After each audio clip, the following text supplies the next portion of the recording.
Hi everyone, welcome in. Welcome in.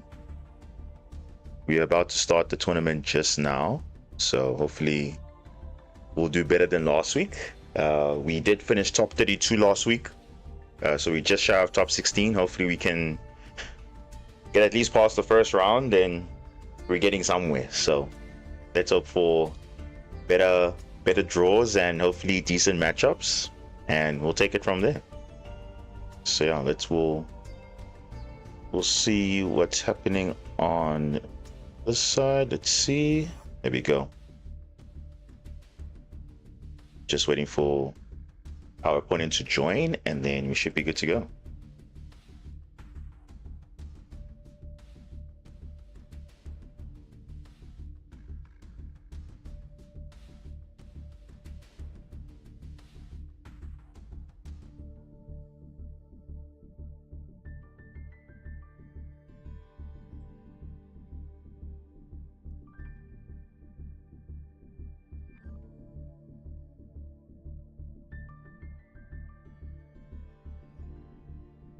What's up, Mustafa? The ban list OCG is out. I believe it is. It is out.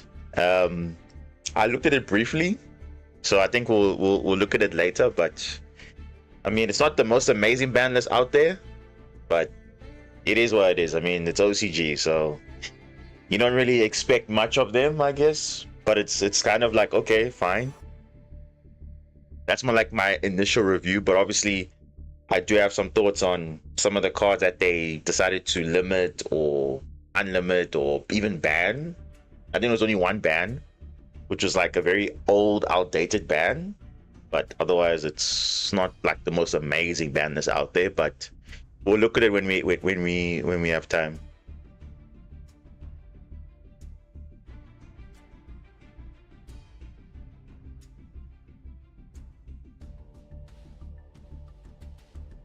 But yeah, it's not the most amazing ban list out there from what I initially saw. So, yeah.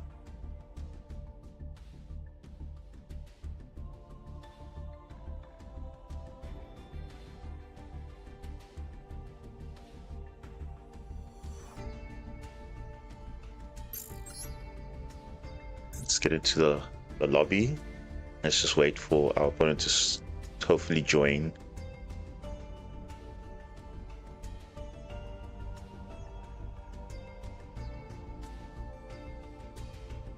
Yeah, I've looked at the ban list briefly, and it's more questions than answers, but it's not the most amazing ban list out there. I think the last one they had was way better, but yeah, this one was like a bit weird that they hit certain cards and they're unlimited. They put back certain cards at a certain limit. They semi-limited some cards that were limited before. They put some floodgates to 1, and yeah, it's very weird, but okay. It's a typical OCG type ban list, I would say, but I mean, it's not the best one I've seen out there. So yeah. Dogs, welcome. We're just waiting for our opponent to join. You should be able to. Yeah, he's just waiting to join the lobby, then we're gonna start.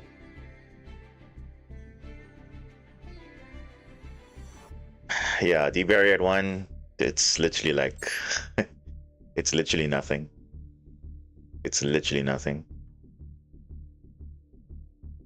It is literally nothing. Okay, we are in. Let's go. Let's have a good tournament. Let's see how far we can go, and then yeah.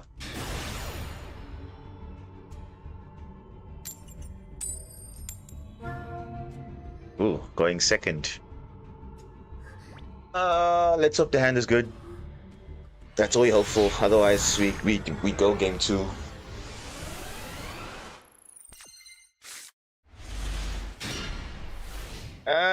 It's okay-ish, but I mean, I wanted more, but it's fine. Heroes, they don't really use traps or set back row. Wait, what?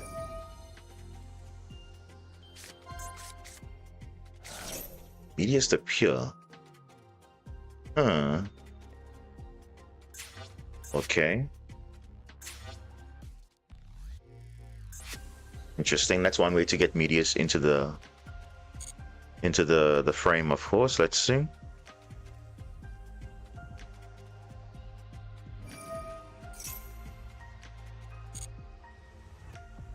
Yeah, if I had a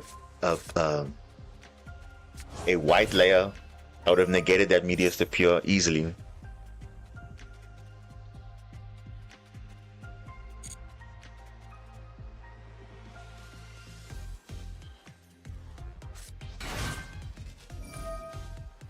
Whoa, wait a second. This is Doom Z. Oh, okay. Oh, okay. Oh, interesting.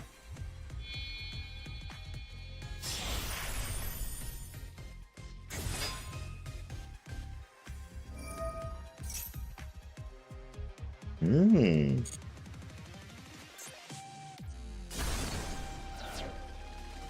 This card just read at a Doomsy card. Yeah.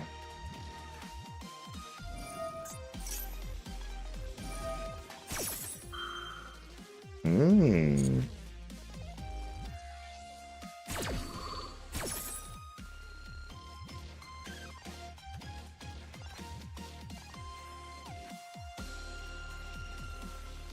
I've taken a break from trying to play Masterduel because I hate how you have to gamble.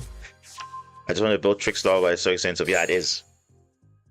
Trickstar is more expensive than Marincis. How crazy is that? I mean, yes, you have the pack, but even the pack is also like just it's ridiculous because obviously it's in the same pack as Marincis, so you'll probably see more Marincis cards than Trickstar cards, and yeah, it's just that's the kind of the downside with secret packs, I guess. Even though yes, it is there, but not the most perfect thing nowadays. Wait, Dogmatica, what?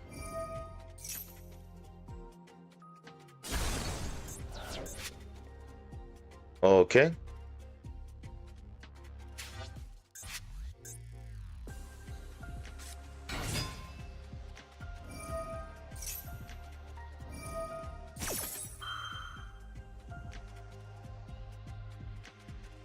Wait a second.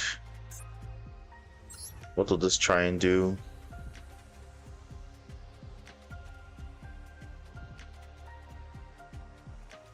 We'll set a quick play spell. Okay. You know what? I need to do this now.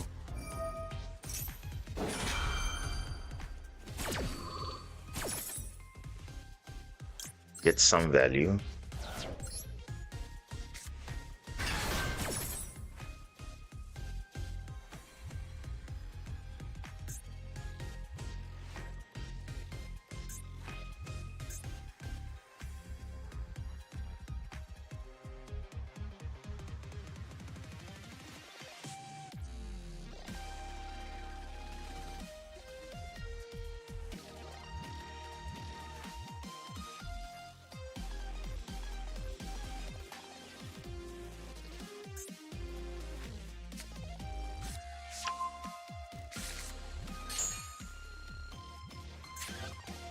Drastia.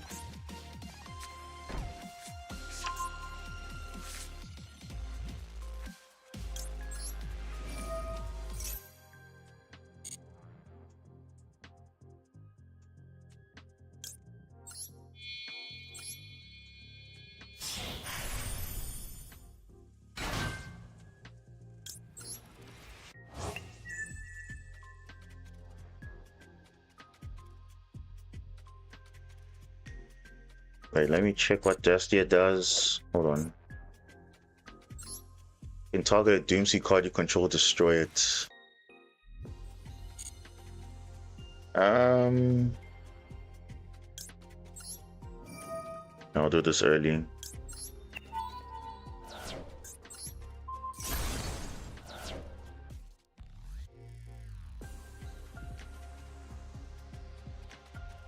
Something triggers somewhere. This card, when it destroyed, it does a a target egg monster on the field, equip a Doomsday monster from your deck to it. But obviously, you didn't target mine, you'll target your own.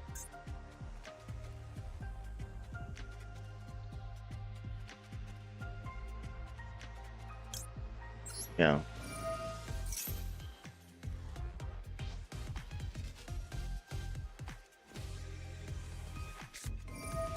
Oh yes, Ash as well. I thought it was heroes, but I'm like, nah, he's summoning the Prisma. I'm like, nah, that's not a. Wait, what?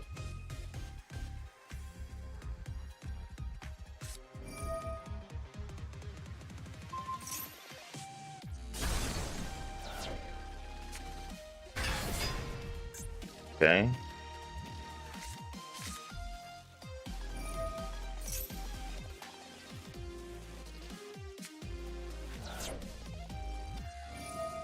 Oh, it's gonna be like a Floodgate Turbo.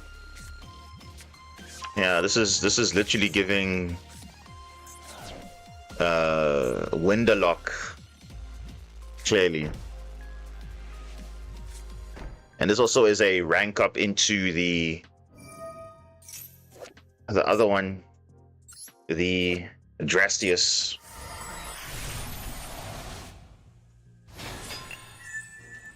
Untargetable too.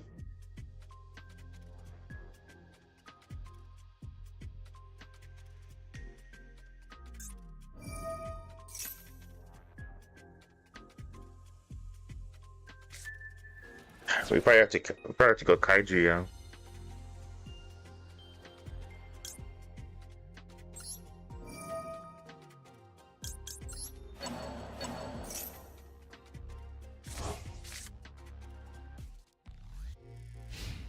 Yeah, so at least I've stopped the yeah, they're probably gonna go Winder Turbo. Huh. Okay, that doesn't really change anything, but hmm.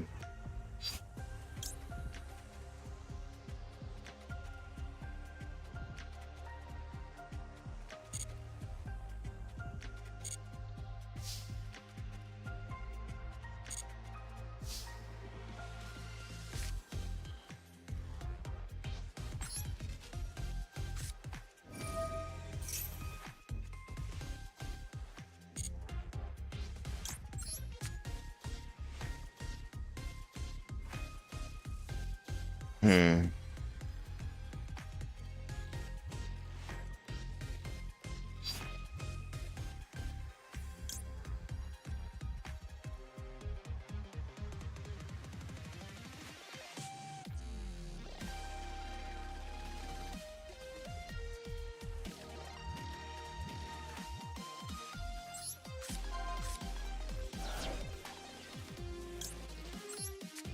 Oh no. Ugh. So sad the Kaiju. Oh, what did I do? I just messed up now. I should have added the. Oh my goodness, what am I doing? I'm looking at something else and I looked away and then I. Okay, whatever. Okay. I literally messed it up. I should have. I literally could have searched the Kaiju there. Because they're gonna go Shadow Schism and go into Window, I think.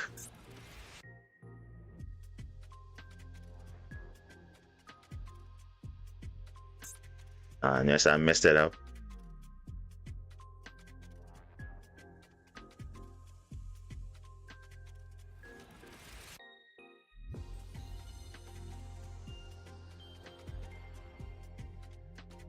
Because obviously, why would I search the same card I already have?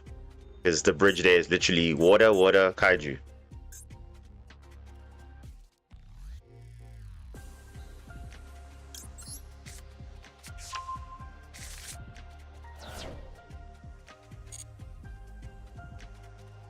And this can do what? Negate an effect on the field.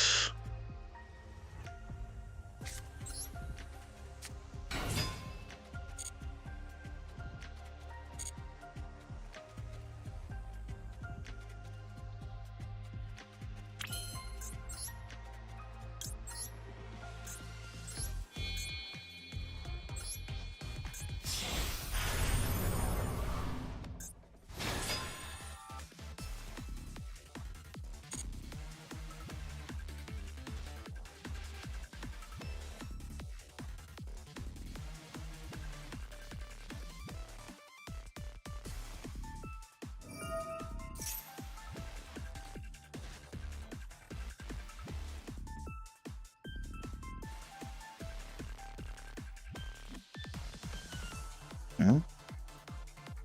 Oh, it's this. What is this doing? Okay.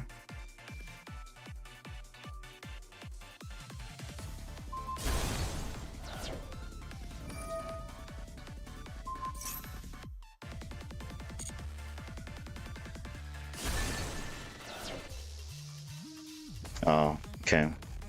Because it's this one that's giving the bonus thing. Okay.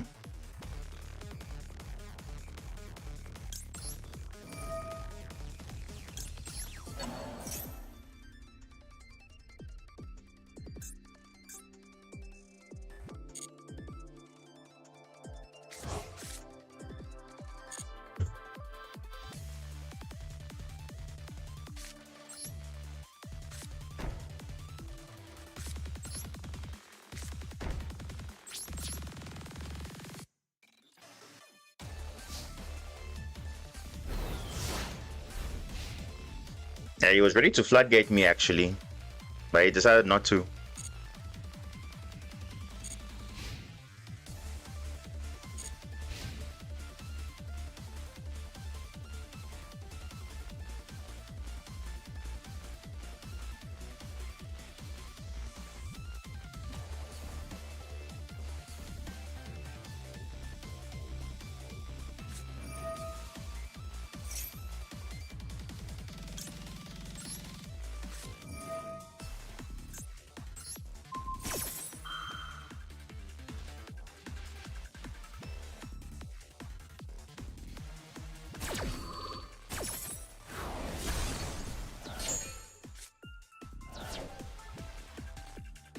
Yeah, I should never activate immediately, always wait.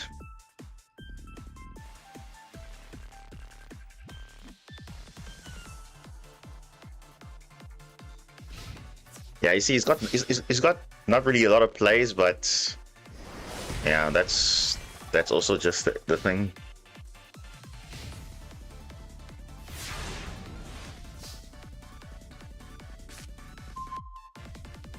Sure. Yeah, that's not good.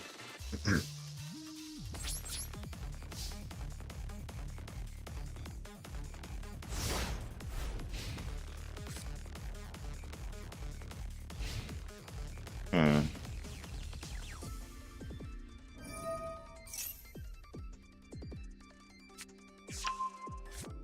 Oh, he's got another Drastia. Okay.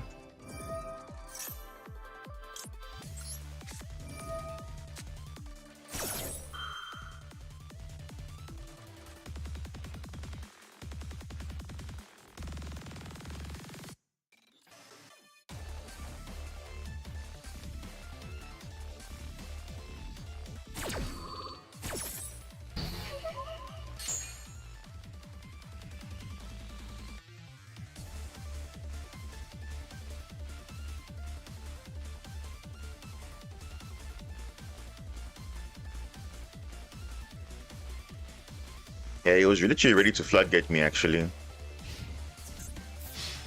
Yeah, we don't have much here. If we don't do anything, we'll just go to the next game. Oh, it's even lethal anyway. That's fine. We opened double of our layer, and that's not ideal, so it's fine. It is literally fine. But he didn't have much. You see, he didn't have much basically, so it's fine. It's literally fine. Let me just do this.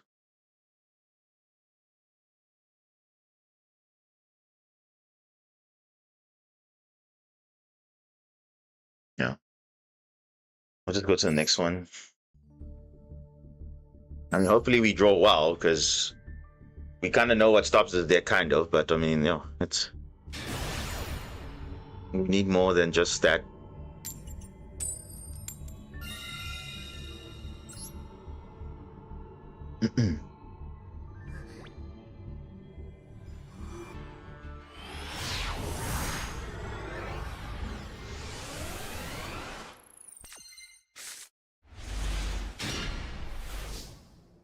This is not amazing, but not bad also.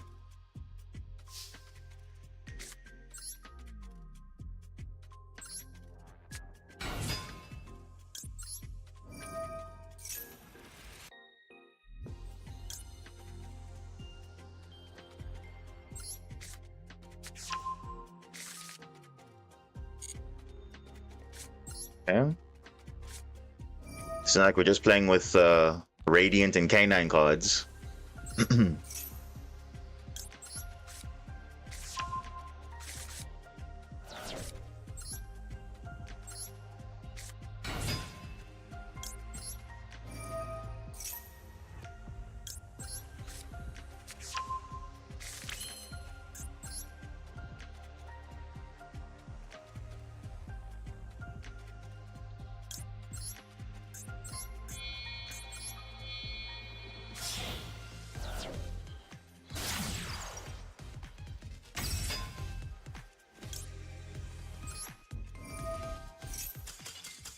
What's going on with the...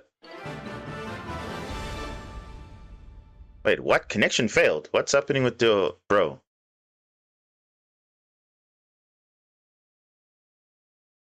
What happened?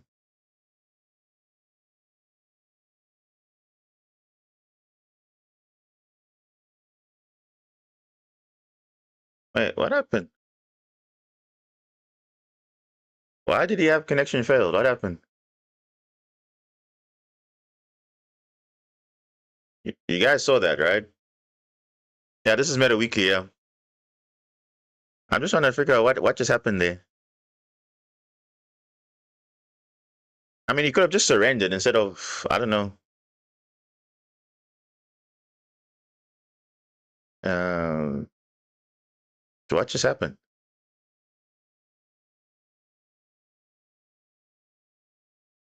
Wait, what's happening to the next game? What? I'm so confused though. What? I just want to find out what exactly happened there because his connection failed there. I don't know what happened. Interesting.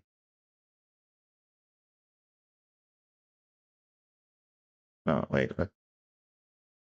Where is this guy, bro? Like, where is he? Um,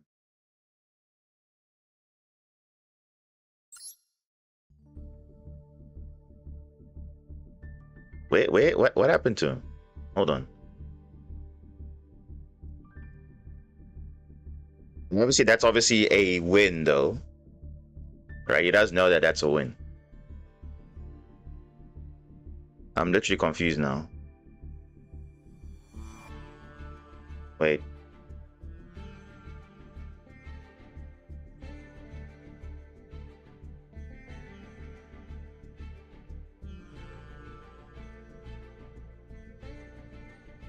Just waiting for the opponent to respond because I don't know what's going on.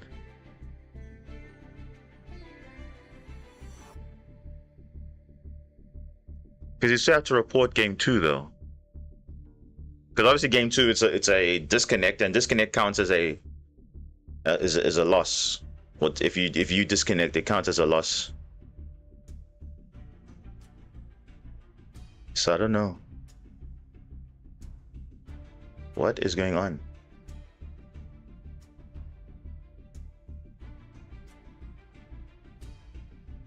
So for those that don't know that just came in now, we are a Meta Weekly. We did play game 1, and they won. So I went first.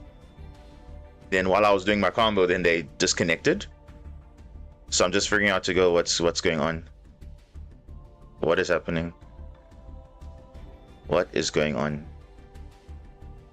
Because now he's not even responding now, and it's like I have no idea, and I may have to call a moderator because I don't know what's going on. He's not saying he's available or what. I'm not sure what happened. So I'm just checking in the tournament chat what's going on. If he's around or what, I don't even know.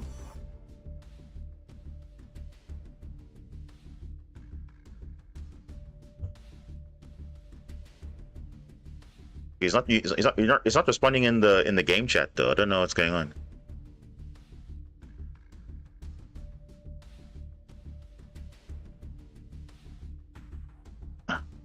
Goodness, I have to do all this admin now. Seriously? Yeah, I don't know what happened. Let me just find out now.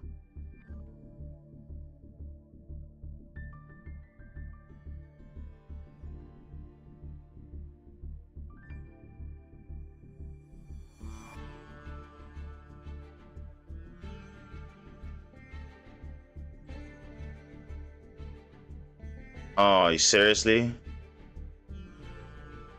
Oh, that is so trash. No way, bro.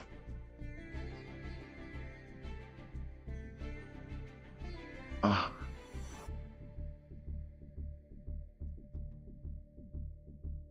that is so bad. Oh my goodness.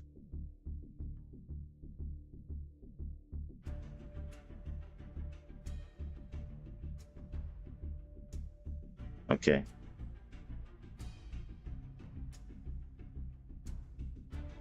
Okay, so it turns out he's having internet issues. So that's why he disconnected because they're doing some maintenance on his um his server. So he's just trying to get that sorted out. But he is ready for game 3. So he said, okay, I can take the game 2, which is okay. Yeah, that's all right. Yeah. So you'll join when he's yeah, he's see you'll join when he's ready. So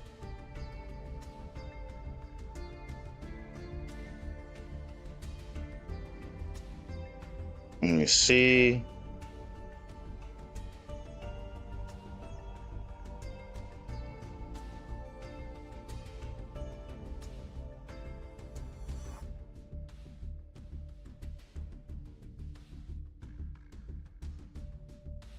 Oh geez, so he's waiting on the internet to come back. If it doesn't oh damn, okay. So it's quite serious actually. He literally doesn't have internet, so he may not come back in the 5 minutes. So I think it's fine. We'll just time it and then we'll see. If he doesn't come back after a certain time, he did say, then I can. Okay.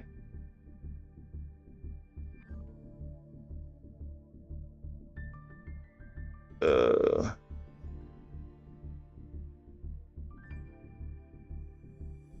that's crazy though. Yeah, that's unfortunate, eh? Because you can't really plan for that. It's just like a random maintenance that happened.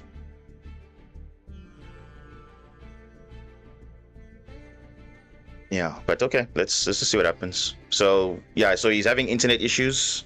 They're doing some maintenance literally while the tournament's happening. So he has to wait. But he did say in 5 minutes, if or by I think yeah, I think it's 2 p.m. their time. Then it's fine. Okay, that's good. All right. Hopefully it comes back. We should be fine.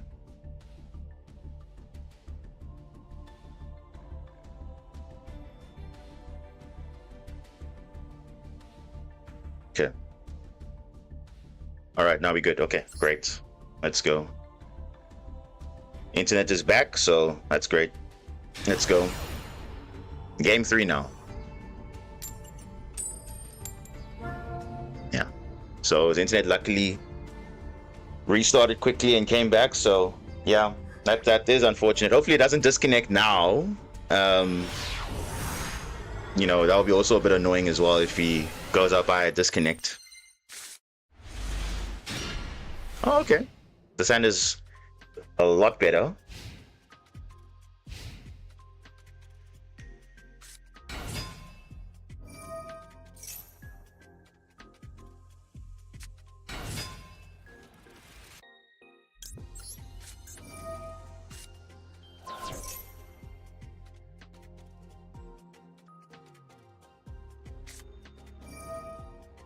Oh, triple tactics talents. Look at that hand. And you're like, what do I get rid of?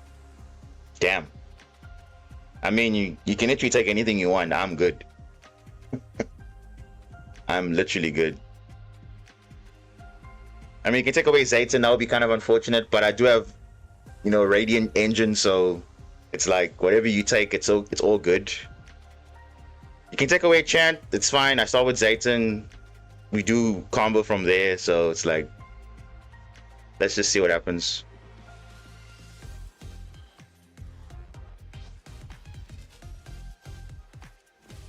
Let us see what happens.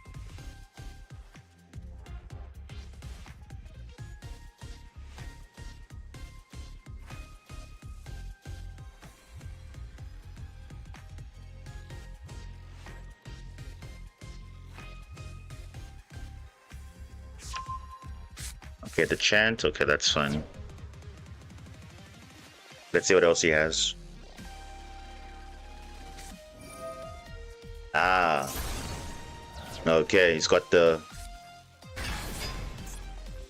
Drestia in hand already.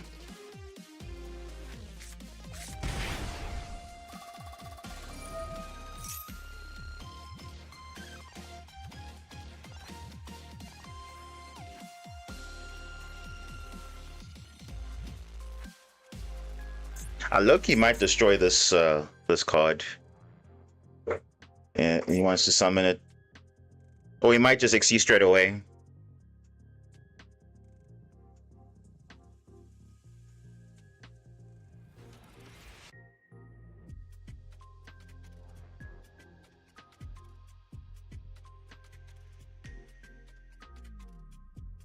Yeah, if I get Chant or Vision, that would be kind of good. But if I get Chant, that would be great.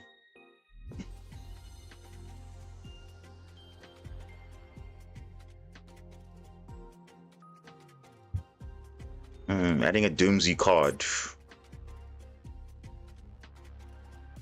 Yeah.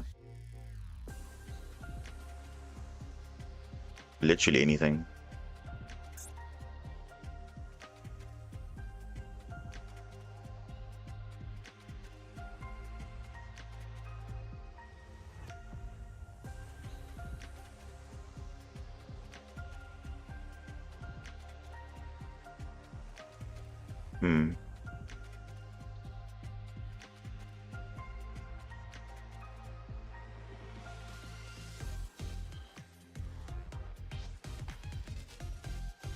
Adding a Doomsday card. Does it take that long to add a Doomsday card? What's going on?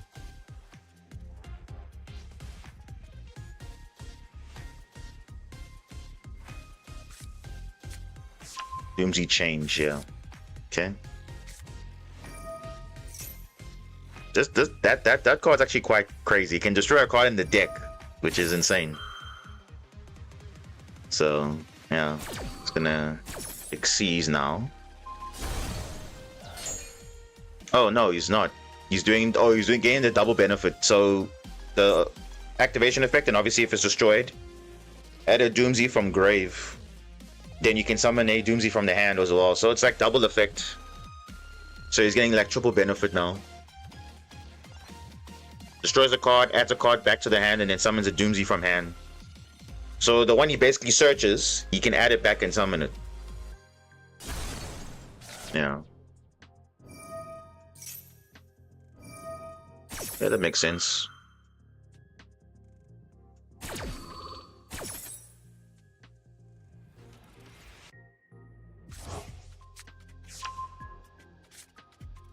And you can summon it again. Ooh, yeah, okay. Yeah, alright. It's fine. Let's look into the same situation that he was before.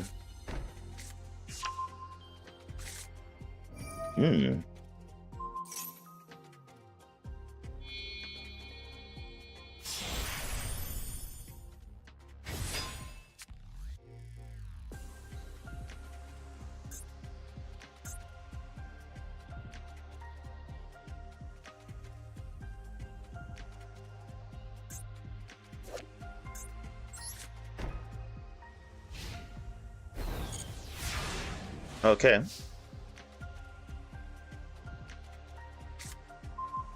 Nibiru. That's not good.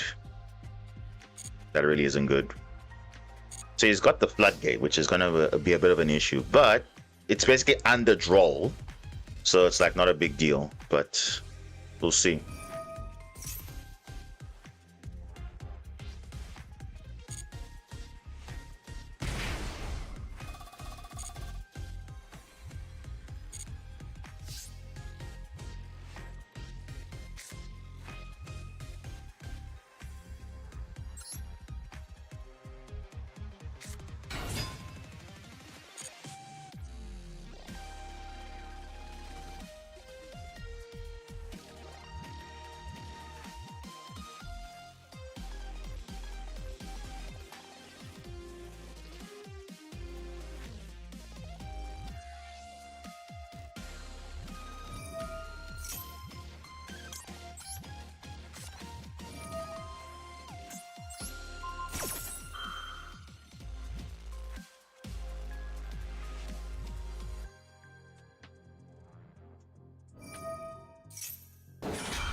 I mean, he can still exceed, but he won't get that other effect of doing stuff. But he can still equip and all that, so it's like still...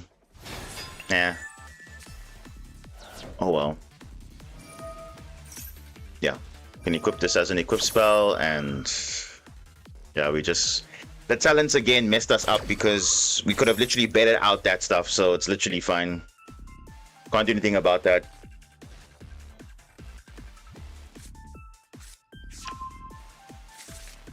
Yeah, I can just equip this and that's it. Yeah.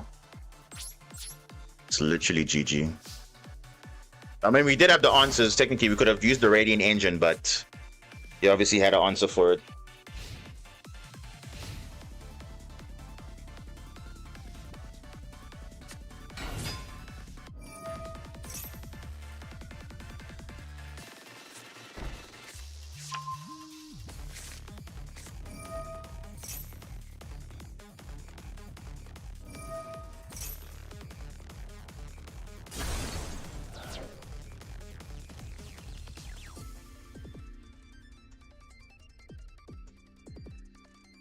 I mean, you want me to do his combo and then like have a full board? I mean, that's the play I had was fine, stopping him from exceeding, but that was but obviously he had the extension, so I can't do anything about that.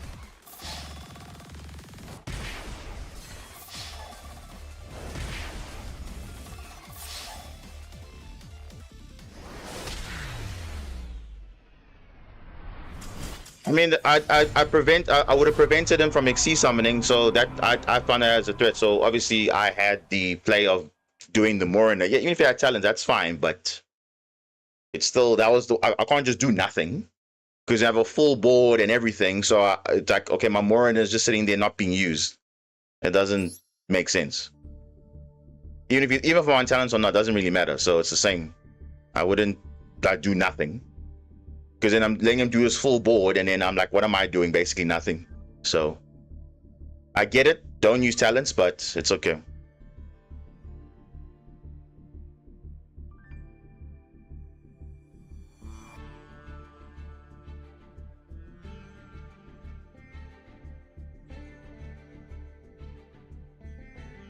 Yeah, but it's fine. It's okay. Because in both games, literally, they just had the setup. So it's literally fine. It's literally fine. That's okay. We move on to the next week. It's fine. We'll just pick it up from next time. It's literally fine. But yeah, what can you do? Because you can't just sit there and say, "Oh, I'm gonna do nothing." Because you can see based on his plays, he didn't really have much. He obviously he had the Drastia, cool, but I mean, I could have just not used Morina. Because it's like, okay, he sees something on my turn, okay, cool, but that doesn't stop anything. He's still gonna have all this stuff, so, and it's obviously quick effect and everything, so it's like the same. So it's fine. It's fine. We'll just, it is what it is. We'll just move on to the next thing. So yeah, let's just go do some rank play, and then we'll take it from there. We did play Marensis yesterday, but yeah, we're not gonna play that now. We're playing this. Yeah, let's talk about that ban list actually. While we're at it, let's talk about that ban list. The one that OCG just dropped. Let's talk about it. Let's talk about it. Hope you guys can see. Yeah, should be able to see. Okay, OCG, Forbidden Limited list. I'm going straight to the bottom just for the summary because I think there's not really like major things here. So it's good to just talk about it from there. So let's look at the unlimits, right? So unlimits to bans.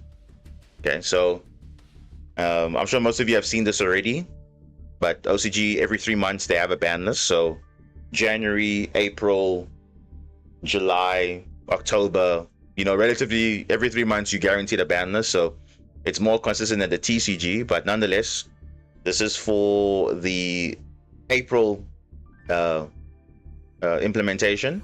And just to maybe give some context, what is happening right now in the OCG, if we go look at like, you know, the tier list, for example, obviously it does not take into account everything, but obviously looking at, you know, where, let me see, hold on. Let's have a look.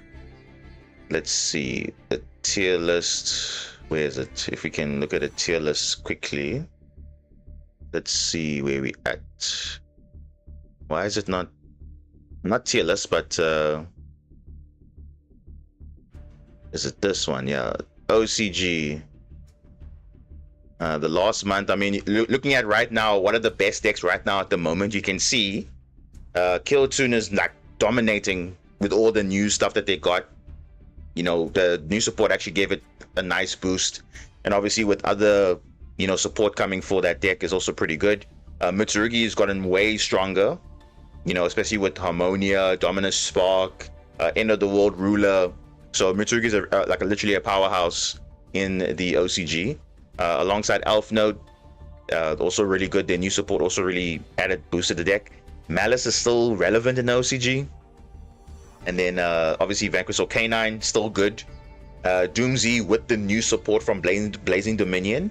So it really makes the deck a whole lot better. I mean, you saw a glimpse of it now, how it functions, but it gets a whole lot better when we get the real, like the other Power Patron cards, especially that Pendulum Monster. It does change a lot of things. And also the new XCs that also is there. Then Branded's also there, along with other stuff. So you can see the meta is kind of like, you know, not like dominated by one specific deck, but it is circulated around maybe the top 5 or top 6 or top 8 rather. So this is where you see Dracotail's even up here. So it's not like dominating, but it's also still there. So that's where the context is coming from, basically. Wasn't Sprite Elf banned in OCG? It was banned a long time ago. Long time ago. Elf Note best deck. Well, according to the OCG, it's the 3rd best deck. I think Kill Tune is the #1 deck right now in terms of popularity, in terms of representation. But I think, yeah, it's definitely up there. So this is what basically the meta's been around. So hopefully the ban list addresses these things. So yeah, let's have a look and see how the ban list actually impacted those things. So let's have a look at the ban list now. So now that you have that context, let's go into the actual cards and see what they actually did. So in terms of unlimits, they unlimited Sprite Starter and Dragoon. Now again, this is kind of making sense. Remember, Sprite has a tactical tri-pack.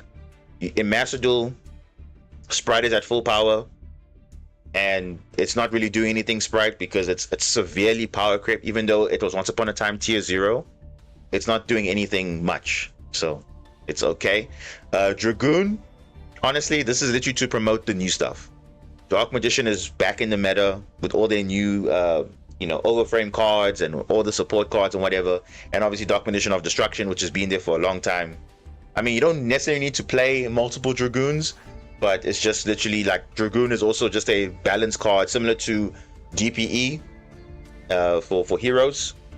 It's basically the same card, but yeah, it's not doing anything crazy, so it's perfectly fine. People can deal with this no problem, and yeah, it is what it is. Elf Note Kill Tune, how does it work if you're locked into tuners? They find a way. I don't know. They find a, I think they do their Elf Note plays first, and then you go into Killer Tune afterwards. So it's just depending on what you do first. But obviously, if you do Kill Tune first, you're not playing all the cards that lock you into tuners directly. I know the Kill Tune Q, I believe, locks you into tuners for the rest of the turn. So if you can bypass that, doing all your plays before that, that's how it works. So yeah, that's this. These unlimits are kind of like, okay, whatever. Semi limits. Now all these cards here were limited to 1. All of these cards. So they're just literally just bumping it up to 2. So effectively it does nothing because it was at 1 and okay, nothing really impactful. Reincarnation, you can see it's at 3 in Master Duel, 3 in TCG. So I'm surprised it's even at 1 in the first place. So being in at 2 is like whatever. Metamorphosis, okay, this is a ban card for some reason, but again, it's not really a practical card to be used. So okay, they're just testing the waters. It's a very old card, so okay. Totally awesome, actually nice to see back at 2. Again, it's a boost to Mermail. It's because Mermail, you know, obviously Bahamut Shark is Bahamut Shark still legal? Let's have a look. Bahamut, I think Bahamut Shark is legal. Yeah, I think it's OCG. Yeah, Bahamut Shark is legal, so this is a boost for Mermail and for Sharks too. Because I mean, this is again more access to Totally Awesome, which is pretty cool. So again, Totally Awesome. It's actually kind of a fine card if you look at it in hindsight. I mean, obviously at the time when Sprite was around, it was kind of crazy because obviously Sprite Elf made everything broken. It would reborn this infinitely and then, or like twice in a turn, and then obviously negate soft once per turn. So it's similar to Dragoon. I basically see the same thing. Dragoon and Totally Awesome are pretty much the same thing. So yeah, that's fine. Rhinoheart. Okay, cool. This is at 3 in all other formats, so honestly, Rhinoheart is whatever. Tilament aren't doing anything there, so it's fine. Same thing with Sprite Blue. They're just slowly but surely releasing it unlimited, and I think they'll eventually just release all the Sprite cards. I don't think they'll unban Sprite Elf because I think that will kind of break the OCG completely. So, because Sprite Elf is a generic card in Yummy and all the other decks, so you see now in Master Duel how impactful it is, so it literally is the same. So they're not gonna like release all the Sprite cards pretty much on the get-go, so that's fine. The Rappeteer, now this one actually has some interesting combos because once per turn you can detach a material from this card under a Zodiac Xyz, or not a Zodiac Xyz, but basically a Beast Warrior Xyz. You can summon another copy of this from the hand or deck. Before you couldn't summon another copy because it was at 1, so it was kind of like unplayable-ish. As you can see, TCG and Master Duel have it at 1. But making it at 2 means now you can summon another copy of this. So that is there. And then Diabellstar, honestly, Diabellstar's not doing anything. It's like, again, it's just a nice little Azamina package now that is obviously gaining popularity, especially in the TCG with the release of Camellia, and all of that. So it just bridges into Dark Magician of Destruction. It's a spellcast, it's a free, doesn't take up your normal, all that stuff. So it bridges quite nicely into that Dark Magician of Destruction. And that's it. So again, unlimited and semi-limits or whatever. Then the limited and forbidden. So straight up, the forbidden card, brand expulsion. This thing should have been banned long time ago. I'm surprised they let this thing be legal for so long. And I thought, oh wait, this is actually the problem card. But yet, I'll be on the Sanctifier does exactly the same thing. So honestly, this doesn't really fix anything because if this is banned, you should also ban Sanctifier. But obviously, that's just my opinion, of course, because the effects are basically the same thing. It's basically the same thing. So yeah, I don't know why they didn't ban anything else, but okay, that they want to ban this now in 2026, interesting, because this card has been banned for a long time in OCG and in TCG and Master Duel. So I'm surprised they're catching up now, realizing, oh wait, there's actually a problem card, let's deal with this. But actually Sanctifier is also doing the exact same effect. So we'll see what happens. But they say it was a branded hit, not really a branded hit, because again, if you got Sanctifier, you're good. Now the limited cards. So the limited cards, remember, like I said, what are the top decks right now? Kilotune, Mitsurugi, Elf Note, Malice, Doomsy, branded, Vanquish Soul, K9 is there, and other stuff, right? So let's have a look. Sang and Kaiman? Seriously? They're now hitting Tenpai? Where's Tenpai in all of this? Where is Tenpai? Like, I don't think OCG has really cared about Tenpai, right? But however, I have noticed in the last few months, when they have those like, best of 1 tournaments and whatever, then obviously Tenpai shines really well. So maybe they're like, okay, look, this card was unlimited. Let's limit the card so that, it's in line with everything else. So that's okay. But it's kind of like, whatever. I mean, they should have just banned this a long time ago. In January, they could have done it. They're only doing it now. Okay, cool. Holly Sue to 1. Honestly, if I'm just gonna be honest, this card, even if it's at 1, it still doesn't make a difference because it's still a good card, even at 1. Because yes, you don't have multiple copies, but this card at 1 is still broken. So it doesn't really hurt the Vanquish Soul strategy. They'll be just fine with that one, because you look in the TCG, you saw they have Holly Sue at 1, and they're still dominating the formats. So it's still not going to really impact the deck too much. But yeah, this card is literally a custom card. It's a quick effect in the hand, quick effect on the field with 2 different effects, and they're pretty broken. You know, you have a quick effect to summon itself from the hand, quick effect to summon a Vanquish Soul from the deck, quick effect to take control of a monster, non-targeting. It's crazy. So even though, yes, you can't activate them in the same chain, who cares? I mean, you have pretty good effects. So in one card. So it's literally like a custom card for them. So this is literally what made Vanquish Soul right now creep up in the meta again. Because if they didn't release this type of card, no one would really care about Vanquish Soul at all. But this card literally fixes like the deck's issues a lot. Duel and Lockbird, honestly, I was expecting something different, but I guess, you know, given that, now remember in the OCG they actually semi-limited Ash, and now they're also now limiting to 1 Duel and Lockbird. So it's actually kind of a buff for the other decks that really lose to Duel, aka Mitsurugi, because Mitsurugi does search a lot, and it does hurt them a little bit. And any other deck that also like searches a lot, Duel obviously is a floodgate, of course. But I mean, making it a 1, I mean, so now you have less answers to Molcharmies, less answers to, you know, trying to stop your opponent from playing the game.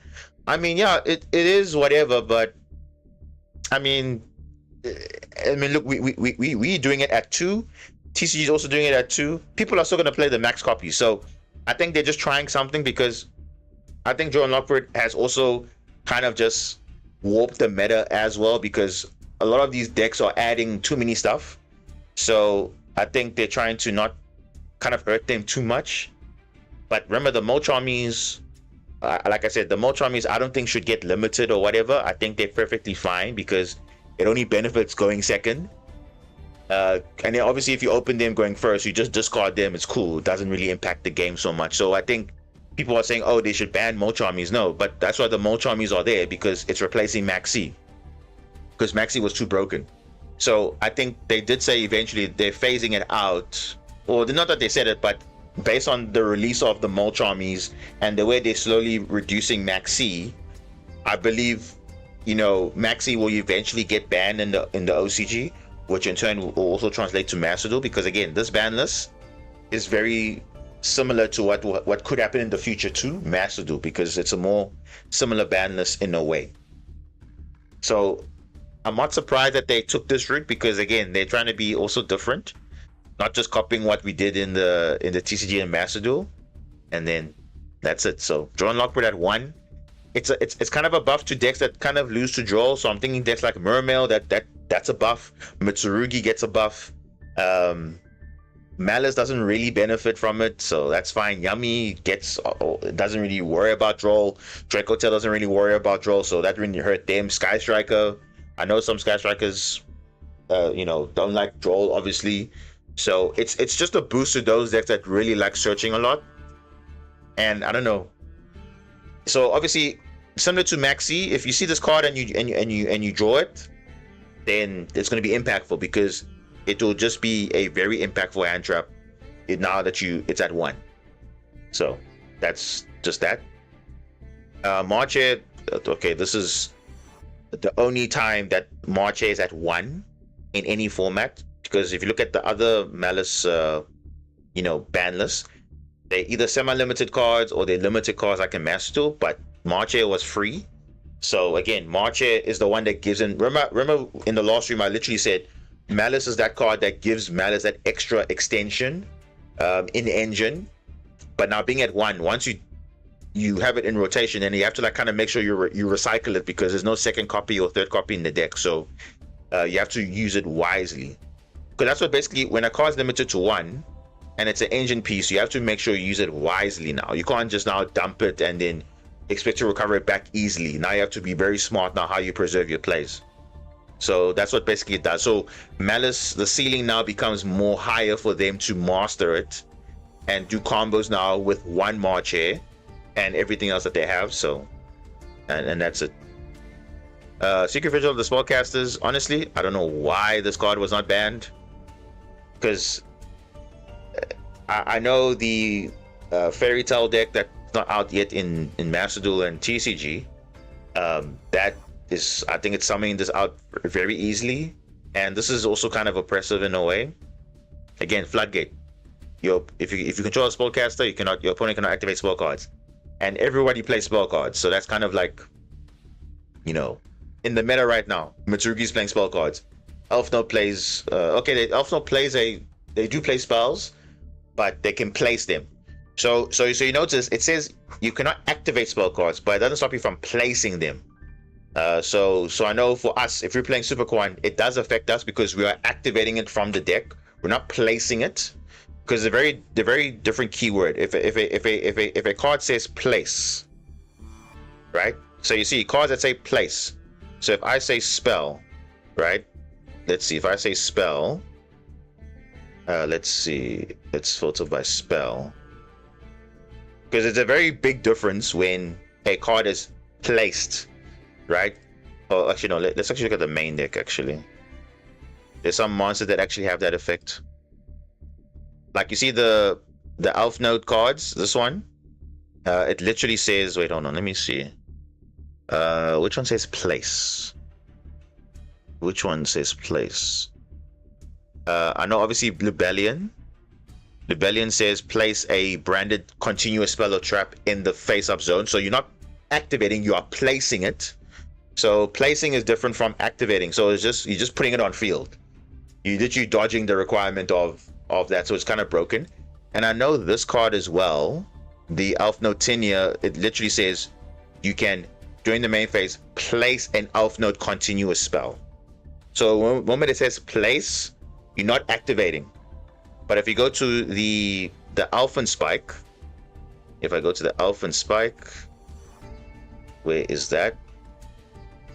Yeah, you can see the Elfin Spike says you can banish this card and one Super Quant Fairy Elfin, activate one Super Quant. So see this is a very old card. You can see it's a 2017, 2016 card. So the wording that they're using is kind of like bypassing certain restrictions. So if you say activate, it's like activating a normal field spell, but now you're just activating it from the deck. So it is a big counter. Whereas if the card said place, then obviously it dodges literally anti-spell fragrance and whatever, because even anti-spell fragrance says your opponent cannot activate spell cards, but it doesn't stop you from placing them. So it's a very big difference. So that is where the logic is coming from there in terms of that. So I do understand it, right? Because it is kind of technically a floodgate, but they should have just banned the card, because having it at 3 or having it at 1 is as good as having it at 3, because you're probably only searching one of it anyway. So it doesn't really do much, unfortunately. So that's where it is. Then in terms of Mitsurugi, so now this is an actual hit. And again, this is now reducing the follow-up and grind game, because obviously one Habakiri is full combo, but now your prayers now, normally you would normally open it with it usually, because you play 3 prayers. Now you're gonna have 1 prayers. And remember, Kusanagi can only recover a Mitsurugi spell or trap from the grave or banishment. So now usually you would search ritual, but now if you don't open prayers, you have to be a bit smart on how you use it, because after you use it, then there's no recursion of getting it back, unless you are having the Futsu that's going to reborn the Kusanagi and add it back on the follow-up. But now it's going to be very bad if you not bad, but now it's going to be very skillful. Now if you open it, you have to use it wisely. That's all. So it doesn't necessarily kill them, because again, Mitsurugi has access to so many cards. And it's just like, okay, they lost 1 prayers, but they still have End of World Ruler. They can play more ritual. They can play. There's no pre-prep for them. Pre-prep is at 1, so 1 pre-prep, 1 prayer. So they've lost basically 4 cards to search Habakiri, but they also have got other cards to also replace that. So it's literally fine. People are playing already other cards like Lamia and all those things. So there's many ways to extend. It could be now means playing more Aramasa, because if you look at the Mitsurugi the Mitsurugi engine, or yeah, Mitsurugi deck, you can see like there's literally a lot of options that they have, you know. So if you look at let's see, if you look at, yeah, you can see now the only hit in their deck is prayers at 1 and pre-prep. But if you look at their main deck, obviously Iron Master can search a monster. This is already a 3 of. Saji is already a 3 of. Kusanagi is a 1 of. So now it's just giving you more now higher ceiling to actually, you know, use your prayers effectively. So that's just literally what it is. But yeah, it's a good hit. I think it's a good hit. It will definitely hurt their grind game a little bit more. So now you can't just search one and then have another one and you go, no, you now have to be actually smart how you use it. So it will definitely change things up. So as far as the engine is concerned, it makes it like less splashable in a way, because now you can't like search another prayers for follow-up.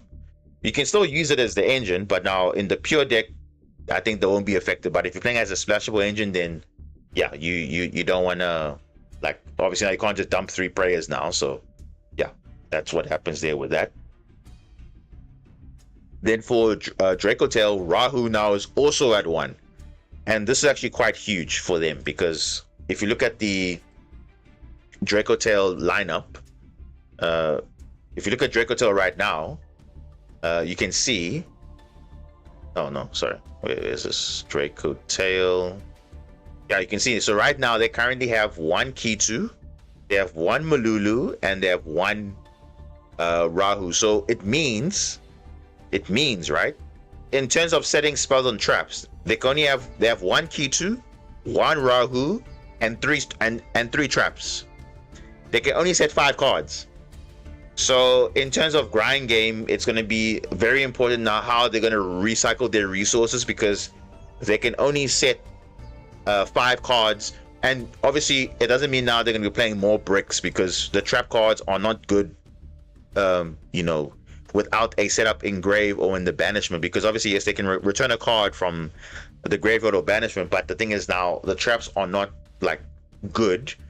Yeah, I mean the effects are good, but you obviously want to use it to draw a card, returning back your resources. So you can only set now 5, because before you had 3 Rahu, so you could have more options to play around stuff. But now, if people know what you're on, if you set a card like a Rahu, they can deal with it, done. There's no Rahu else in the deck. So when you're setting your cards, you have to be very smart now, because now the opponent now can actually punish you for, you know, not playing it smart. So I think Draco Tail will be impacted by it, but again, it just means now they've got 2 less cards to play, so they'll probably just play more Cartesia or more ways to fuse, because now they need more ways to fuse. For Mina, yes, it's still at 3, but now, and obviously they have lost obviously more 2 copies of Malulu, so it just depending on how they will play the deck now going forward. But I think Cartesia will be probably a staple card now for the OCG. That is obviously the branded version is still there, right? But I think now Cartesia is going to be more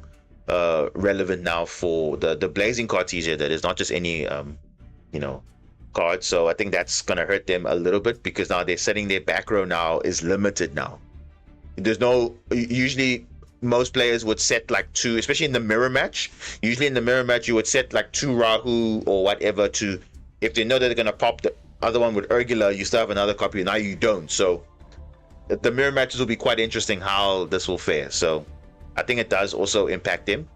So these are actually 2 good hits, I think. But you can still play the deck just fine, but it won't be on the same, again, for grind game purposes. It will be a lot harder. D-Barrier and Featherstorm, honestly, these cards, to be honest, I don't know why they would limit the cards instead of just outright banning them, because these are literally just side deck cards. Literally, they are side deck cards. And this is now coming from a point of, now we are playing Master Duel best of 1.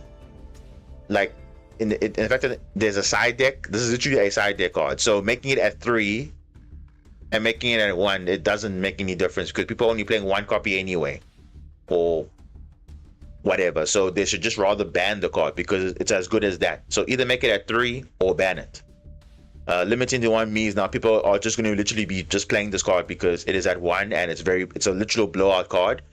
This is obviously good in Radiant Typhoon, and this is obviously just good in general. So yeah, it's just not. The floodgates obviously look all. We understand floodgates are kind of needed to balance out the game, but it's not healthy because it literally can just like skip your turn or whatever. Yes, some decks have built-in floodgates. That's fine because it's an archetype. But these are like so generic. You just you search them with thrust, GG. That's it, done, and that's it. So it's I don't know why they made these limited. It's like just straight out ban the cards. Be like the TCG and be brave. Just ban them because honestly, no one really cares about these cards. And so long as they are there, people will play them. And you cannot blame the player for that.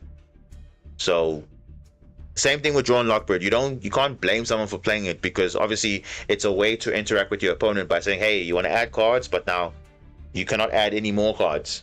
Stuff like that. So you have to play your cards in the draw phase to play around it, and so on and so forth. But this, how do you play around this? You literally can't. I can literally show you games where under D barrier I had to make other weird plays just because I couldn't exceed. And that actually is like, oh wow. If I had won the game without that, yes. Or Featherstorm, even worse. You can't even activate monster effects, which is crazy. It will just be negated outright, which is just insane. They could have just said, no, if you control a Harpy monster only, use this card. Why is it now it has to be a winged beast? I don't know. But yeah, anyway. So that is the ban list, essentially. It's not the most amazing ban list out there from the OCG, not gonna lie. It's just okay. Nothing interesting that like changes the meta too much. Obviously, Mitsurugi, yes. Dracotel, yes. Draw Unlock Bird, I think will be kind of a. It's more of a buff for other decks because if you search a lot, like I know Mermail searches a lot, they lose to draw. Mitsurugi definitely loses to draw. Because again, if you know you're playing against Mitsu, you're gonna side in obviously 3 draws. So it's like it's really just what is. It's the same. But it really is just not like the most amazing ban list out there, but that's where we're at right now. So I don't know, what are your thoughts on it? And but yeah, obviously will this be the same thing in Master Duel? Probably, because we already have some of these cards already unlimited in our case. Like you see the Dragoon is fully unlimited in all formats now. We already had Sprite at full power in our format, not doing anything. Yeah, Bolster at 3 is doing something, but it's not like stupidly broken or anything. Rappeteer obviously is at 1 for us still. Again, they're just testing the waters, seeing what's happening, nothing. Okay, then they move on. I think Totally Awesome's a good also semi-limit, because again, this card is not really like a broken card, so it's okay. What format is this? This is OCG, not Master Duel. Mr. Rogers, this is this is not Master Duel, this is OCG. We remember we get our ban list roughly around this time, so, and obviously the Duelist Cup is about to conclude. So usually after the Duelist Cup, normally they'll announce a ban list. So we are expecting some hits. So yeah. But okay. That's where we're at right now. So but okay. Let's get into some dueling now. That is that. Yeah, it's been some time. Yeah, it's been a while. So yeah, it's okay. Okay, let's change the deck. Let us change it to this, and yeah, let's just let's try and get our rank grind. We're on a 6 win streak at the moment, so.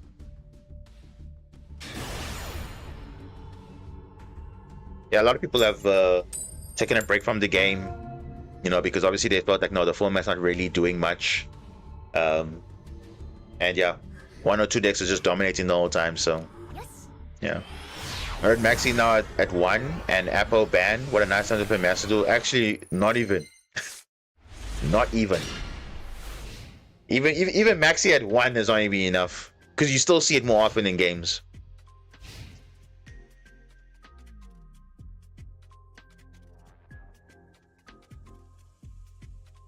So yeah.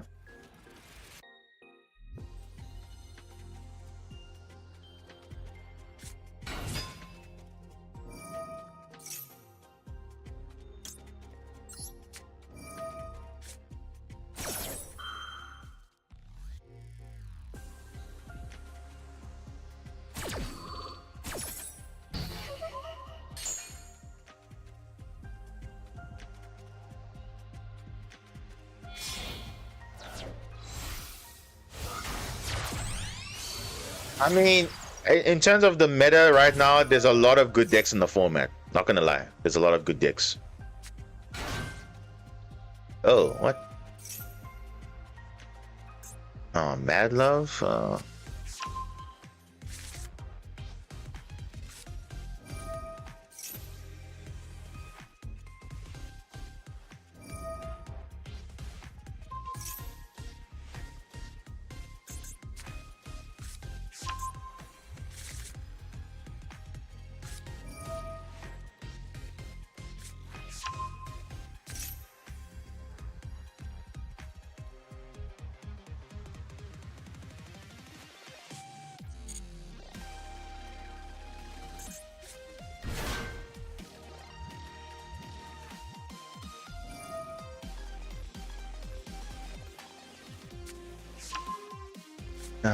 dude. This is insane, though. Ban Maxi, limit Holly Suit to 1, limit Izuna to 1, then I'm happy. The thing is, in the OCG, literally just made this card to 1. It doesn't make a difference. Doesn't make a difference. Because Holly Suit at 1 is still good.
I'm ready at a point where I'm getting Dracotail Vanquish, and that's just utter insanity. Yeah. I won't lie, Dracotail should have gotten... I expect Dracotail to get some hits after this Duelist Cup as well as Mitsurugi. Bacon, what's up?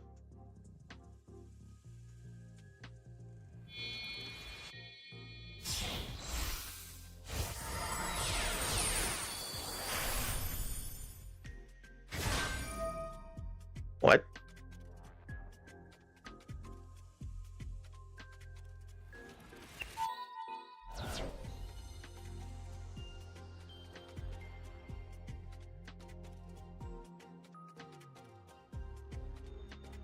I did go over the ban list just before we got into this, but yeah, I didn't look at any replays yet.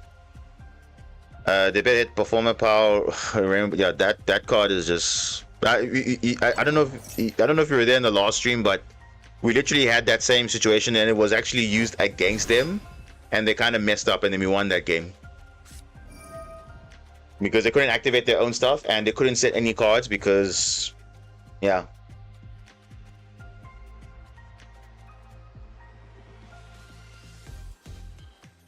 Yeah, I did say that, but I'm saying I haven't done it yet. I haven't done it yet because I went to Meta Weekly, We unfortunately got out in round 1. I looked at the ban list, and then now we're here.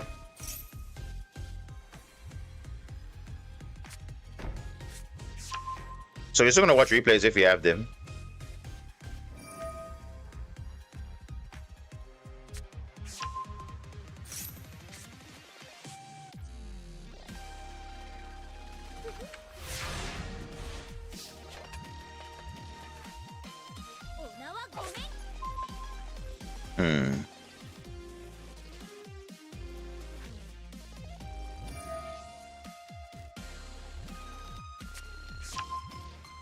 Yeah, that ban list wasn't the most amazing ban list out there. It's almost like they went back in time. I'm like, oh, we should have done this earlier. Let's do it now.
They're gonna banish this. Yeah, it's obvious.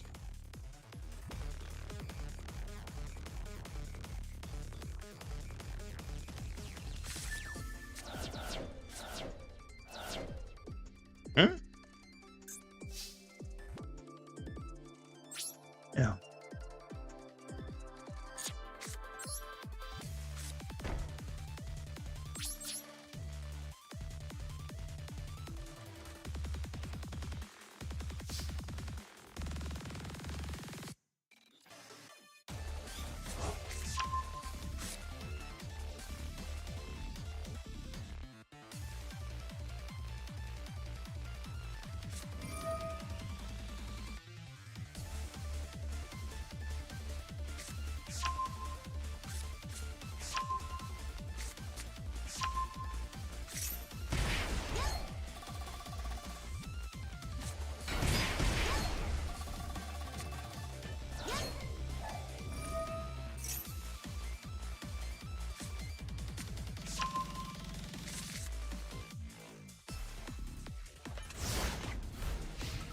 Yeah, this is over.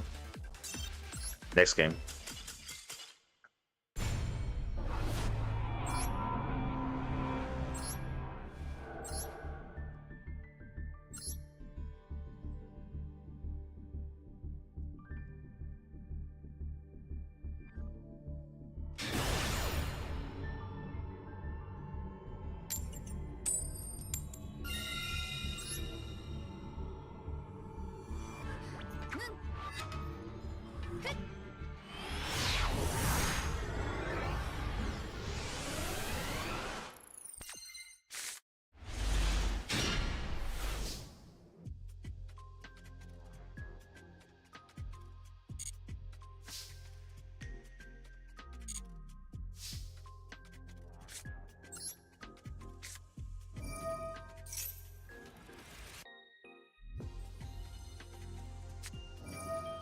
Nice.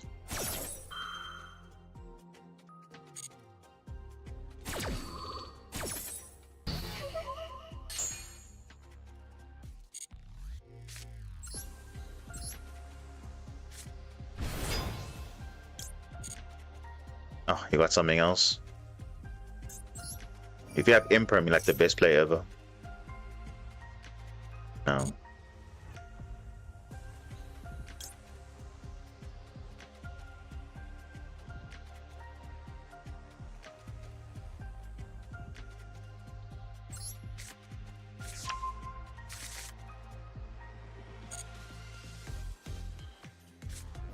Yeah, draw. I knew that.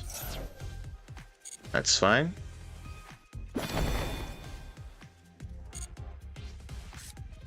Oh no. Flip. No, I messed up. I already normal summoned already, right? Yeah, I did. I should have added Izuna. Never mind.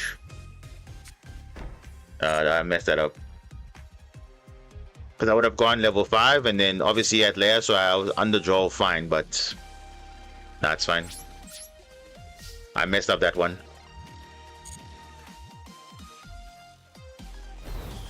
I already normal summoned already.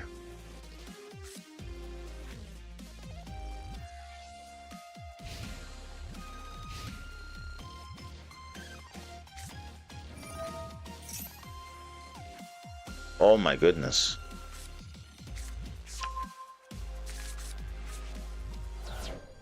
Oh, this actually might resolve here.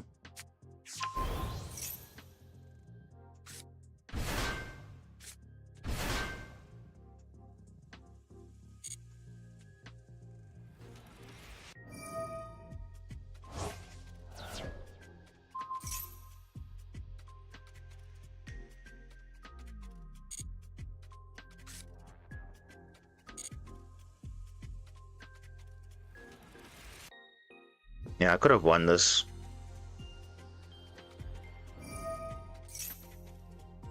Yeah, I could have won this.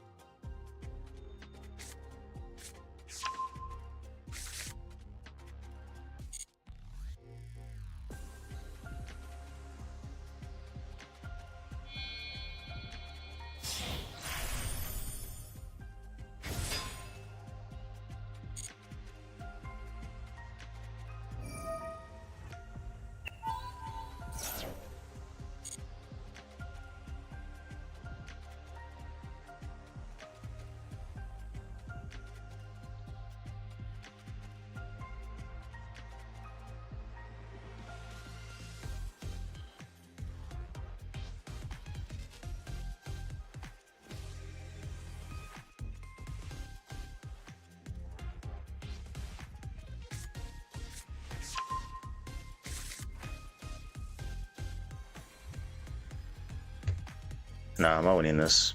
I messed it up. I don't know why I added that. No, I should have added either Lupus or Izuna.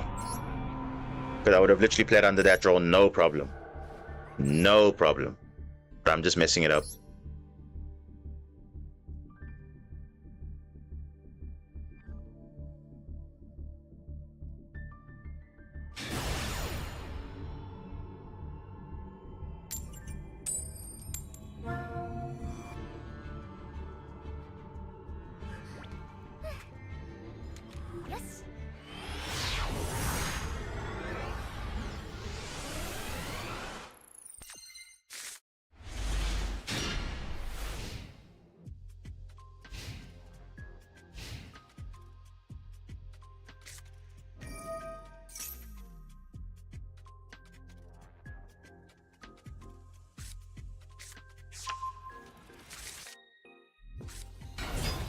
Sure, Lunalight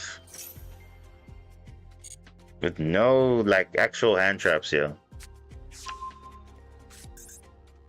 Let's just see what happens.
Seems like they're setting up a board. We'll see what happens.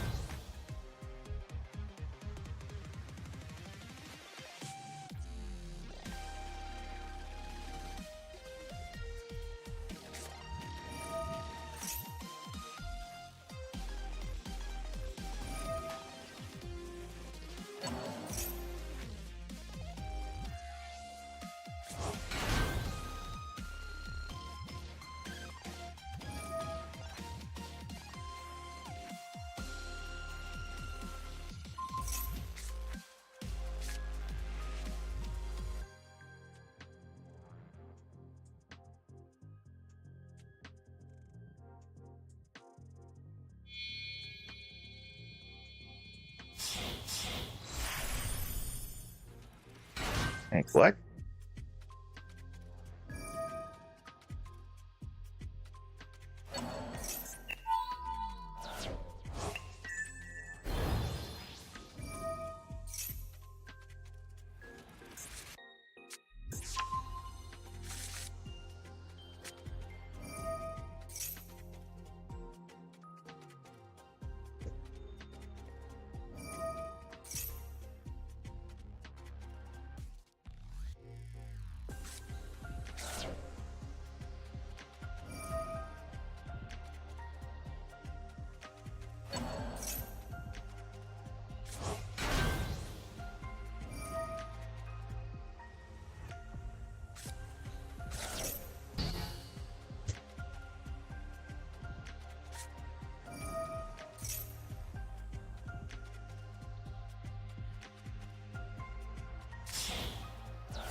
Sprite Elf.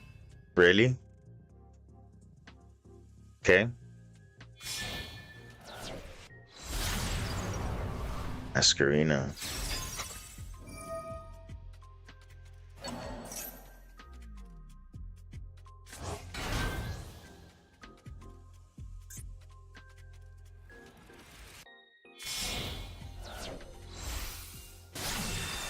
Oh my goodness, what am I seeing here? Griffin Lock? Seriously? You gotta be joking, right? Wow.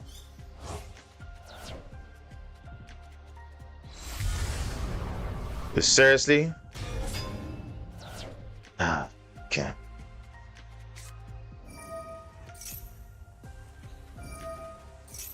And he already has Wolf already.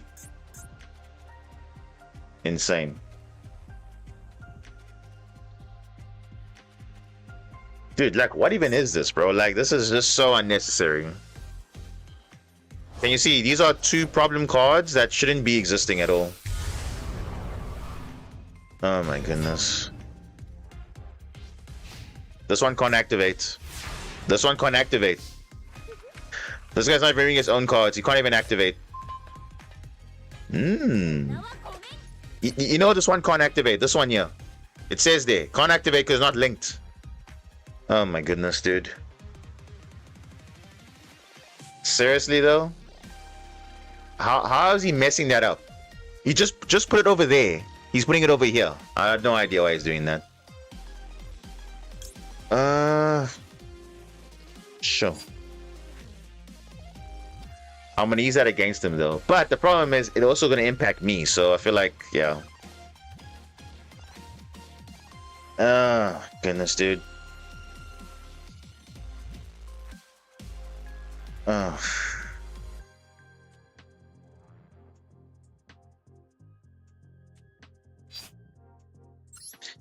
Yeah, I need to draw here.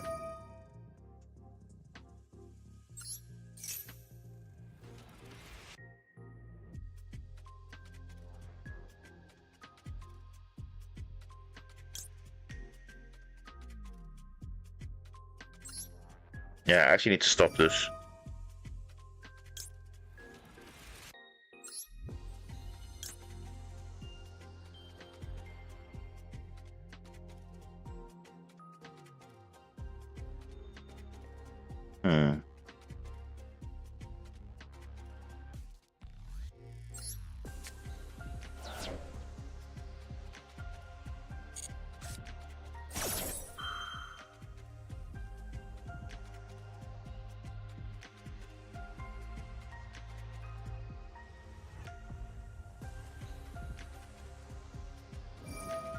Perfect. I'm still drawing two, so that's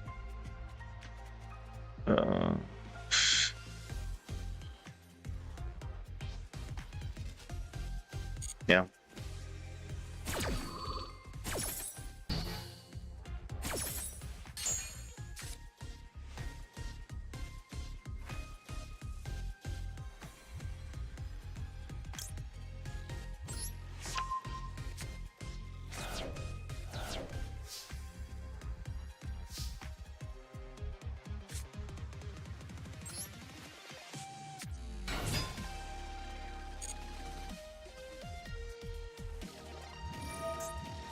Oh, dude, this is so annoying.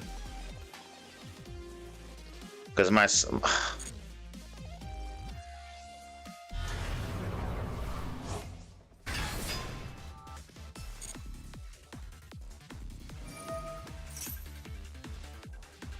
is so annoying.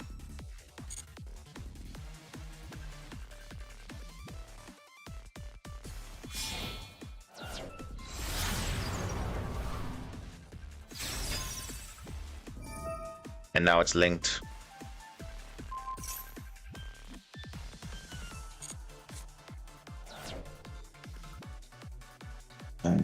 This game, bro.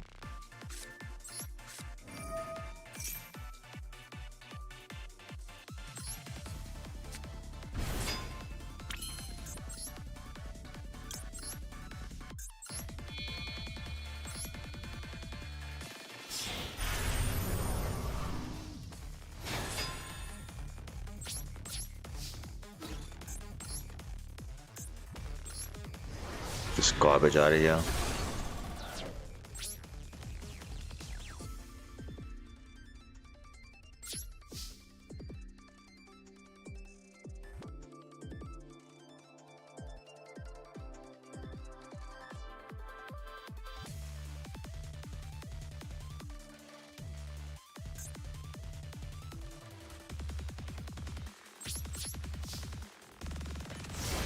Yeah, I lose anyway.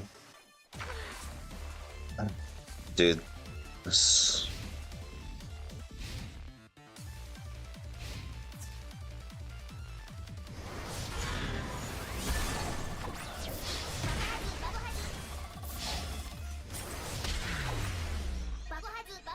Whatever, bro. You're playing a floodgate on top of 2 towers. Like, it's so unnecessary, but okay. It's fine. Win more, I guess. Now, if there was a hand trap involved, you wouldn't have done that. You would have just gone straight to Ligers, of course.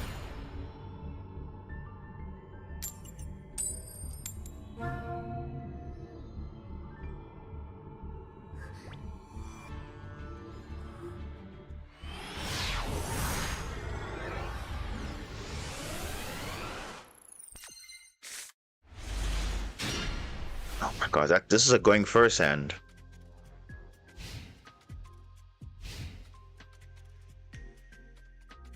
Yeah, I already did.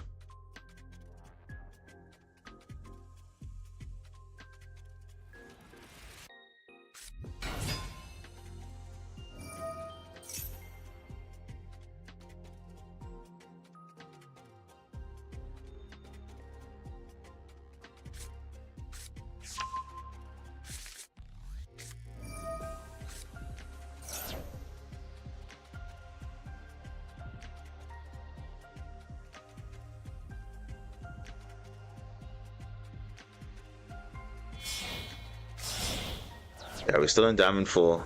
Still, yeah. But we were in Diamond 3 before, so we just slowly but surely getting back up there. But at this point, we're going backwards.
Ah, 2 MSTs, okay.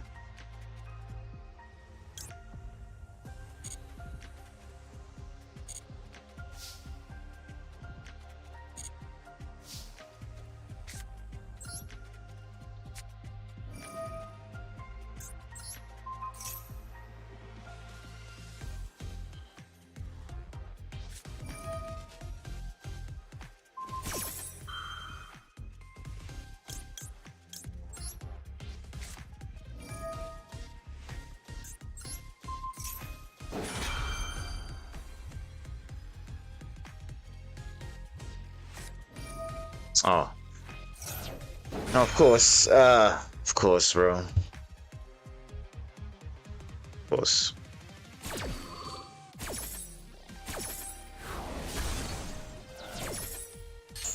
Yeah.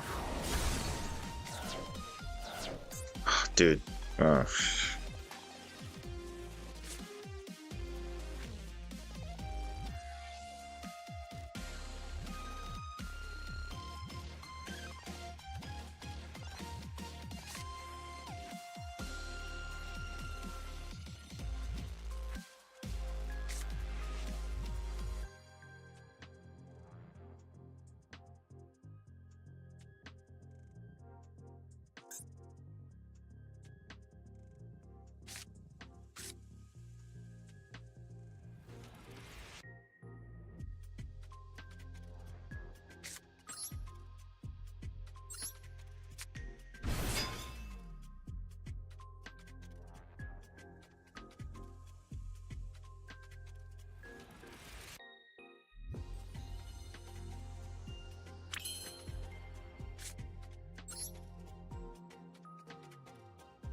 Against Ash. Oh, goodness, dude.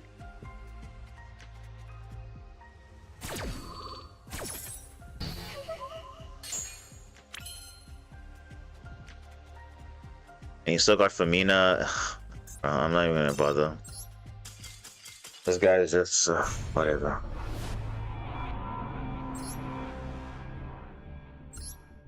Too many normal summons. Too many normal summons. Too many normal summons.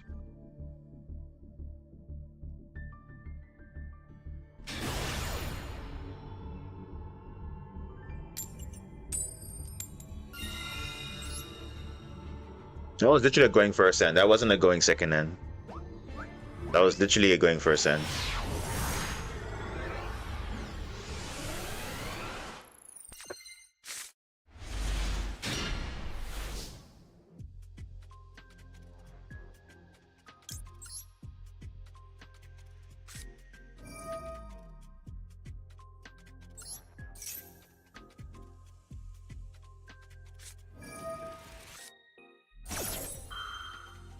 Ooh.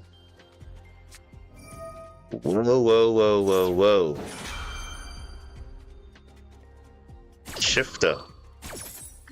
There's gonna be one deck. Vanquish Zone.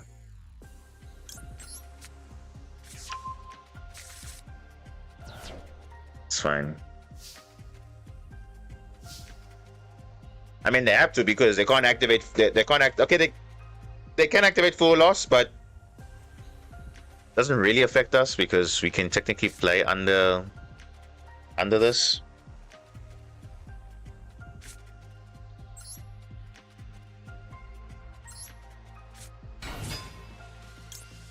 Yeah, this is fine.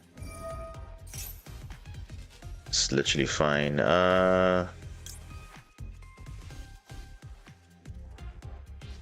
You know what? Low-key, I'm probably gonna search Mandate and then MST.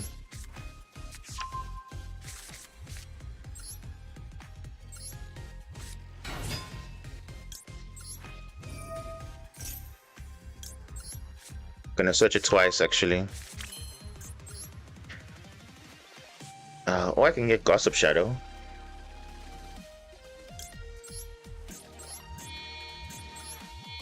But yeah, this is fine.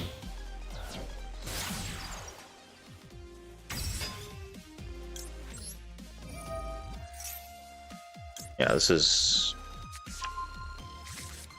not bad.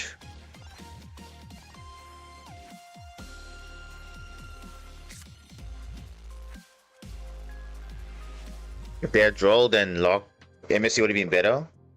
Yeah, but they couldn't draw anyway. So, but even on the draw, I would have been fine still.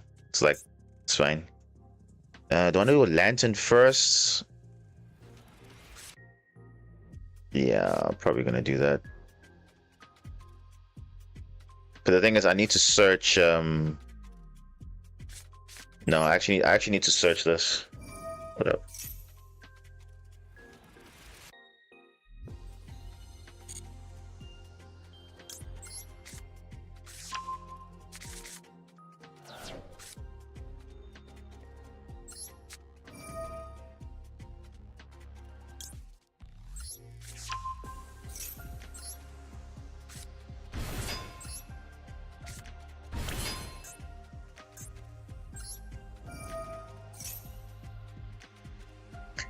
Let's search for Lupus here, because you can't really use Izuna under Shifter. So yeah, that would make sense. And then we'll probably summon this later. But yeah, let me just search for Force Release.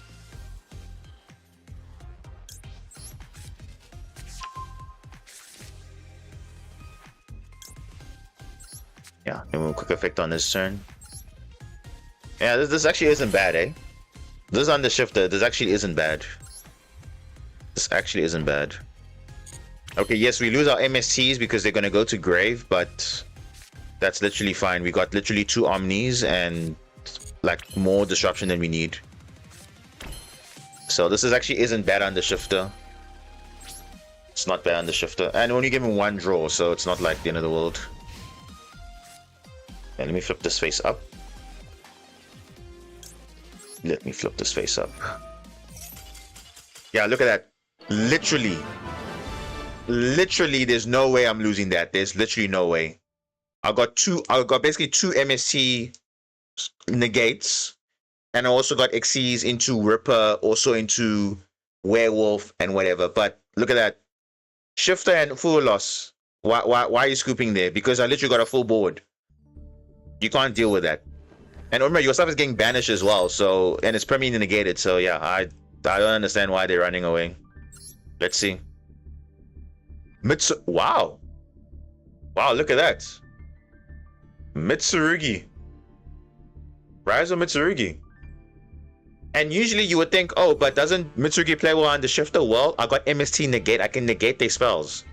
So, yeah. They're basically screwed. I mean, if they have the Wusu, great, but that's crazy though, eh? Or, you know what the other option is? They probably drew Ryzel cards only. But even then, like, I have any... But I basically had plays. I had 2 MST, permanently negate a card, and I also have Ripper going into... or even going into Jax to double disrupt. So there's multiple layers there of interaction. So yeah, as I say, Shifter sometimes does not always equal auto lose. It just depends how your setup is. That's it. I never understand why they hit their Ryzel cards instead of the Mitsu cards in the last Duelist Cup. I have no idea. But this time around, they should hit the Mitsu cards. I think Habakiri at 2 literally does nothing. Yes. I think they'll follow suit with the OCG and make prayers to 1. Because that will hurt them a lot. Ooh, okay, this hand is also interesting. But the problem is, again, we drew 2 normals. Well, this is not even a normal, but I mean, you don't want to really see this and that. Live Twin, oh my goodness. Floodgate Turbo. I'd rather face Pyrizo any day than Mitsurugi. I actually don't have a problem with facing Mitsurugi. But obviously, because the matchups are interesting. That's really it.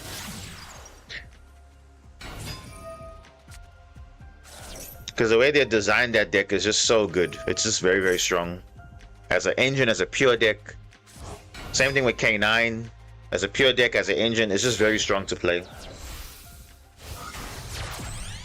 Doesn't matter if you ban the tools that the opponent boss uses. It's just because they'll switch up. You just need to ban the broken. Yeah, exactly. There's always other toolboxes they can use. And remember, mind you, Mitsurugi is still not even at full power, basically. Because they haven't got End of World Ruler. They haven't got Fodrolus Harmonia. So the pure deck is going to get better over time. Even if they kill the engine pieces, the pure deck will still be fine. Will literally be fine still. Because End of World Ruler says I can ritual summon 3 times with 1 card. Literally. So it's like, you would think, oh, Mitsurugi is going to be bad. Nah. Mitsurugi is going to get better over time.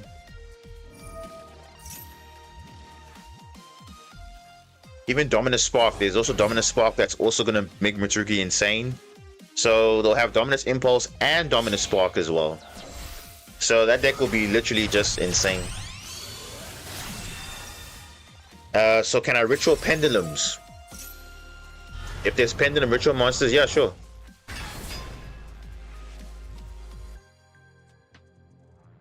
I played against this deck today and I almost won, but they won because of hand traps, yeah. I mean, this is a fan favorite deck. Even though it's doing a lot of steps, it's the people like this type of deck. I mean, why are they giving alt arts and all those things? Similar to Sky Striker. People just like these type of decks.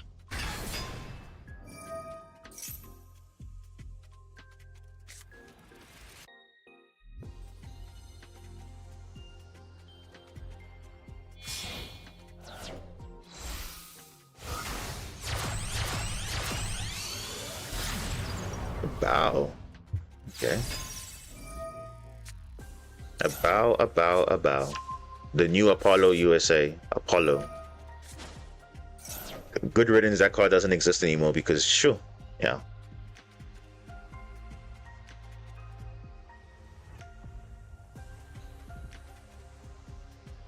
And make me a hand trap hater. They ain't the solution, they're just much of a problem. Look, hand traps are kind of what the game is all warped around basically. So ask any competitive player, it's literally all about interactions.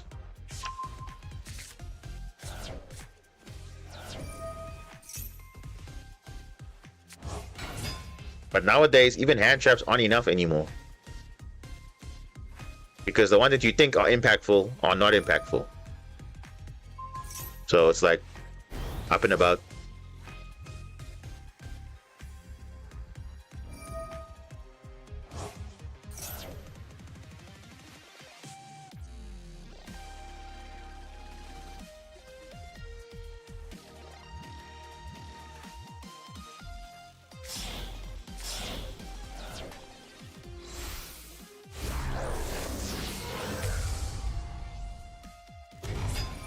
Unless you go first, then you can use them against your opponents to win more. Yeah, and that's also kind of where the problem is as well, because remember, hand traps also increase the power of turn 1.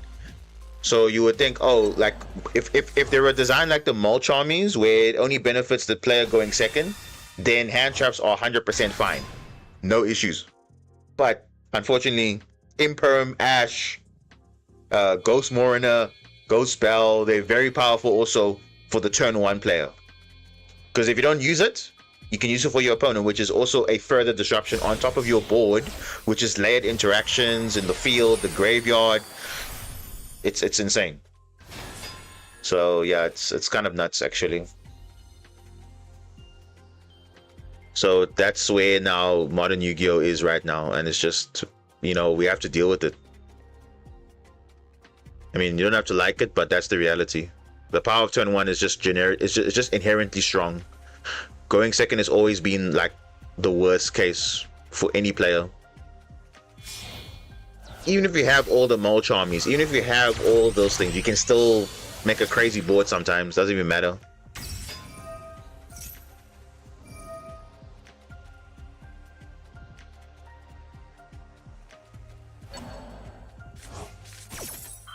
Every hand trap should have, if your opponent controls more cards than you do, then you can activate this card from your hand. Yeah, it's similar to the Dominus cards, right? If your opponent controls a card, you can activate it from your hand, or your opponent activate a monster effect in their hand or grave, you can activate it from your hand. So it's cards like that should be there.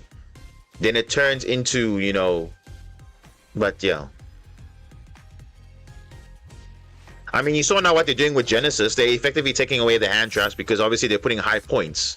So that's where, you know, they're now, okay, in the absence of hand traps, which decks are actually still good? So that's where Genesis format comes in. Because it's basically, there's no hand traps in that format. Yes, there are some, like DD Crow and whatever, but Full Loss is still there, but the points are, they all have points.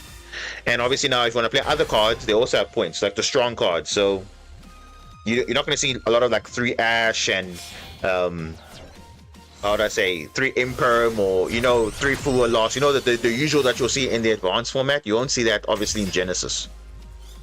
So yeah.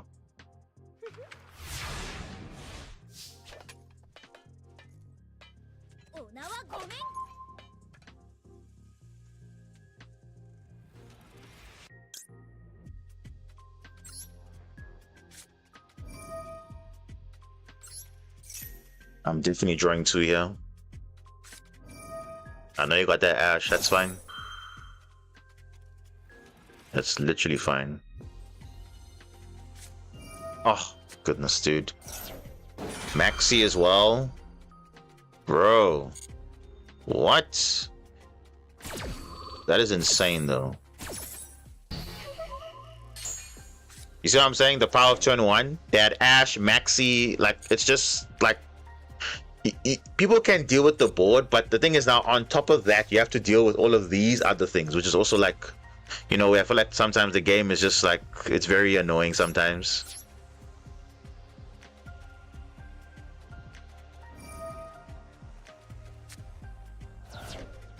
And this guy had Droll.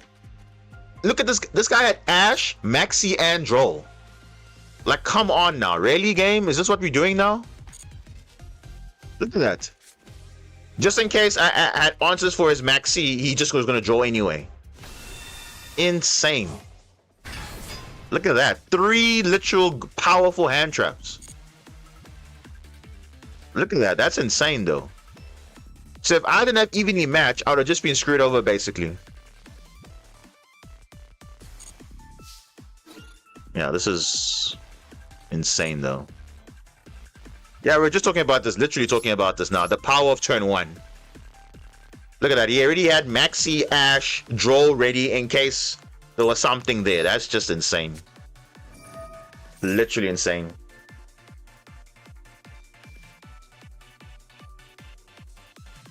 Yeah. Absolutely insane.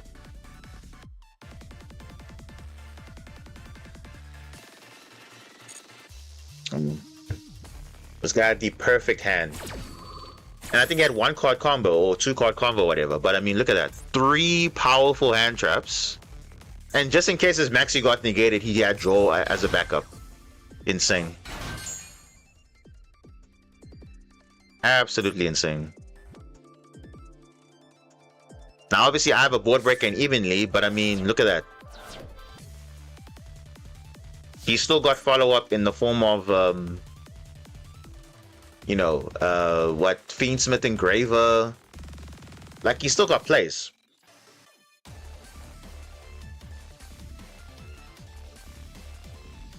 Yeah, this is like, you see now how do I play the game? Because now I could literally make him, I can literally play, but the problem is now he's he's got a second hand basically, so it's like, what even is the point, He's got Fiendsmith Lacrima with the Requiem, for you'll just summon that, then he has follow-up next turn already. And that's it. Insane though.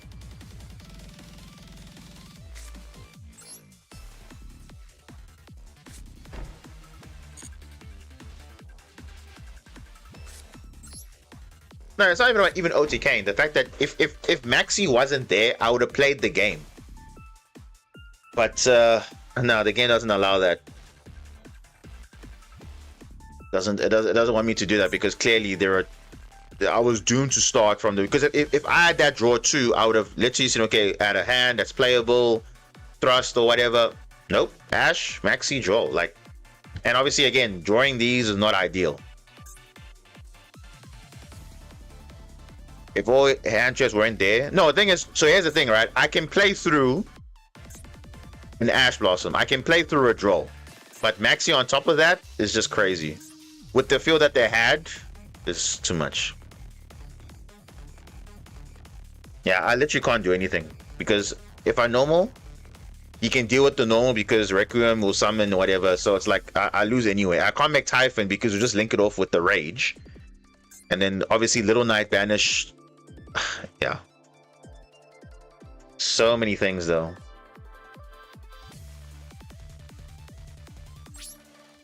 Yeah.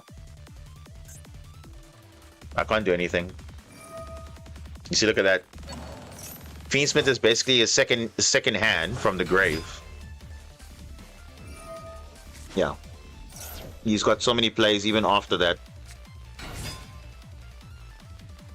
Yeah. This is crazy though. And the Maxi.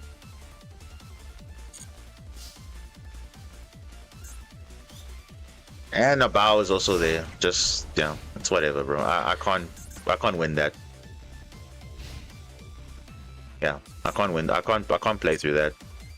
Giving him so much card advantage again, even though I can make a Magnus, right?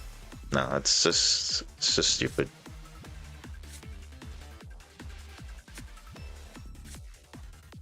So crazy.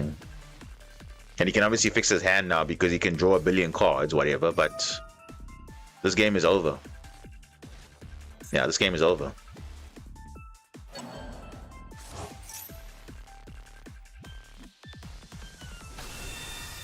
We literally spoke about this right now. This is exactly what the game is all about now. Because now with board breakers, you need to have board breakers plus hand traps. You can't just have board breakers only. Because if I had full loss, he would make a half board. He wouldn't make a full board. But this is just like, yeah, unfortunate.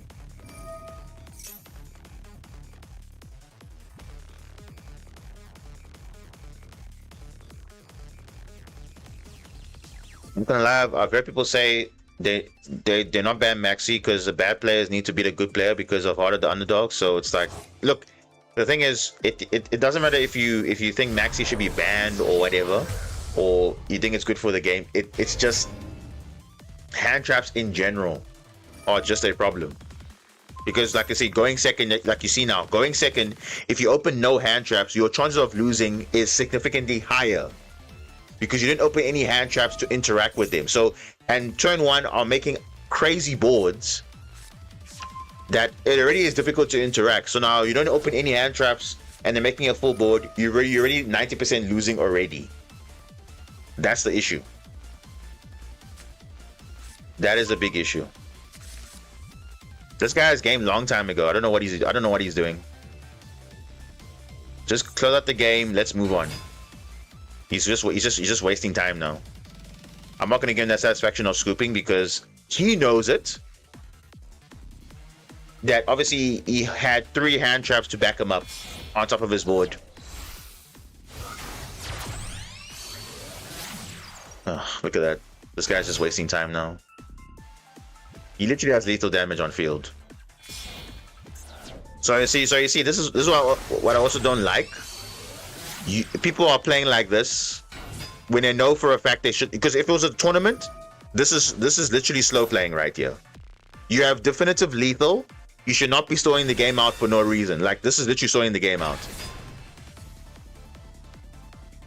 Because I don't need to surrender, but out of respect for your opponent, finish up the game. Don't try and waste time.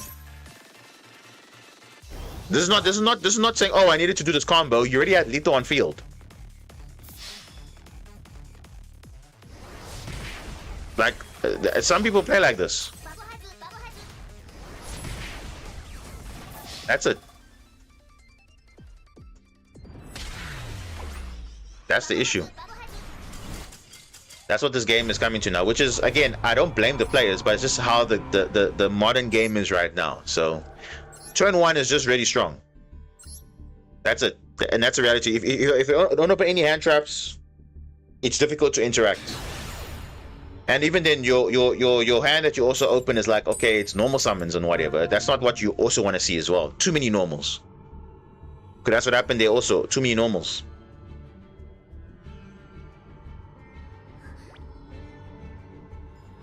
Because I know, you guys know, I can literally break these boards. But a lot of the time, it's always non-engine that throws me over.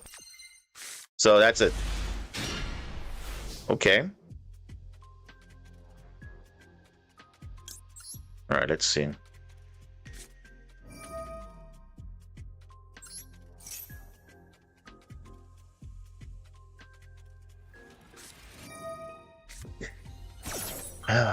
Boy, here we go.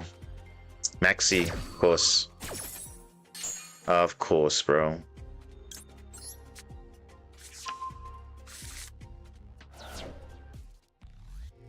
But you see, this is the one time because I know they're on some stuff. You see, this is not a difficult because they're definitely playing Tempai.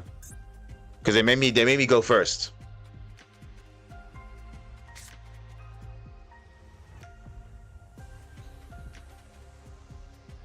And if I do nothing, then they're gonna lethal anyway. So you see what the issue is? I have to go all the way here. I have to.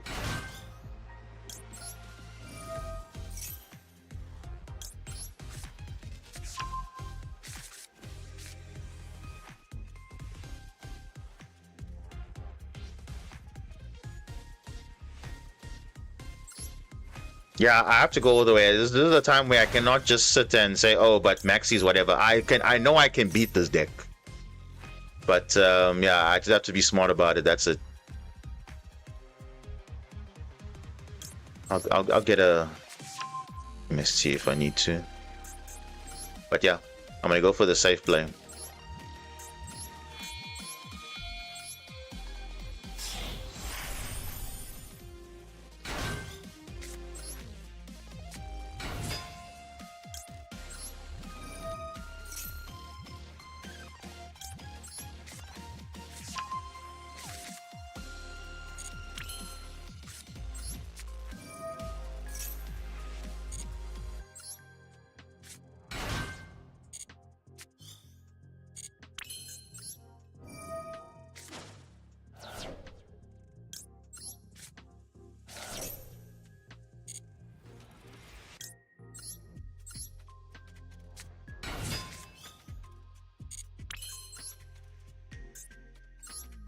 It's fine.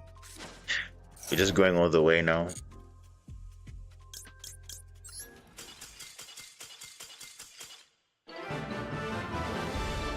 Oh, what's this now? He's scooping. Why? Why is he scooping? Let's find out what his deck is.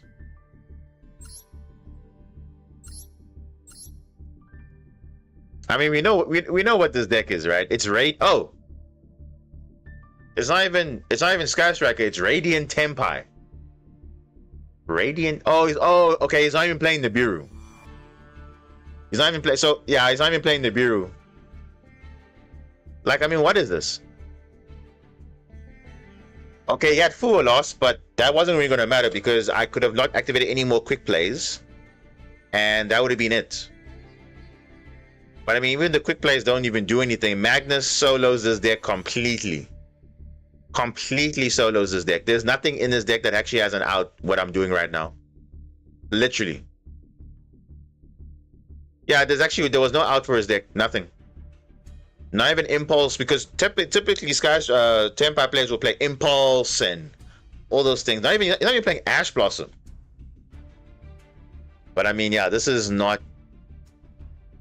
Yeah, this is not. I get the approach, but this is not kind of the safe bet. But okay, there you go. And you know, just people have taken out the Nibiru because they say it's not impactful, but I still play one copy. That's not treating Kaiju as a cross out. Yeah, I mean, that's what I'm saying. Play Kaijus because that's what you see. You didn't expect. Oh, I can actually still make a play, even though I'm under Maxi. And like I said, this deck can literally play under full loss very well. Under Maxi, whatever, but we can definitely play.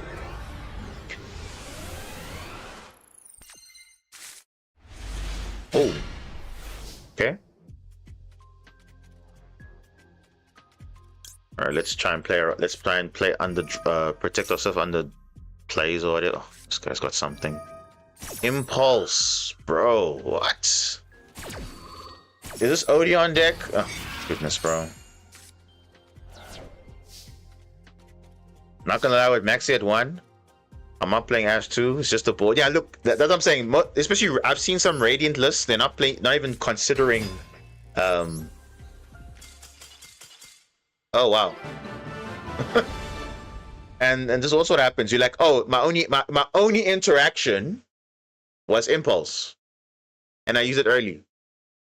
And they're like, oh, but he still has to play. Like, of course, this is Yu-Gi-Oh! Now we're talking about. No one's playing pure decks anymore. We're playing multiple engines. Come on now. Labyrinth? Why would Labyrinth scoop though? I don't understand. Doesn't Labyrinth have like a better chance than most decks? But again, maybe the only interaction was Impulse. And that's it. But yeah, it's kind of strange though that he would scoop, because again, that was probably his only play. For reals though. But I mean, yeah, that's interesting. But it's weird though that he scooped, because you see, it's so now if you have a situation where you have one if you have one hand trap, it has to be impactful. So you can't just, you know. The Odeon deck is what's wrong with Yu-Gi-Oh! Turn one power and they get everything. The thing is, they have the luxury of playing everything because they can.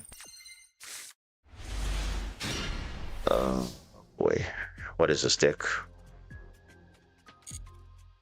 I'm not comfortable with normal summoning Jokel. I'm not comfortable with that.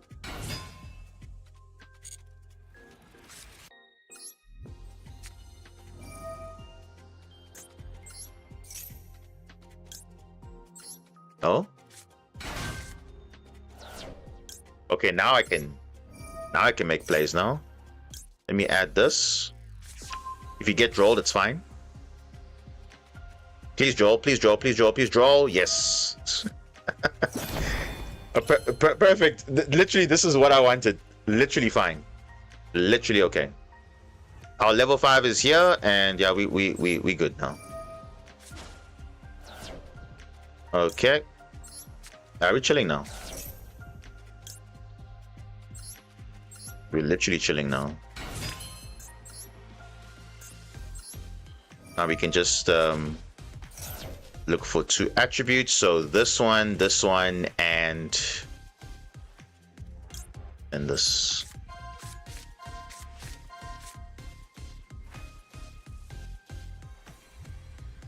Nice.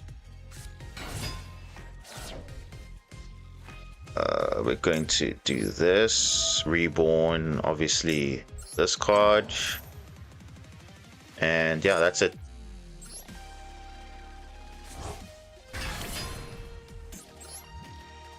Hit the field spell immediately. Yeah, we're chilling now. We're fine. We're literally fine. Let's just do this.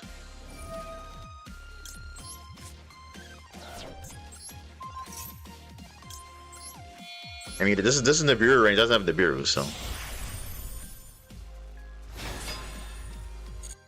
Oh, could have dropped. No, okay. We're just checking, and then yeah, that is that. Yeah, so literally any of them, but we're gonna attach the other one, and yeah, we should be good.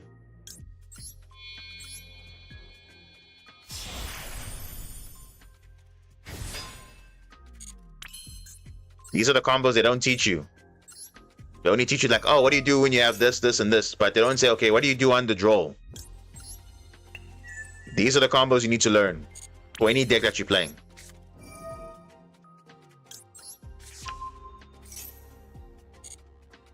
There we go. And we can actually get some follow-up. Beautiful. We can get some nice follow-up with the... Yeah, we can get follow-up with layer 19. Or we can get follow-up with Zayton. It's literally... We can do whatever you want, literally. So I'm going to get layer 19. Because we can. And that's it.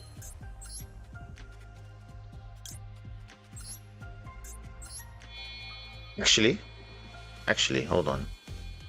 Yeah, no, it's fine.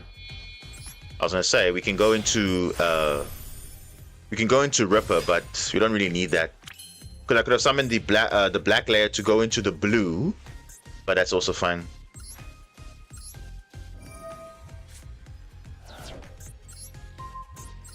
Underdraw.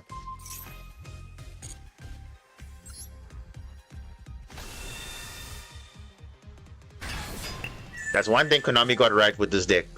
They made it in such a way that you can play underdraw. That's one thing they did right with this deck. If this deck couldn't play underdraw, I wouldn't be playing it as much. But this deck can literally do everything.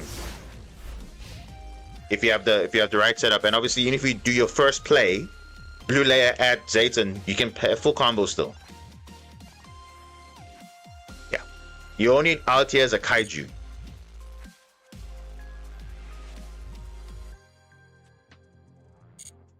Let's see. What are you on? Do you have the outs?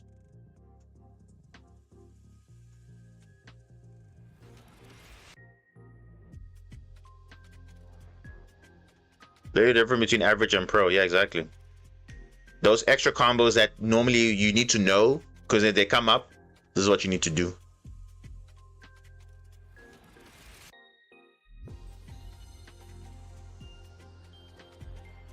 And obviously this comes with a lot of practice as well. It's not just, okay, learning on the fly. You have to actually learn your combo. What do you do? Ah, droplet. Okay. Oh, he probably drew Ash. He probably drew Ash because he literally could have Ash like a long time ago, but he didn't do it. So he probably only drew Ash now. Oh, droplet. Oh, no. Oh, no. Oh, no. Droplet. Oh, no. Oh, no. Can you duel me so I can get better at this game? Radiant? Okay. Cool. They can't add anything. Corsair can't add. Like, Radiant don't have outs to this. Come on now. Pack it up. Let's go. Typhon. That's fine. That's literally fine. Typhon will not save you. It will not save you. It will not save you. It's only... You cannot activate the effect, but you're still unaffected. Okay. How can I duel you? So let's see. If we can rank up, then yeah, we'll see if we can get some duels going. Yeah, GG. Yeah, it was definitely Radiant. Okay, we gonna rank up. Let's see. Yeah, was Radiant. Wow, triple Featherstorm, one of Droll, and like I said, the nice thing about my deck also, it counters a lot of other decks too. Like Radiant counters, Mitsurugi counters. Like unless you join your specific outs like the Wuso or in Dracotel, the Titanic Clad or the Albaz or whatever hard drawn, like no, you don't have your outs for it. And then most of the decks struggle with it. You saw that other day we played against Kenan Christian. The guy was trying for 15 turns, realizing there's no out for it. Even Arc Rebellion, we can out Arc Rebellion. We can out Gorgon. Even Gorgon, we can deal with it because Gorgon does not make us negated. We are still unaffected. So yeah. Also counters Marencia's also. I mean, you can still link summon, but obviously you can't add your cards. That's the only thing. We're gonna go second in this rank up.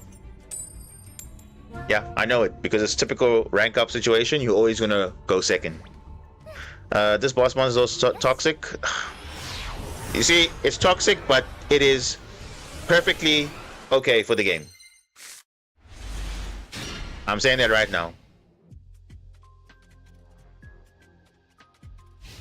I don't think anyone has an issue with Magnus because it's very difficult to summon.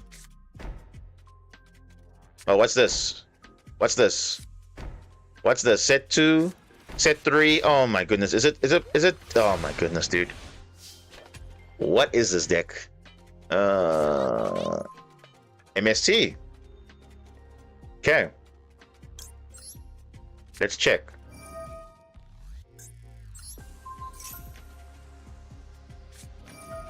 Oh, it's Odeon. It's Odeon, of course. They don't have to do anything. They just set 4 and pass. Of course it's Odeon, bro. Oh my goodness. Wow, dude. Of course it's Odeon. Of course it is. Yeah, I'm probably gonna do this now. Come on, what else do you have? What else do you have? Purge. Impulse, yeah, of course. Broski's got everything. Yeah, come on, let's go. Impulse, what else you got? Purge. What else you got? What else you got? Jeez, bro, like this guy's got literally everything. Come on. Oh. Okay. Okay. Okay. Okay. Okay. Purge. Song of Dominators. Bro. This guy, bro. Come on, dude. Adding Purge now. Yeah, he's gonna add Purge, of course. Of course, bro. He's just good at the game. Of course. They have literally everything. Hard drawn Verdict of Anubis. Hard drawn Impulse. Hard drawn Dominators. What else? Whatever, bro.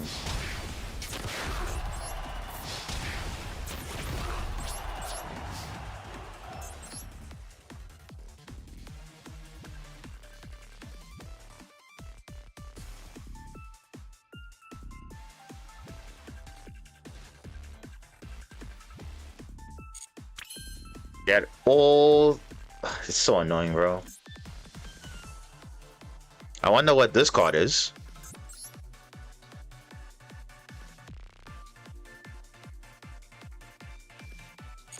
I'll just leave it like this for now.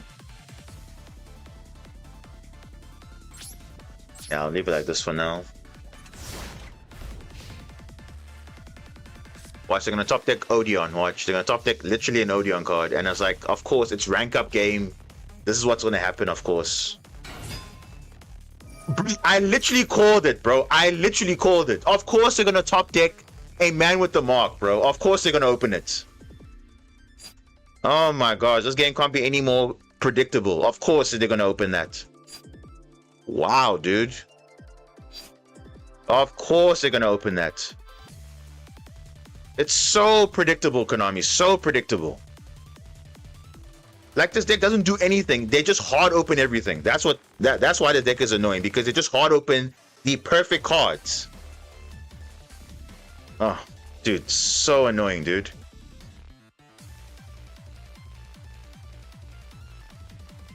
Ugh, whatever, bro.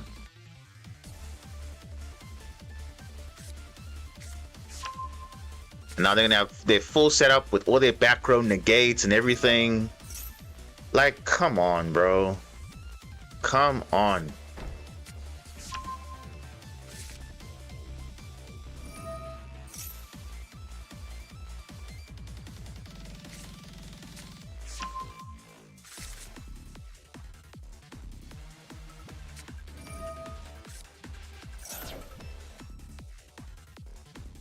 And they're gonna recycle the trap, summon Anubis again. Ugh, dude. Yeah, I'm gonna summon this. Impulse again, Impulse again. Impulse again. Damn, bro, this deck is just annoying, bro.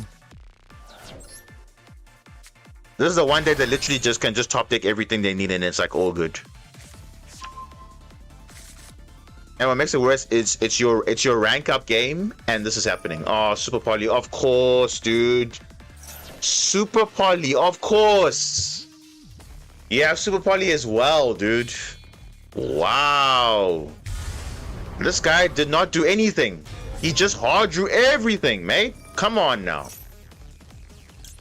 Come on now, game. Seriously, you give this guy the perfect draws. He didn't have to search anything. Literally zero skill required. Zero. And you're telling me I'm gonna lose because of what? I'm not drawing well? Come on now. Come on now. That is just so unfortunate, bro. Look at that. That is just disgusting now at this point. Literally disgusting, bro. And it's my rank up game too. And what are the odds? He gets the perfect cards. Perfect cards, by the way. Perfect.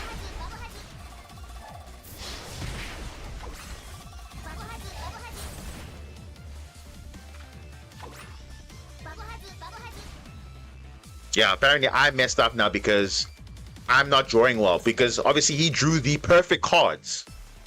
Song of Dominators, Dominus Impulse, Verdict of Anubis, Super Poly as well. And he top deck Man with the Mark. Are you kidding me? Insane, bro. Literally insane.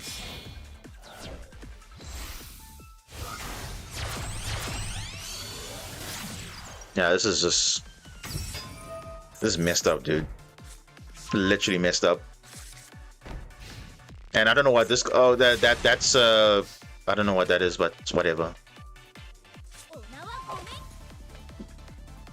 Give me full loss. Are you this game, bro? It's so stupid.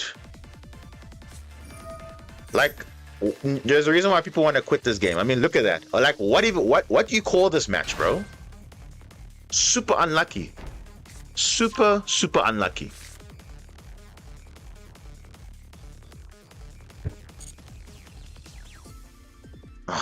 Wow, bro.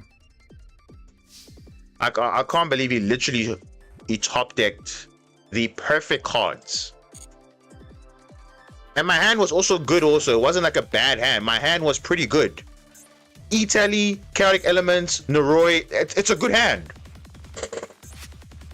But it just pisses me off now because this guy didn't literally do anything. He didn't search anything. He just hard drew all the cards.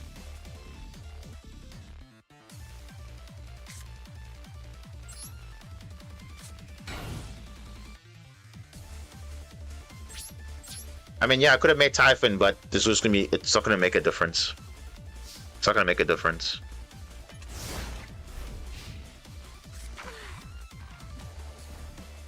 It's not gonna make a difference. I could have made Typhon, but it doesn't make a difference. You probably have Solemn Judgment there or some BS trap, so it's like whatever, it doesn't really matter.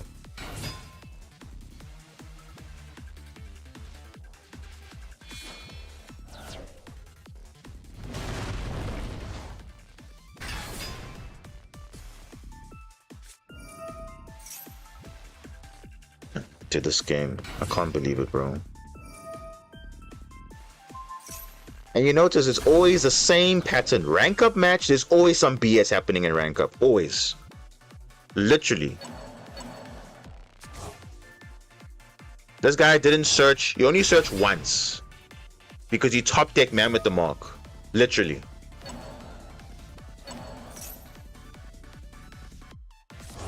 Insane. Serve traps are not good. You don't. These decks are not existing. Oh my gosh! And you open a Primite card as well, bro. What even is this match, bro? Come on now. Talk about literally unlucky. Look at that. Nah, bro. Now he's literally trolling now at this point. He's literally trolling now. He's literally trolling at this point. He's already got lethal a long time ago. He's just trolling at this point. Because he managed to top deck the perfect cards. This guy's trolling, bro. This guy's literally trolling. And I hate players like this. Honestly, I have to say this now. I hate players who play like this. Literally zero respect for your opponent. Literally zero respect. Honestly, zero respect. Zero. Literally zero respect. This is literally trolling now. Literally trolling.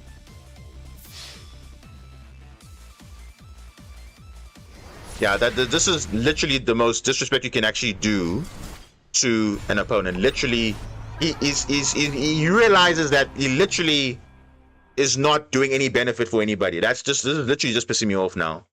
Literally no respect, bro. I can't respect a player like this who behaves like that, honestly. I mean, yes, okay, fine, close up the game, but then you don't have to do all that combo for no reason, knowing very well that you could have lost that game easily. Literally no respect for that player, honestly. Literally zero respect. Literally. Look at that.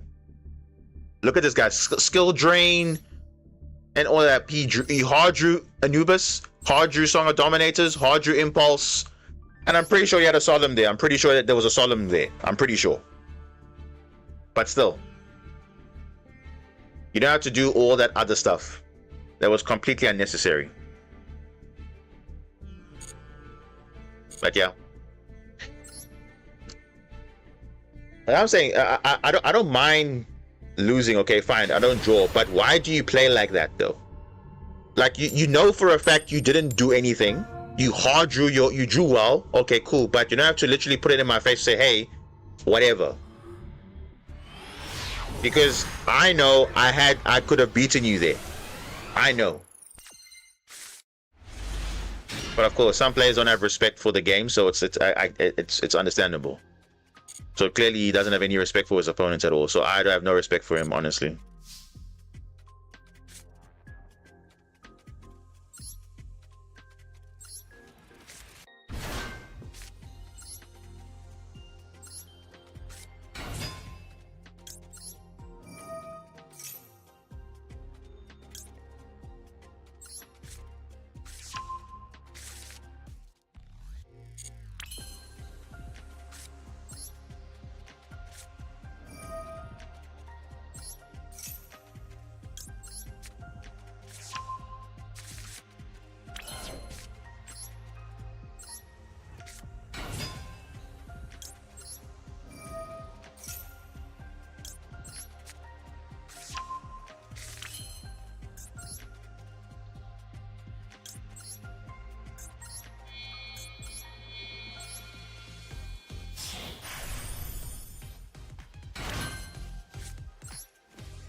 Canine. Lupus. Okay. It's fine.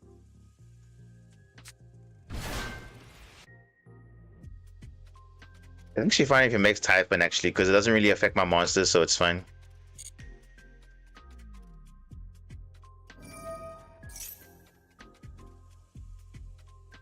Or do I just negate because I can? It seems like bait. Yeah, because technically under Typhon I can still make Magnus, so it doesn't really affect me actually. Yeah. It's actually fine, yeah. We can make Typhon, it's fine. It doesn't actually affect me actually. It doesn't affect my combo. Because now that means it also helps me because you can't Nibiru. So that's fine with me actually. It is fine with me. Yeah, it's actually fine. I won't even bother negating, so it's fine. Yeah, it's fine. You can't Nibiru, so it's fine. So it's actually good for me. I can stop your Droll and whatever, so I'm literally cool with that. Yeah, so it doesn't really impact me that much.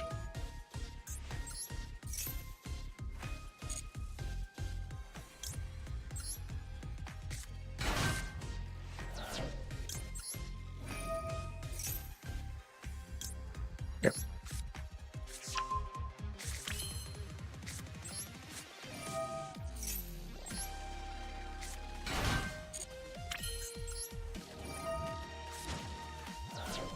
Yeah, still fine.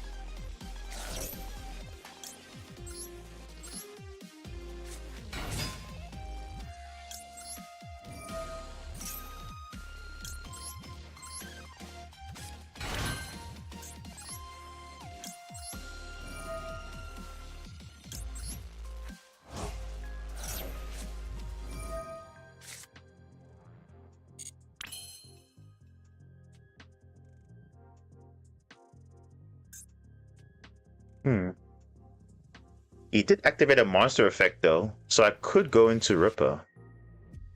I could actually. I actually could go into Ripper. I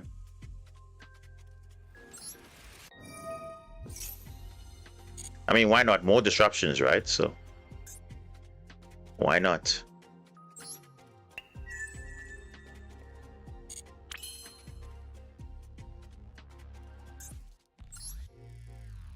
Okay, let's just do this. Yeah, actually, I can actually do that. I can get more disruptions. So let's do that. Because he literally activated a monster effect in the hand, so I could actually go Ripper into rank 5.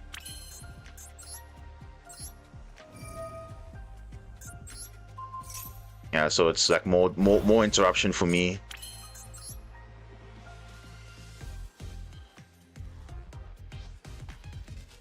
Or should I just leave it? Because he's got Typhon, he might probably spin it back. So it's like, yeah, it's actually fine. You know what? Actually, I actually don't need it. I actually don't need it.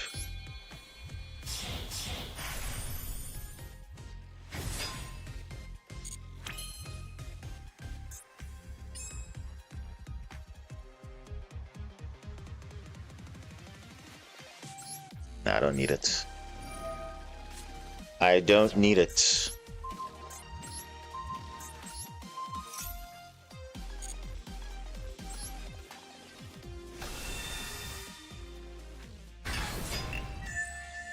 Yep.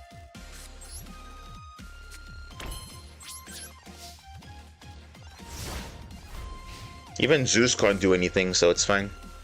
I'm literally good. Unless you have your outs. Yeah, the rank 3 is kind of irrelevant now because Magnus prevents it from even activating, so it's fine. Because you can't, they can't draw by card effect, so this is a kind of basically a normal monster now at this point. So they can spin this back, no problem. Unless they draw a Kaiju, Lava Golem, I don't know, but whatever.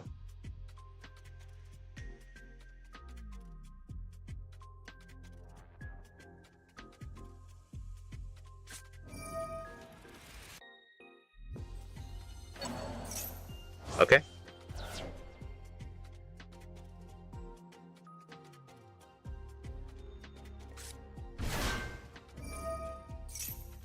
Yeah, because the effect says both players draw a card, but obviously under Magnus you can't do that. Typhon for bro, Typhon for Typhon. What are we seeing here? What? That's the first time I'm seeing that. Typhon for Typhon. Whoa. Okay, I was expecting like Typhon into Zeus, but okay. That's fine.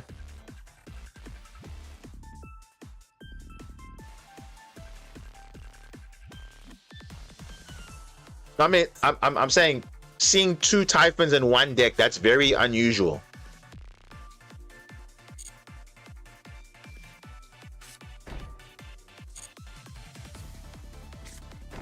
Oh my gosh, what is this deck, bro? It's Tempai, right? Yeah, this is basically a vanilla monster, so it's literally fine.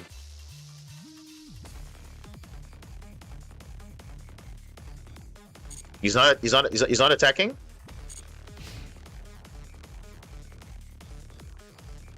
Huh?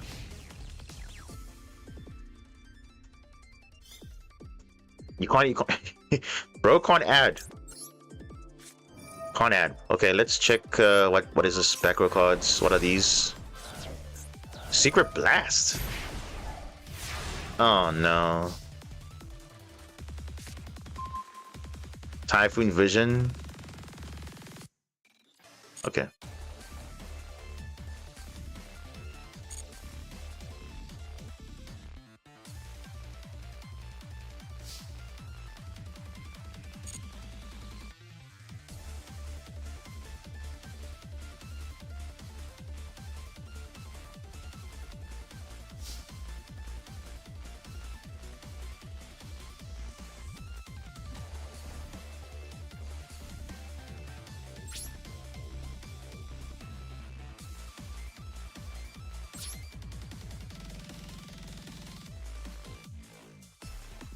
You could have Cylinder or something. I don't even know. That's fine. Let's get rid of this.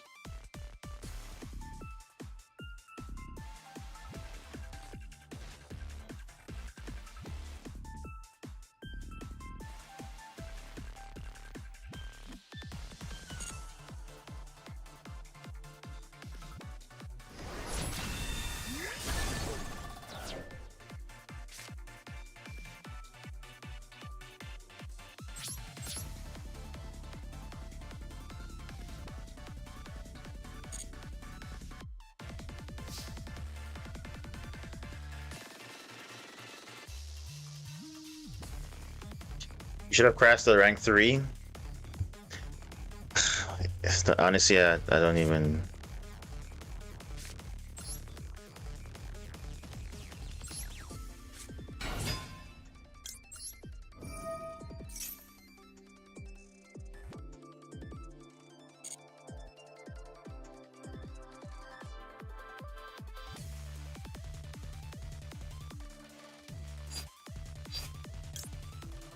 Hmm.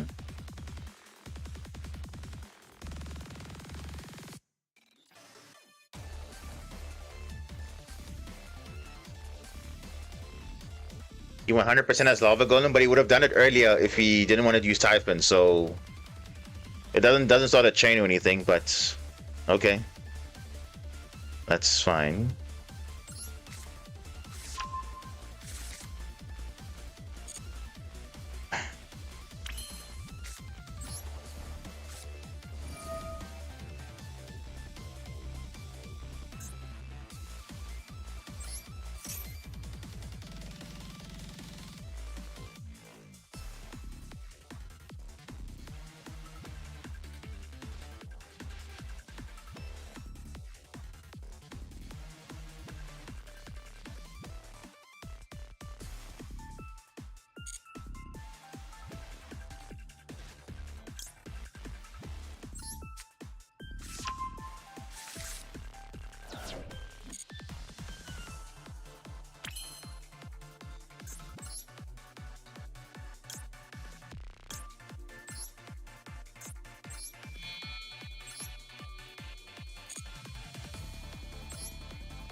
Now you can't golem anymore. There we go. You were saying?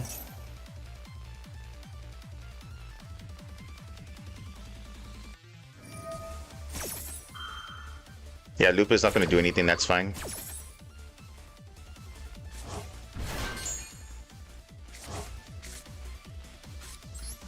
I got Mandate and I got MST Pop, so I'm literally good. So now Lava Golem is not a fear anymore. There we go. Even if he draws it now, doesn't really matter. Yeah. Let's recycle some cards here.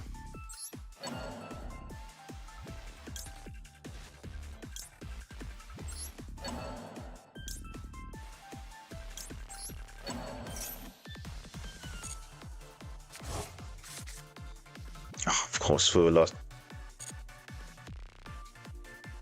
Remember, there's 2 Typhons engraved. Does he play a third one? Don't think so.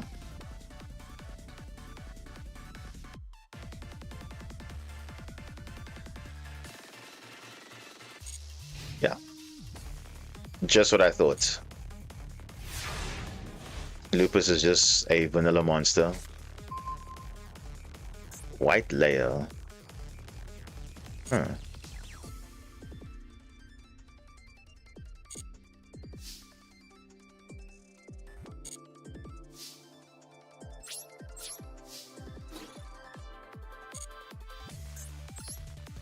Yeah, it's fine. And now it's gonna get banished now. Yeah, I'm actually fine. I have literally MST negate, so I'm good. If he activates a battle trap or whatever, I can negate it, so it's literally fine.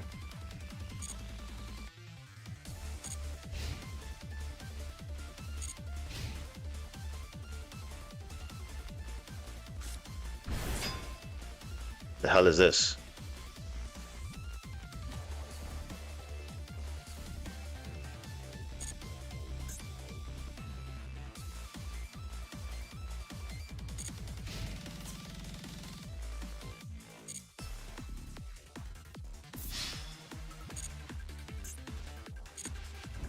Can attack directly?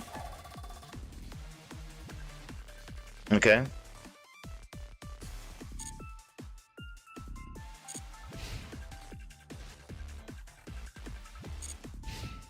Yeah, that's not...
Okay.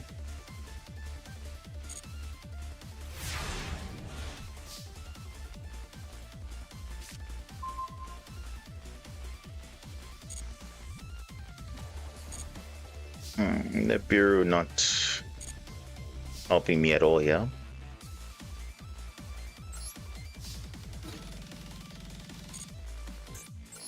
There's one card that he can actually burn me with, but I don't know if he has it. Yeah, this card. This card. This is the card I was looking at. Because yeah, this is the card I wanted to avoid. So it's fine. I think with one more spin we should be fine. Yeah, so it's okay.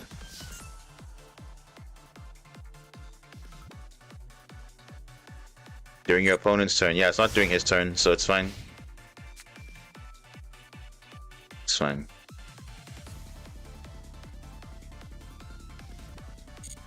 And like I said, we do have MST to negate a trap if he wants to activate in the battle or whatever, so it's like literally fine. This is a card that literally can save him, but otherwise, if he doesn't have another one, then yeah. We'll just spin this back on our turn and then we'll close out.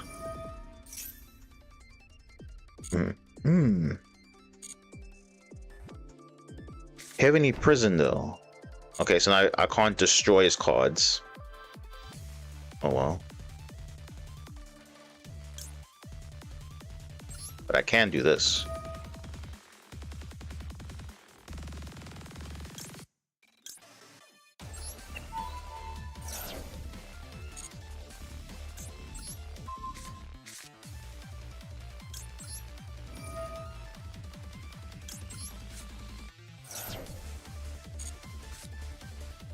Ace for K9.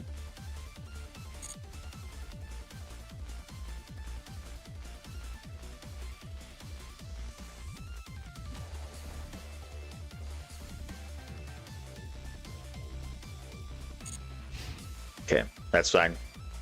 I think we're okay. Yeah, this should be game now. Yeah, this should be game.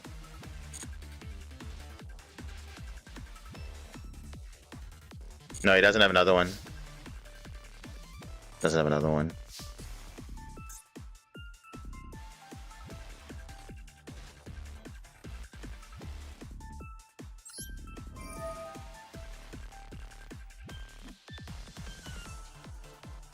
Ripper's not gonna make sense here because it doesn't protect me in the damage step. It negates the effect. Yeah, this is the only play. Unless he has Battle Fader, but this is game.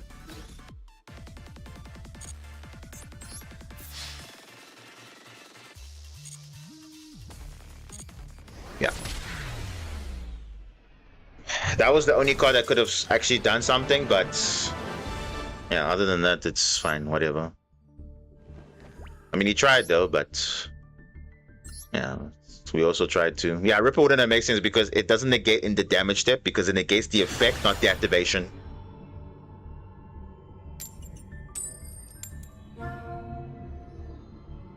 Yeah, a burn deck is always scary because it's always reacting to what you are doing. So, but if the Zeus was destroyed, I could have lost that game. Oh, jeez, what is this hand?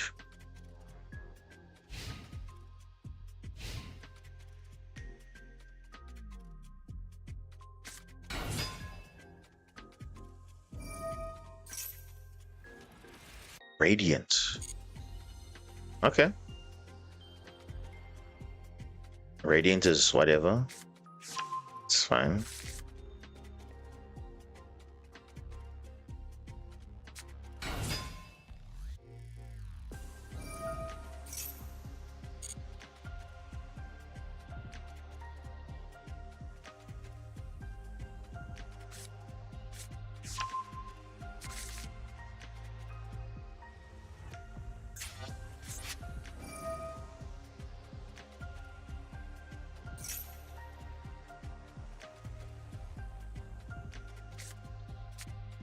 Yeah, this is pure Radiant.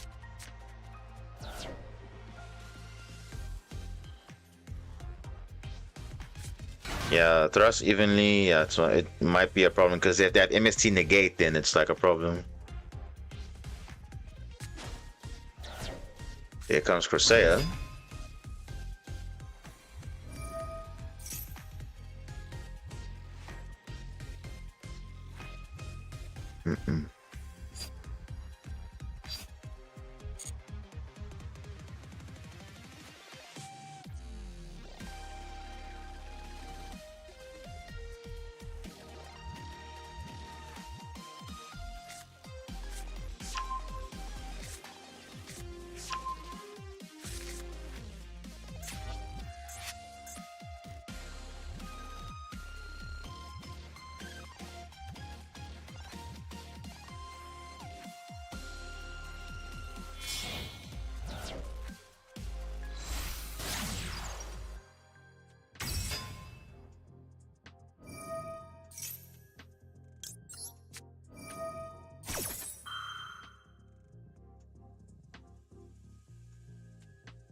Oh gosh, Chalice as well. Oh, okay, it's fine.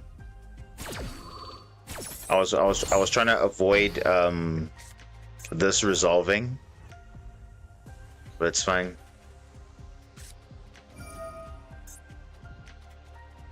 Ugh, okay, well, it makes sense. This is good for going first or second.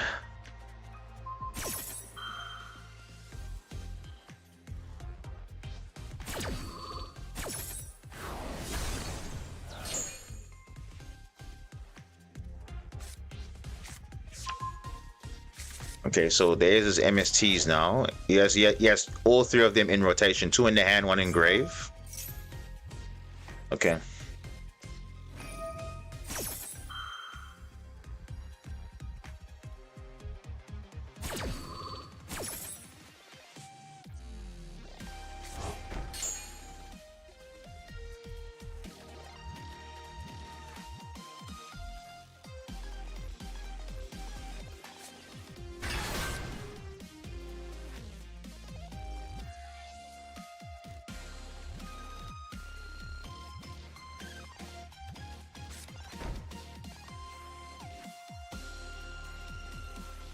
He didn't activate. Why didn't he activate? Oh, I was gonna say now. Call by the grave early. Why? Why so early? I'm saying he could have literally activated the vortex or this one, the link monster, to place the field the mandate. I don't know why he didn't do it earlier. Wait, he's not doing it?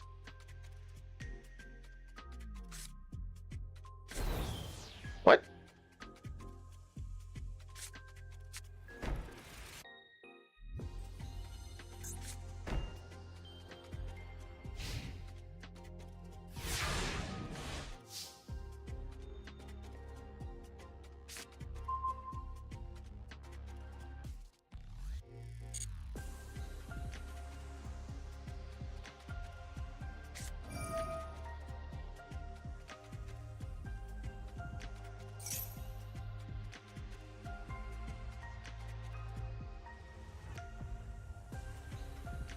He's got two MSTs. And I have to chain link block them, definitely.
Yeah, because I'm basically trying to chain link block. So if he wants to negate, then he has to activate the other one. Then he loses all his MST stuff. Because the ones on the he has to allow this to resolve. And I can chain link block again.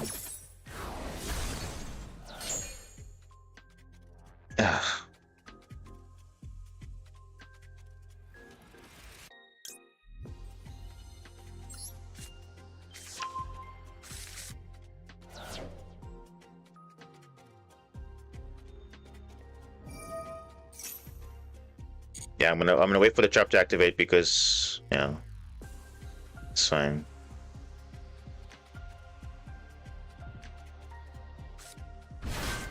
Crusea.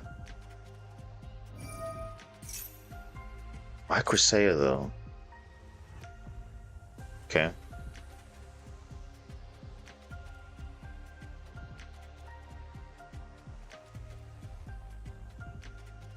Yeah, once I get this face up and yeah.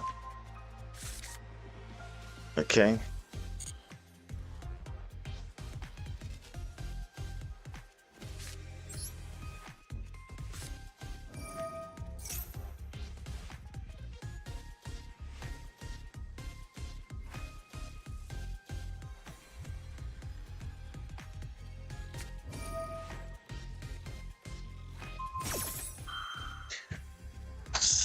Damn it.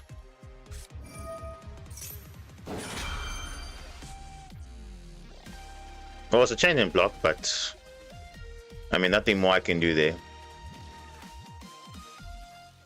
So you have 2 MSTs, there's the third one. So that one, I don't know, that's probably a quick play. That is the Ascendant, I believe. So that's not doing anything there. If I'd evenly match, I would have literally dealt with this and then combo off from there, but the best thing is to steal the Varun and combo.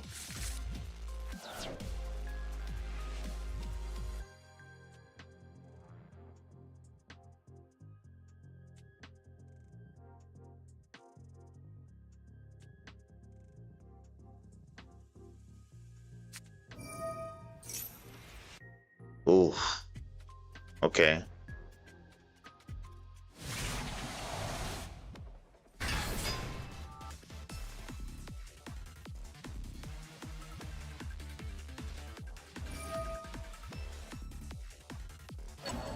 This card wasn't here, I would have searched for evenly matched.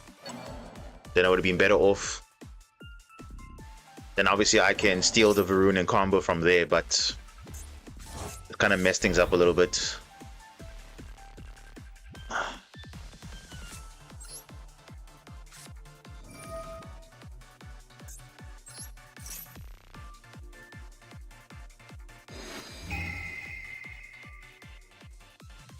Yeah, he's gonna have 2 months in the gates, and that's gonna be rough though.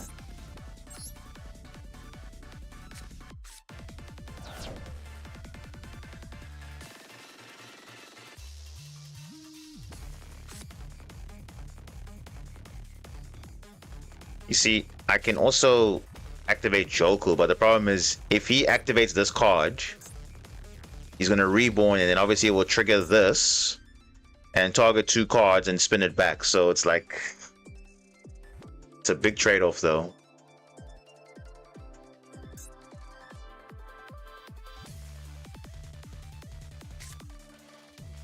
Yeah, I see. It's a literally a big trade-off because he'll be able to get benefit off that. I mean, either way, I'm probably screwed also. If this wasn't in play, I would have searched evenly matched, and I would have obviously dealt with most of the field, and then obviously steal the last monster and then combo. But now, it's a bit rough now. It's a bit rough. Because if I normal summon, you'll probably trigger this, you'll spin 2 back, and then that's it. And then Joku, if I add, if he allows me to add, which is weird, then yeah, then we're pretty much back in it. But otherwise, yeah, it's gonna be rough. Yeah, either way we screwed, I think.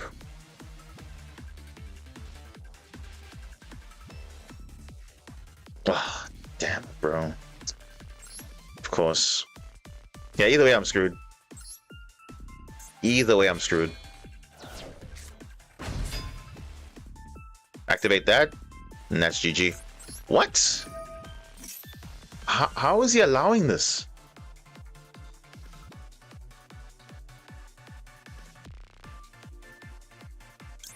Bro, how is he allowing this? Why? How is he allowing that? Dude, how is he allowing that?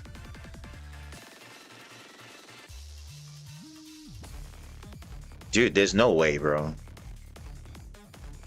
There's no way he's allowing that to resolve.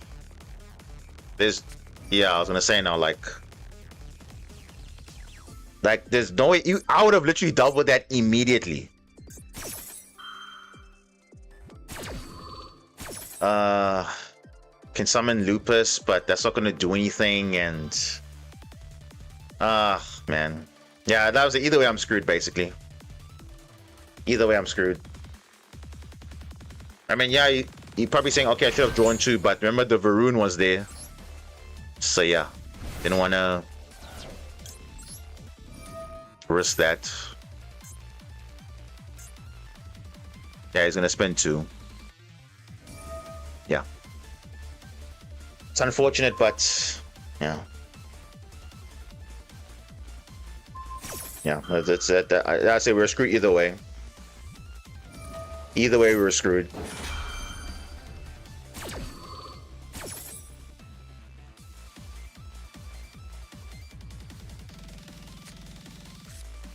Yeah, we're screwed anyway.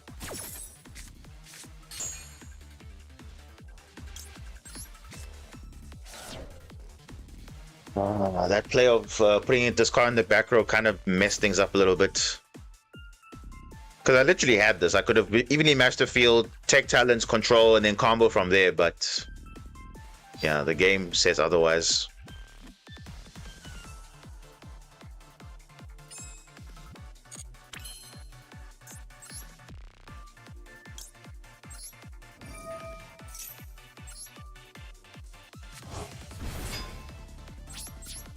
Damn it, bro. It's fine.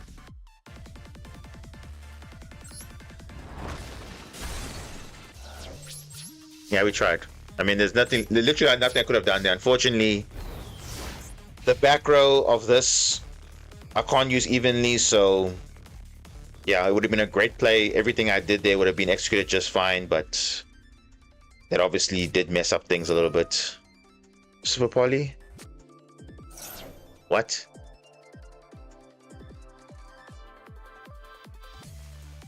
Does he have a target for this? Yeah, it's just a trigger phonics. Yeah, it's fine. I did play it well though. I did play it well. There's nothing else I could have done.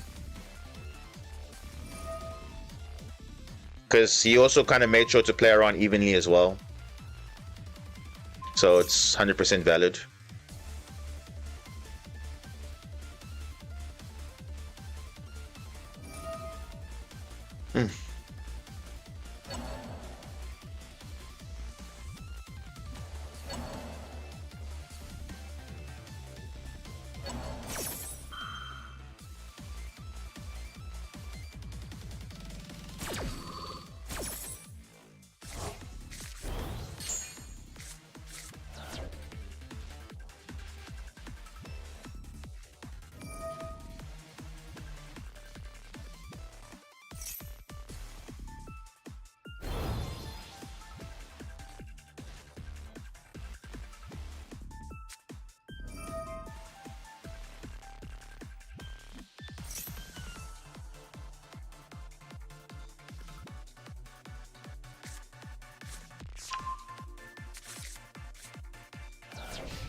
Yeah.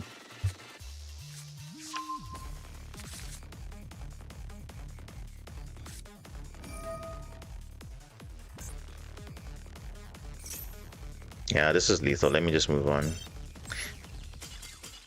Like I said, I played the best I could, and obviously, you see the importance of chain blocking and all that is like if you have quick plays on your side, it's also just to, use that. But I played it as I would normally play it. There's no other way you could have played it. So it is what it is. If I maybe a case of K9, then I could have done that. Yeah, it was the rank up. But this is typical, right? This is always like that, so it's the same. Rank up is always difficult for some reason. I don't know why, but everything before that is okay. You see, now I'm winning coin flips and everything, but then when I go into rank up, something else happens. It's just, yeah. Want to explore a deck idea with Cosmic Cyclone? I mean, you can run Cosmic Cyclone. It's not a bad idea, but like you see, I mean, where is this hand? If I had this earlier, I would have been a little bit more comfortable, but I mean, yeah.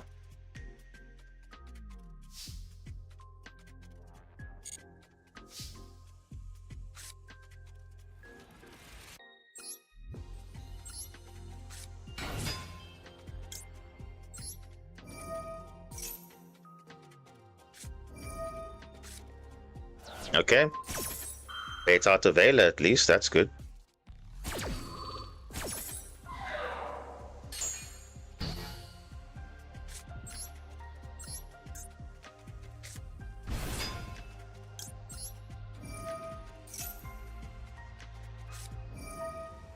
Dude. What? Double Vela? Dude, what am I seeing here? What is that luck, though? Oh, okay.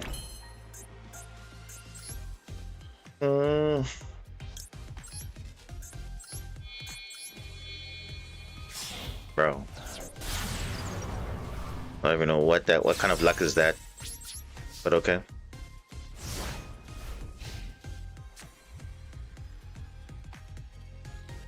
Double Vela in this meta, that's insane. Draco Tail. Okay.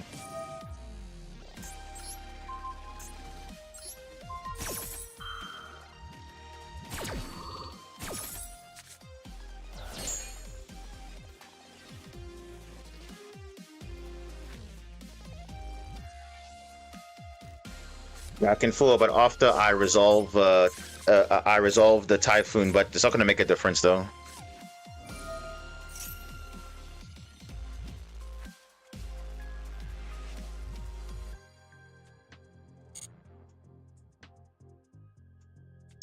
Ooh, actually could have Typhooned that. No, never mind. No, it's fine. I actually could have done that, and I could have fooled earlier. That's fine. I'm realizing now I could have done that, but he's having low cards, so it's like, eh. Ghost Spell? What?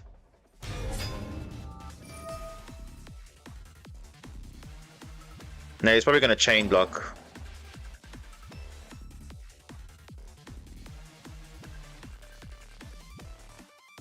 Nah, it's fine. He had Ghost Spell as well, dude. That's just insane. Oh. Yeah, no, it's fine. I should have maybe done that earlier, but yeah, I actually want to ash this. Yeah, that's not gonna. It's fine. I'll rather just ash that. Vela again. Okay.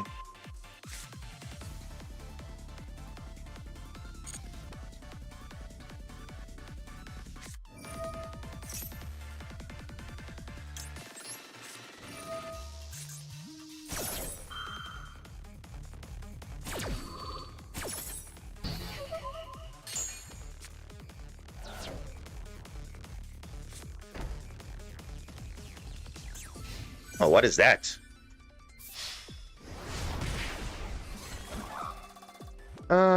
Yeah.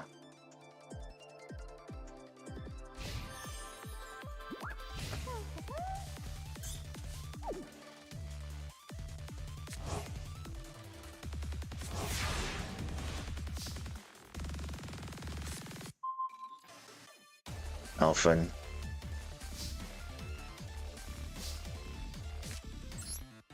If that's Draco Tail Horn, I'll be kind of annoyed.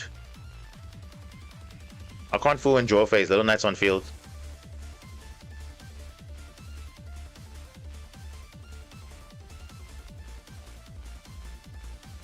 Yes, Firmino and Vela. I can't fool in draw phase.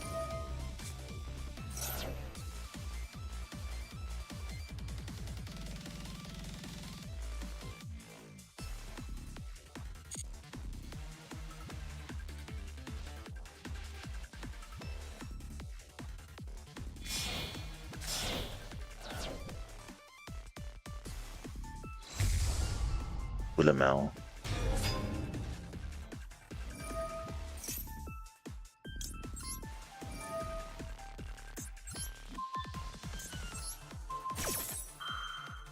Oh, if that's a horn, I'll be so annoyed. Okay, no. It's not. What is that card then? Kitu. Okay, might have a chance here. We might have a chance. Yeah, might have a chance here. Must just play it right. I wonder what this back row card is. What is that set card? I don't know. Ooh. Ooh, okay. We're getting somewhere.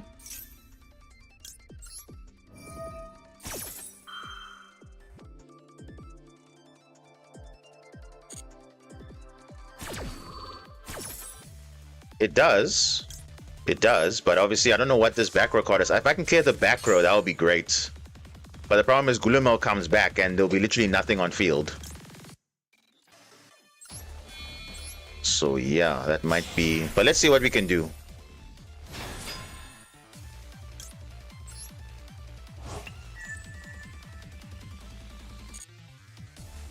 Doesn't look like he has much, eh?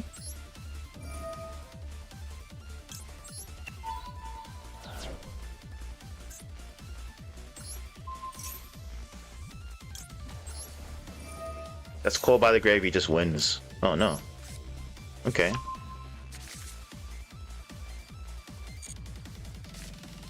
Yeah, I could try and go for Magnus here. Yeah, let me do that. Yeah, I don't think it's a good... I don't think it's a... I don't know what that is. It's... I know Kitu's there, but I don't know what the other card is. But yeah, let's just see. Oh, it's Flame. Oh, it's Flame, okay. So you hard drew Flame. Okay.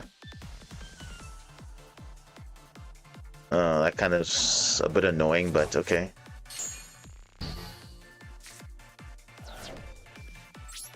Okay, it's fine. It's Kitu, so we can...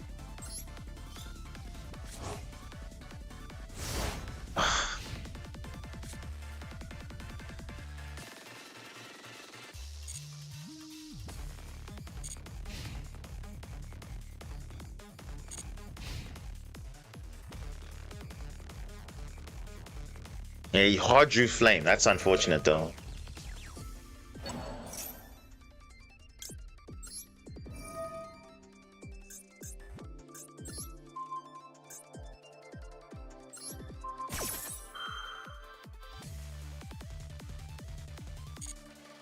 Yeah. Hard drew Flame. Yeah, that is annoying, but it's fine.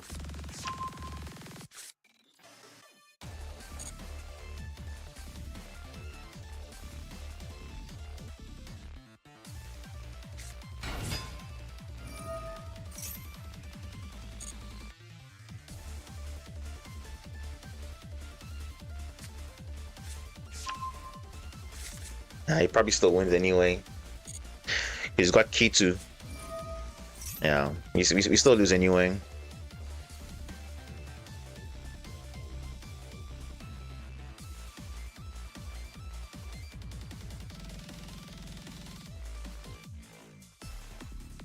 Again, non-engine technically won. Let him win this game. He had 2 Veilers for both our plays. And then obviously now you had hard draw and Flame as well, but I mean that only get you so far. Yeah. Can't do anything about that.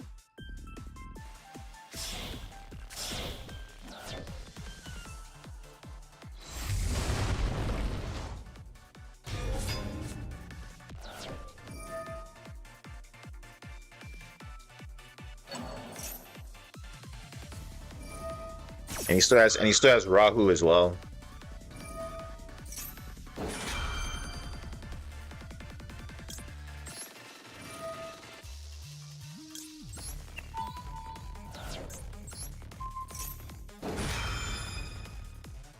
Can dodge it with Firmino, and that's GG. But obviously with Pan, he's gonna destroy the monster and he still wins anyway. Yeah.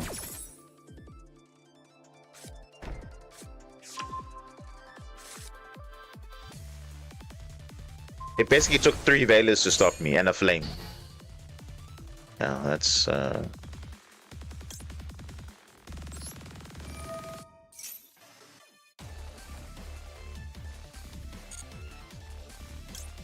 yeah, it's over anyway.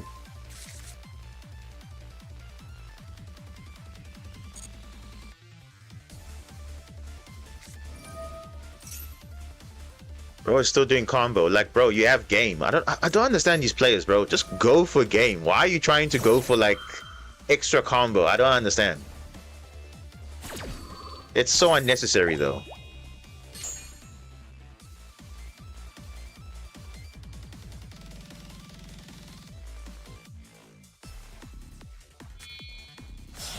I mean, he already has game. Like, I don't know. Second Gulamel, okay, you're showing me you have a second Gulamel. Okay, that's great, but that's not the point though. I know he's trying to set up for follow-up, I understand that, but I mean, you can do that literally in main phase 2. You don't have to do it in main phase 1.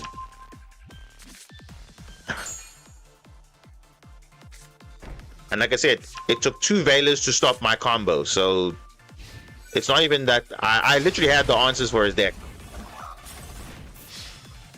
Two Veilers and Flame. That's it.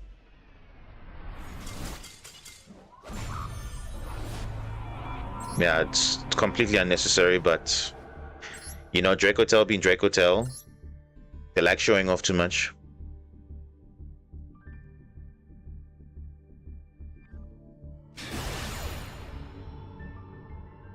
I don't know, because when I play in real life, they don't behave like this. Because I'll literally tell them to the face, hey, you're not being respectful here. Because like, especially, you know, that time, you know, when it was under time rules and everything, people were just playing very weird and everything. And I'll tell them, hey, like, why are you playing like this? And all of that. I know it's a game, but I mean, you can't be playing like this. It's good sportsmanship, you know, all that stuff. Being respectful to your opponent. Even if you're losing, you have to be respectful.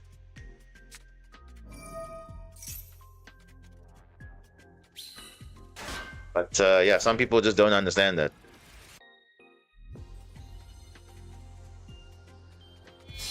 Because again, if it was a tournament, you would literally be like, hey, you have game definitively. Why are you deliberately doing your combo? That's not allowed. Because I remember one guy, he literally got disqualified for that because he definitively had lethal, but he was doing his full combo. And then I literally told the judge, hey, this guy is literally slow playing. He has lethal, but he's deliberately slow playing the game. I don't know. Then the guy was like, okay, I'm going to stick to my head judge. And they said, no, he's disqualified for slow playing.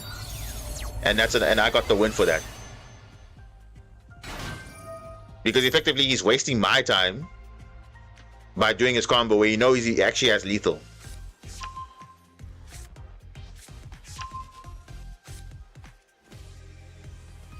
But yeah, like I said, I mean, I've already showcased my ability playing this game, so everyone knows like I'm definitely skillful enough to understand how a game works. Like you see, especially that Radiant Duel, that's an example of, okay, you had the right ideas, but obviously your opponent was also one step ahead, so that's it. You can't do anything about that. You have to give credit when it is due. So, but the other player, the stun player, was just doing his having his full combo or whatever. When he already has game, that is highly disrespectful, you know. And he's thinking, oh, I'm just gonna surrender, but I don't surrender just like that. I always give it a shot. If I know, okay, look, after my shot there's nothing else, then that's it. But if you're doing it on purpose, then that I won't tolerate. I'll literally sit there, I'll watch you. And you know what's funny? There was a time when, you know, back in the, I think, tournament format or whatever, where literally opponents would do that. They would deliberately skip battle phase, and they'll give you another turn, and they actually mess up because that other turn I end up winning the game. And they're like, oh my gosh, how? Because they got too cocky, they got greedy. You remember the Malice? You remember the Malice duels that we had, where the Malice player was so greedy, he was under he had so many cards in his hand. He didn't want to end the game. He did his combo, whatever, and guess what? I ended up beating him. Because you're giving me a chance in the game, I'm gonna take it. So it's like people underestimate. They don't know they say, yeah, the deck is whatever, but they forget who the pilot is. So for me, that always is like, okay, cool, you can do whatever, but if you give me a chance in the game, I'm gonna come back. So, and especially when I'm going second. You had full board everything, and I just destroy your board. The Zelantas pop 5 cards because you co-link your monsters. Okay, guess what? You're helping me. Great. Like, I'm literally just playing my game. I'm like, okay, under maxi, I don't care. I'm gonna break your board, and then you're gonna see if you can recover from that, and then that's it. Bubble Reef, you can't do anything. But I mean, that was a good example of, okay, like, you can't just underestimate your opponent, because you're giving them a shot out of greed or whatever. Then now that's it. Yami Mitsurugi. Yeah. Okay. Sprite Elf. Sprite Elf is a problem.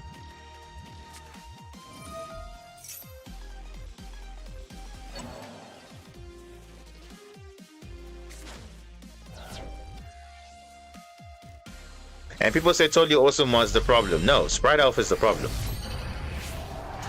You can't have both. But Master Duel decided to pick Sprite Elf over Totally Awesome because they don't want to be like other formats where they banned Elf and then they kept Totally Awesome. I think Sprite Elf deserves to get banned, but obviously that's my opinion. But of course they're not going to do that.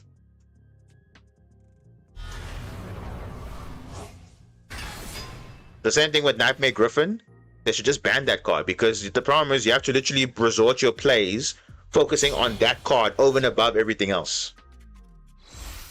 Now, they're not going to ban Sprite Elf. They're not going to ban Sprite Elf, because they want to be different.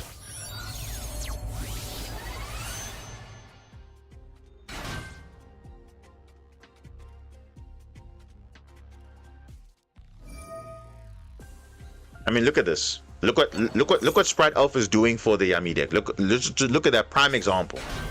Like, that shouldn't be a thing. They should have actually just had a Yami monster on field, but Sprite Elf just says, no, it's fine. I can get your Synchro 2 back, no problem. No effect, nothing, just all good.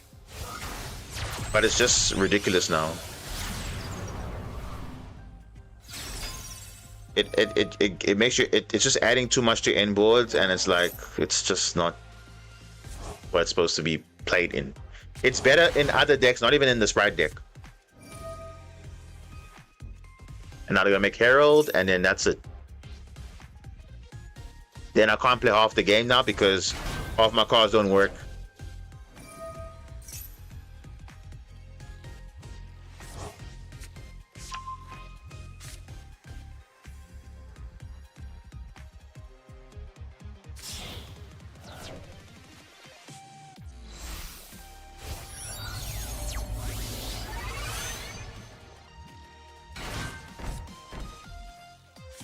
Look at that.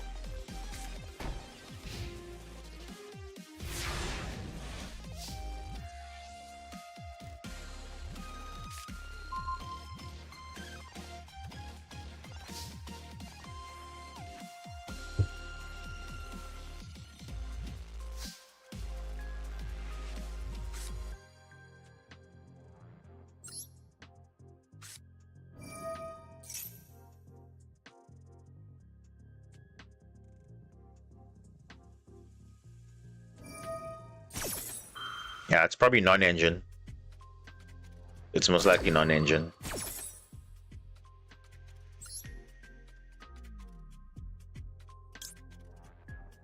Yeah, this is useless. Let me just get rid of that.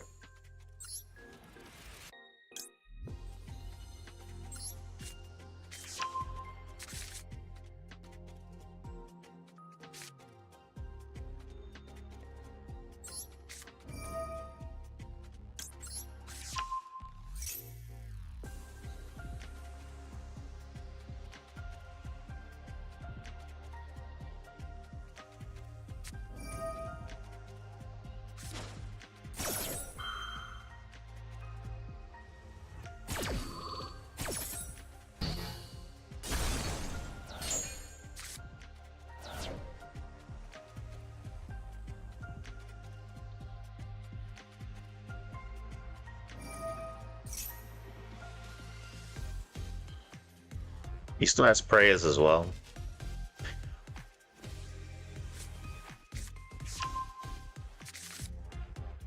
And this is why prayers is at 1 in the OCG. Yeah, he doesn't want to reborn it because obviously he's going to reborn it with prayers. So this is what he's going to do.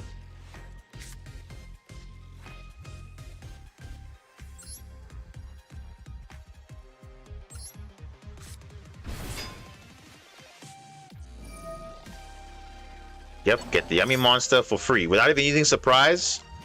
Just summon the yummy monster for free.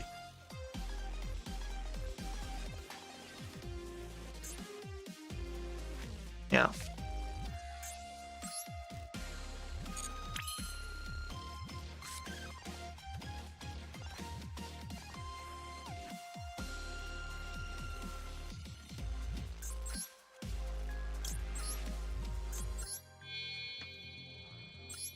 Exactly. Sprite Elf does a lot of things to the board.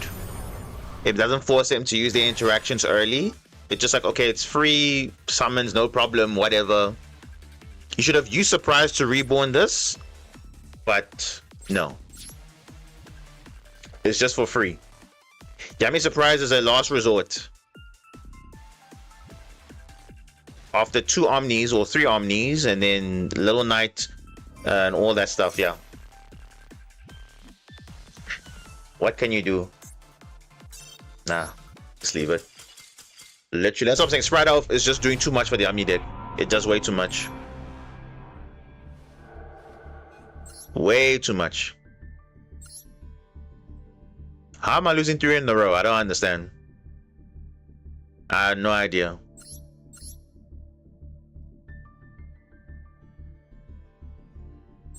It was probably Droplet. Call by the Grave. Yummy Surprise. Yeah, look at it. So look at the back row, right? Purification. Yummy Surprise. Prayers. Droplet. And Call by the Grave. That was the 5. That was the 5 back row. Over and above, Sprite Elf, Baron de Fleur, Herald of Arclight, the yummy cards, whatever. Over and above that. Insane. So, where was there a chance I was even going to have a chance in that matchup? Highly unlikely. Highly unlikely. And again, this is again what modern Yu-Gi-Oh is, right? Everybody's doing this, but the thing is, compared to what everyone else is doing versus what I'm doing, am I being toxic? I'm just summoning 1 monster. 1. Which is pretty much a sum of what? 5 negates in 1? Or what? It's just 2. It's unaffected and you can't add cards. That's the only major disruption that you have. But it doesn't stop you from like summoning or whatever. And no, it's just the towers. But then some people say Magnus is toxic. No, it's not. This, what you saw there, the 5 back row. Okay, Purification fine was with the Murakuma whatever, but he had a Prayers as backup, Droplet, Call by, Surprise he didn't even use because Sprite Elf reborn the Sprite monster, the Yummy monster, and also Masquerena. It's just like, why? Why? You worried about Totally Awesome? You banned Totally Awesome because you thought, oh, it was gonna be too broken with Sprite Elf. No. Ban Sprite Elf, then Totally Awesome is literally fine. Because not everybody can play it. That's the problem. Not everyone can play it. But I mean, just that board was just ridiculous now. How do you expect someone to brute force through that? The only card that will stop that is if you have Maxi and Full Loss. That was the only way. But even then, they literally had all the non-engine. Let's talk about that. Why can't keep both? We can't. Because if you do that, then Sprite's going to be tier 0. That's what's going to happen. Because they'll be looping Totally Awesome, negating infinite times, which is basically a Baron de Fleur, a Murakuma with Purification. It's basically doing the same thing. A Dragoon multiple times. It's exactly the same thing. So they don't want Sprite to be super broken. So, yeah. Oh, look at that. Look at that. Sending Herald of Arclight just randomly. Hello? What? Habakiri. Oh my goodness, dude. I think Herald of Arclight's time to go now. I think it's time to go. This is way too much. You basically a floodgate for 90% of decks because any card sent from the hand or main deck is banished instead. You're an army negate. And also, you are adding rituals and all that. This is just, you are a broken card. I think it's time to go.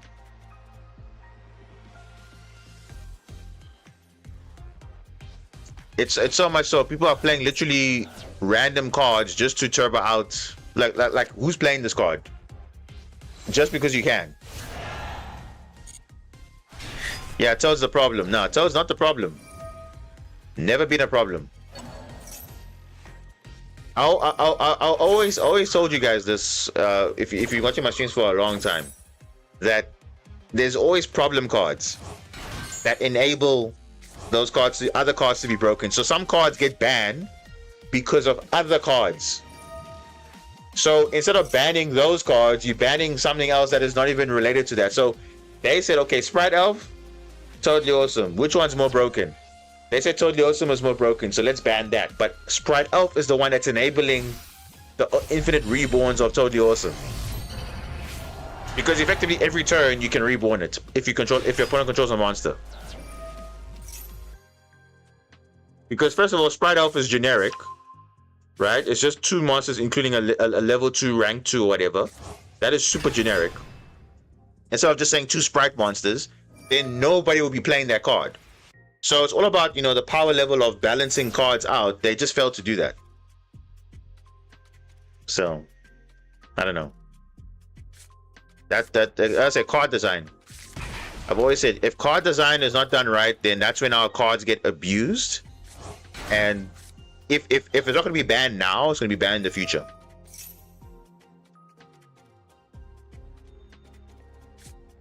So, yeah. Big problem.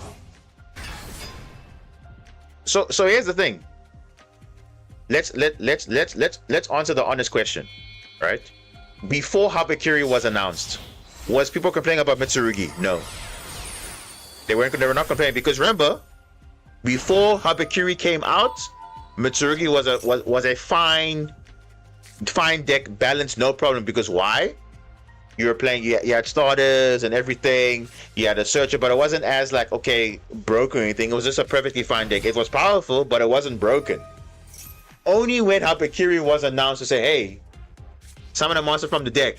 Oh, now it's a 1-card combo now. You understand? So Mitsurugi was fine, no one was complaining about it, but once Habakiri came into the mix, Mitsurugi became broken. And even though it's once per duel on its effect, it's still a 1-card combo. So your pre-prep can search it, your prayers obviously can search it, your there's many ways to search ritual monsters, and it's perfect for the deck. So only 1-card main deck monster fix issues. It doesn't matter because it's still good, right? Because summoning from the deck is a very powerful effect. It doesn't matter what it is. A card that summons from the deck is powerful.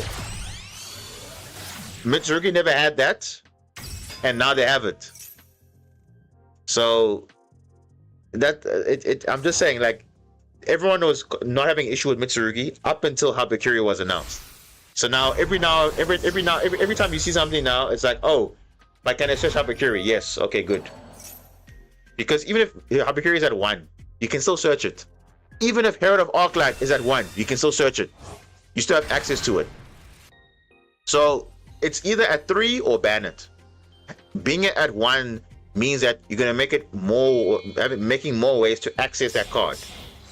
That's what it means when the card's at 1. Okay, cool. It means we have to find other ways to search it. Oh my goodness, what is this now, bro? FTKing now, seriously? What is this? I've seen this card in FTKs. What is this? Oh goodness, bro. And yes, there is a Mitsurugi FTK. There is. It is starting with Habakiri and whatever, but I mean, like, what is this now, bro? What is this?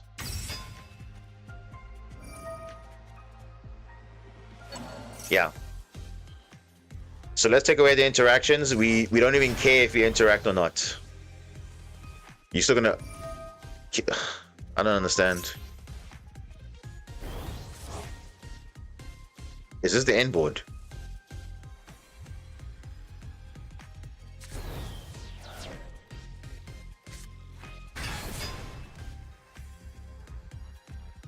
Exactly. So that's why you see when cards are at 1 that are powerful, they're gonna find ways to search it.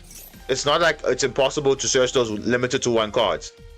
Even we've seen it now with Maxi being at 1. Do you see it more often? Yes. Even though the card's at 1, you still see it more often. Whereas if it's at 2 or 3, you don't see it.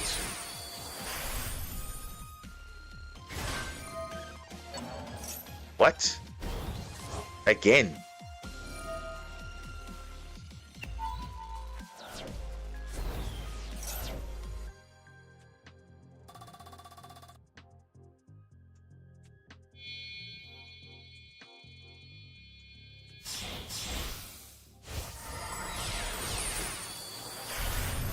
Oh boy, here we go. So it's just another creative way to FTK your opponent. Basically.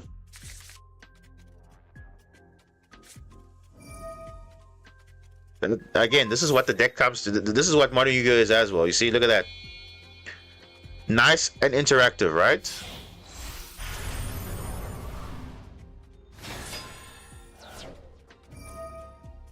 Yeah. We know what's going to happen here. We're not going to even bother. We're not going to give him that satisfaction because we know what's going to happen. But I mean, you see now, we have to now surrender, not because we wanted to, but because we were going to lose anyway. Look at that. Look at that. Like what is this? Like what is this literally? And you know what? And you know what the thing I don't understand about these FTK decks? Even if you stop it for some reason, you still have answers. Look at this. Kokameri Guardian. You still have the Mitsurugi plays. You still have the Fiendsmith plays. So if you don't even FTK your opponent, you still have a play. Which honestly, that type of thing should not exist in the game at all. Like, I'm sorry, but first turn kills, 0 turn kills, whatever, they should go. This honestly is not the way. Because how is it that now we're now using gimmick puppet cards, because gimmick puppet itself takes forever to FTK, right? Which in itself is also messed up in the first place, right? Now if Mitsurugi's just abusing it, like, no, that's just not how it is. It's not. This is not how it's not what Yu-Gi-Oh is supposed to be. I know people don't want to interact because they're like, oh, what's the point? Because I don't want to play a combo deck because I'm going to lose anyway. But this is more oppressive though. And you're playing cards like this against, you're playing Shifter and all those things. So if you're going second, you're playing a good deck still. You're playing Mitsurugi, you're playing Fiendsmith. You have Red Reboot, you have Duel, you have all that stuff. So you're literally searching your engine pieces. You for going second, you can send them along to the grave. You can spin a card back, so you're literally just, you know, you're good for going first or second. But going first, you're basically FTKing your opponent, which is just so stupid, honestly. That's not... Because you can't say for me, I'm FTKing my opponent, because I'm doing the exact same play most of the time. If I don't see Super Quan cards, I'm playing K9. If I don't see K9 cards, I'm playing Radiant. If I see all 3, I'm playing all 3. But what's the same end goal? Magnus is there all the time. I'm not... Yes, it is seen as a FTK because there's no out for it. It's a towers for a reason. The same thing you play against Lunalight, if there's no out for it, then you lose. There's no out for it. So it's not to say, oh, it's an FTK, because you're deliberately just burning your opponent's life points and they had 0 interaction. That's not healthy at all.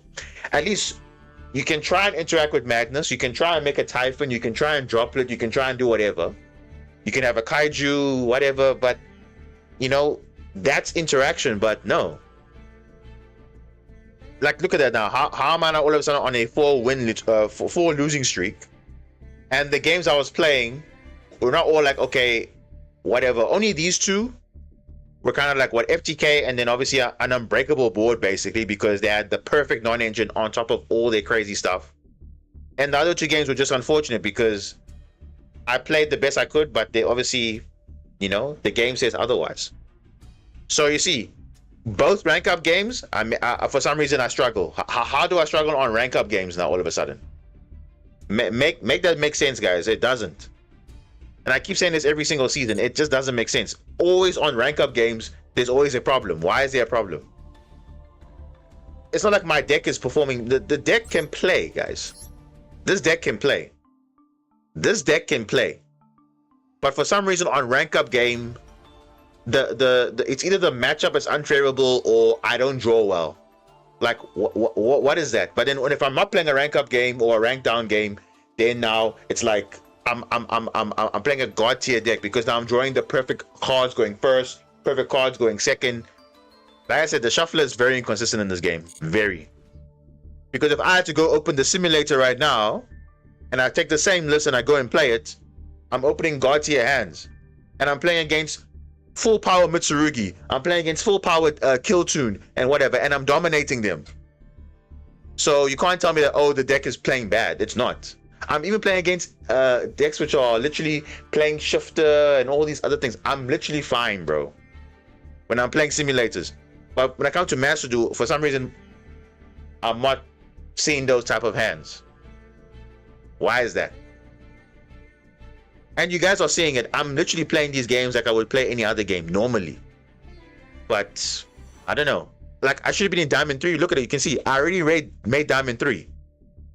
But the game is so trash to the point where now it's like the shuffle is so inconsistent. You get unfavorable matchups, bad hands when you don't need it. You get bad draws. Your opponent has god tier hands. It's like, come on now, guys. Really?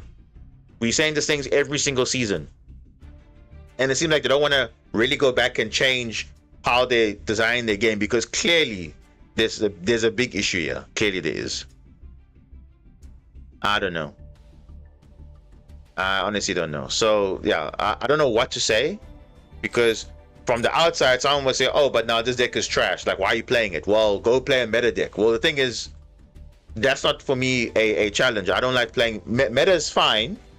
I will learn it. I will play it, but it's not for me. I don't like those type of decks, because it's like, oh, the deck itself is good. So even if you are like the worst player ever, you can still pretty much do what you can do what you need to do. But obviously there's a difference between me and other people, that I can take a deck like this and I can still dominate you, even though it looks like, oh, it's unfavorable or whatever. I can play it out and you'll see, oh wow, look at that.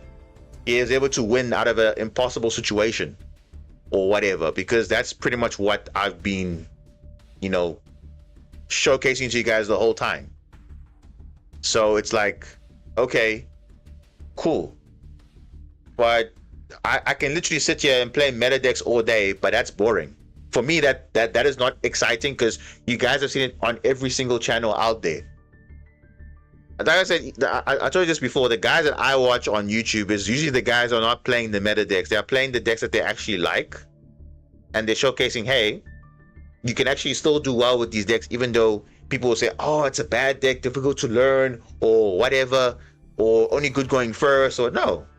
They are showcasing their talent because they are able to demonstrate, no, you can literally put your mind to it, you can achieve anything. And that's what Yu-Gi-Oh, I think, in general, in the anime has even taught us, like, hey, even through like the worst situation, you can get out of it somehow. Obviously, yes, they say, oh, it's a bit of luck or whatever, but that's pretty much in any game, right? You literally need luck. Like, look at that Odeon player, for example. He had the perfect traps to open, and you can't do anything about that because he just drew well. But obviously, it pisses me off now where the guy is playing in such a way that, no, but he's like trolling me almost. But I'm like, no, that's just like not on. Because I get it, the game is like that. But I mean, if you start trolling your opponent, that's not really how it is. You know? Versus the guy we had in Meta Weekly now, he literally said, no, I disconnected because I had an internet issue.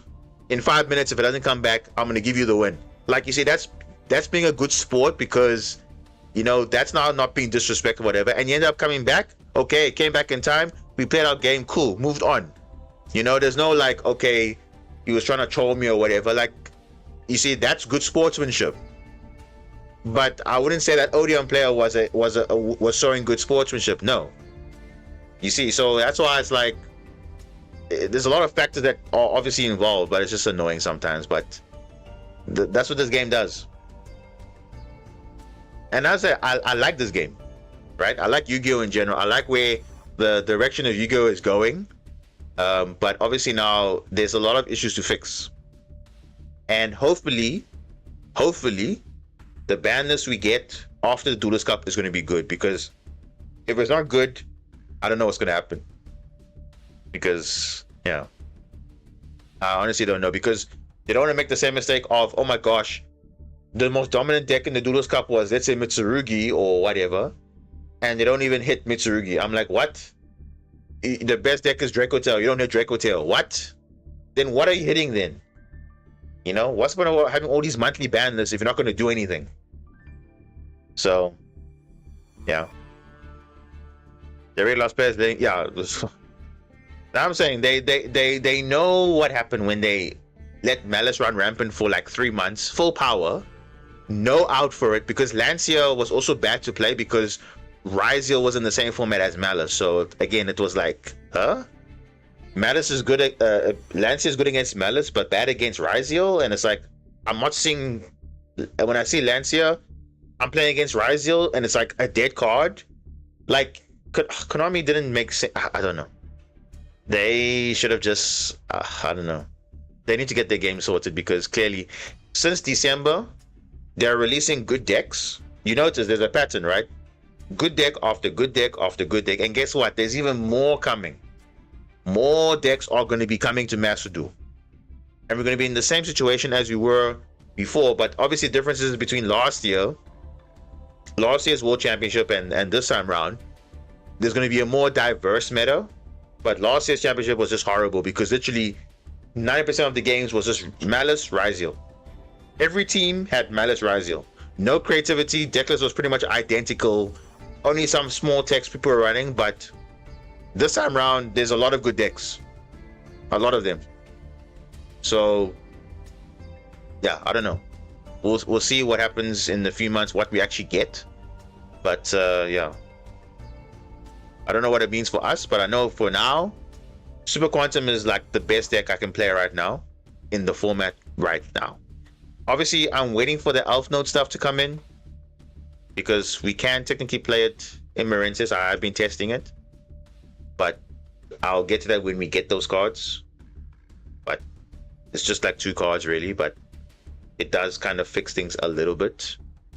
But we'll get to that at that stage.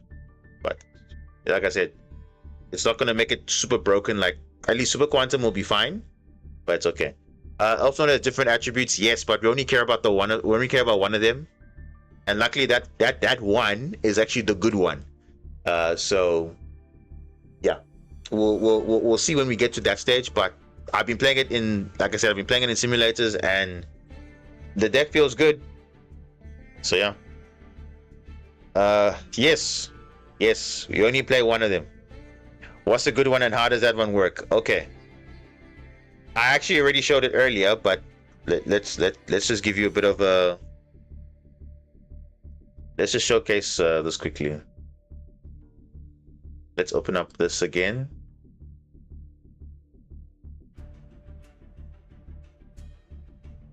Let's see. So if I search for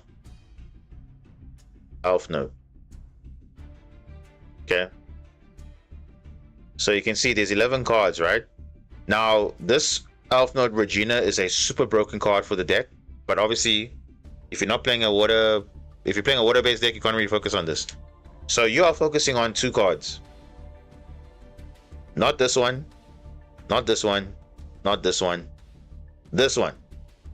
Okay, this is a water spellcaster level 6. The Tinia, this one, looking at the effects, right? This one adds an Elf Node monster. Okay, this one places a continuous trap. Okay, this one is the power patron, whatever. This one places the continuous spell. So in the pure Elf Node deck, you are placing this one, the welcome one, where you can send a monster from hand or field to the grave, summon an Elf Node monster from your deck with a different attribute from in defense position, right? So now I'm saying this is the better card, because all these monsters can summon to the central main monster, the main center main monster zone, right? So the middle one. But this actually is the better effect compared to all the other three, right? But obviously in our deck, we're not going to be setting that one, because this one will be setting, you have to send a different Elf Note monster with a different original attribute. So obviously if you're playing a water-based deck, no, you're not going to do that. So the card you'll be placing with this card is this one, the Plea for Help. Now you're probably thinking, why are you setting this one? Well, look at it. It says your opponent cannot target monsters in your same sentiment monster zone with card effects, right? Cool. But it also says this card gains appropriate effects based on the attributes of the monster in your center monster zone. So depending on what attribute you have, you get benefits. So if you're Fire and Earth, if your synchro monster attacks a defense monster, you can do piercing damage. Okay, that's fine. For the pure deck, it's actually very good, because obviously you're a synchro deck, so all your synchros will have that benefit. If it's water or wind, other face-up spell and traps you control cannot be destroyed by opponent's card effects.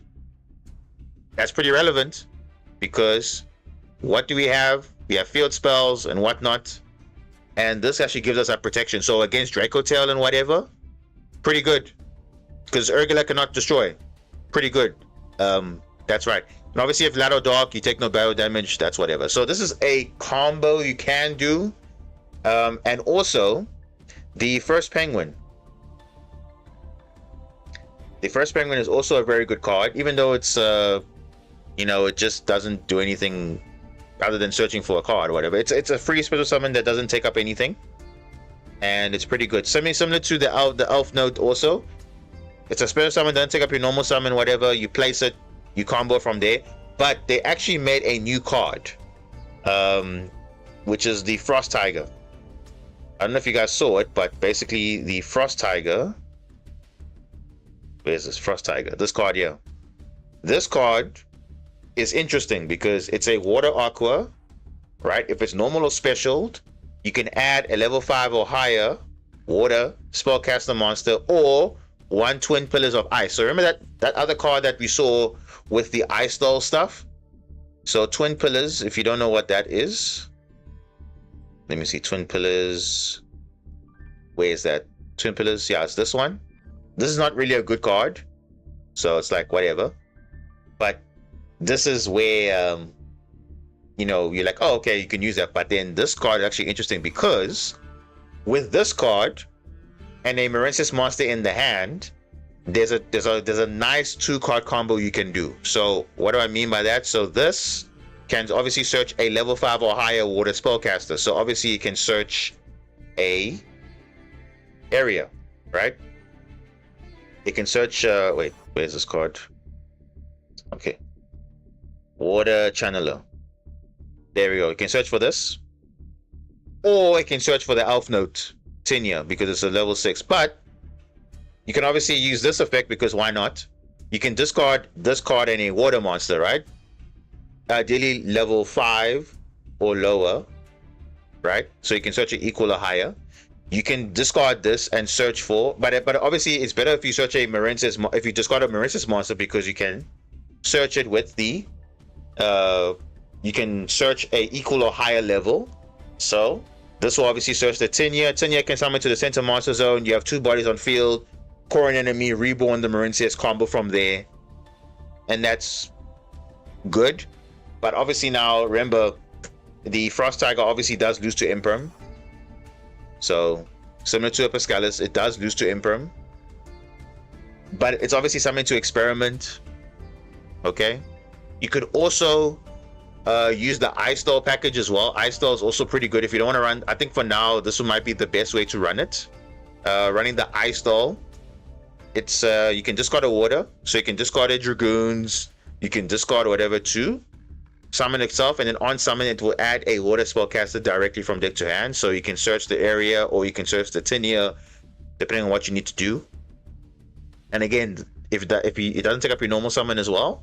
So I think this is better than Frost Tiger, but that's just my 2 cents on that.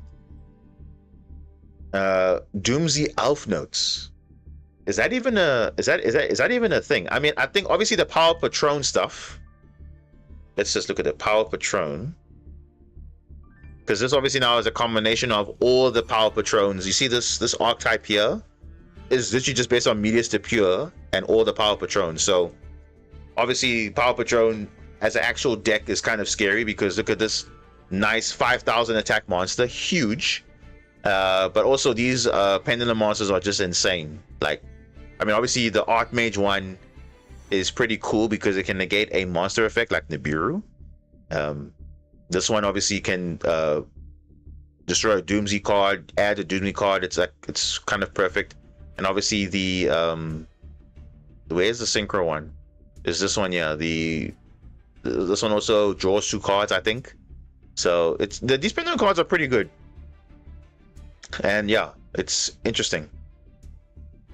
Power patrons, but media superior can search like both too. Yeah, I can. This can search literally any of them. Can summon any of them because it says summon a power patron monster from your deck. And obviously so far we've only had the Archmage power patron, the Elf Note, and the Doomsday one. But these are not the only power patron monsters. These are also power patron in name. So yeah, so I think that's what they're kind of doing. So there's actually 4 decks. There's Archmage, there's Doomsday, there's Elf Note, and then there's Power Patron, which is a combination of all 3. But more specifically, it's actually on the bosses, because obviously Nerva, the Girona, and obviously the Jupiter is obviously you can summon it pretty easily in the Power Patron pure deck. But obviously it does involve you having medius to pure and everything, and obviously the Searcher, which is just broken, and then yeah, it is going to be crazy when we get this stuff. But yeah, you can definitely mix it up. But like I said, there's a world where, you know, like I said, Marincess can be played, but it just needs. I've been testing it, but in best of 1, the format needs to be power crept a little bit, because right now it's very difficult to play. I mean, you saw now, Super Quan can play through most things, and obviously with K9 and Radiant Engine helping it, it's literally fine. But I don't know, Marincess can't do the same thing. It has to be like, you know, similar power level or whatever, but otherwise it's gonna struggle a lot. So I'm hit how you force combos like that. Doesn't feel clever when you play them together. Yeah, look, they've designed it that way, so that's how it has to be. But yeah, but the one thing I'm really waiting for is two archetypes specifically. I'm waiting for the train support, right? The train support is really good because it also helps Earth Machine decks pretty good, because it's actually a turn 1 play, not just a turn 2 play. And also waiting for this Power Patron stuff, specifically the Doomsday stuff, because the Doomsday stuff makes it a lot more powerful. So Archmage will be stronger, Elf Note will be stronger, Doomsday will also be stronger. So it's kind of like, you know, on par with, you know, all the lore decks being pretty good. But yeah, this is another case of good. Train the level 10 with Burn Xyz, yeah, that one. So we're talking about this. Let's go to OCG quickly, and we talk about the train. We go by not released. So we're talking about no. Okay, let's search it like this. Let's go Earth Machine, because the Earth Machine. So yeah, so you see these cards here. Wait, what? Oh no, this has been released already. Yeah, there we go. Let's see, Earth Machine. Let's see, train. Okay, so there's the first one. All right. Well, actually, no. Let's just do it here. Let's just do it here.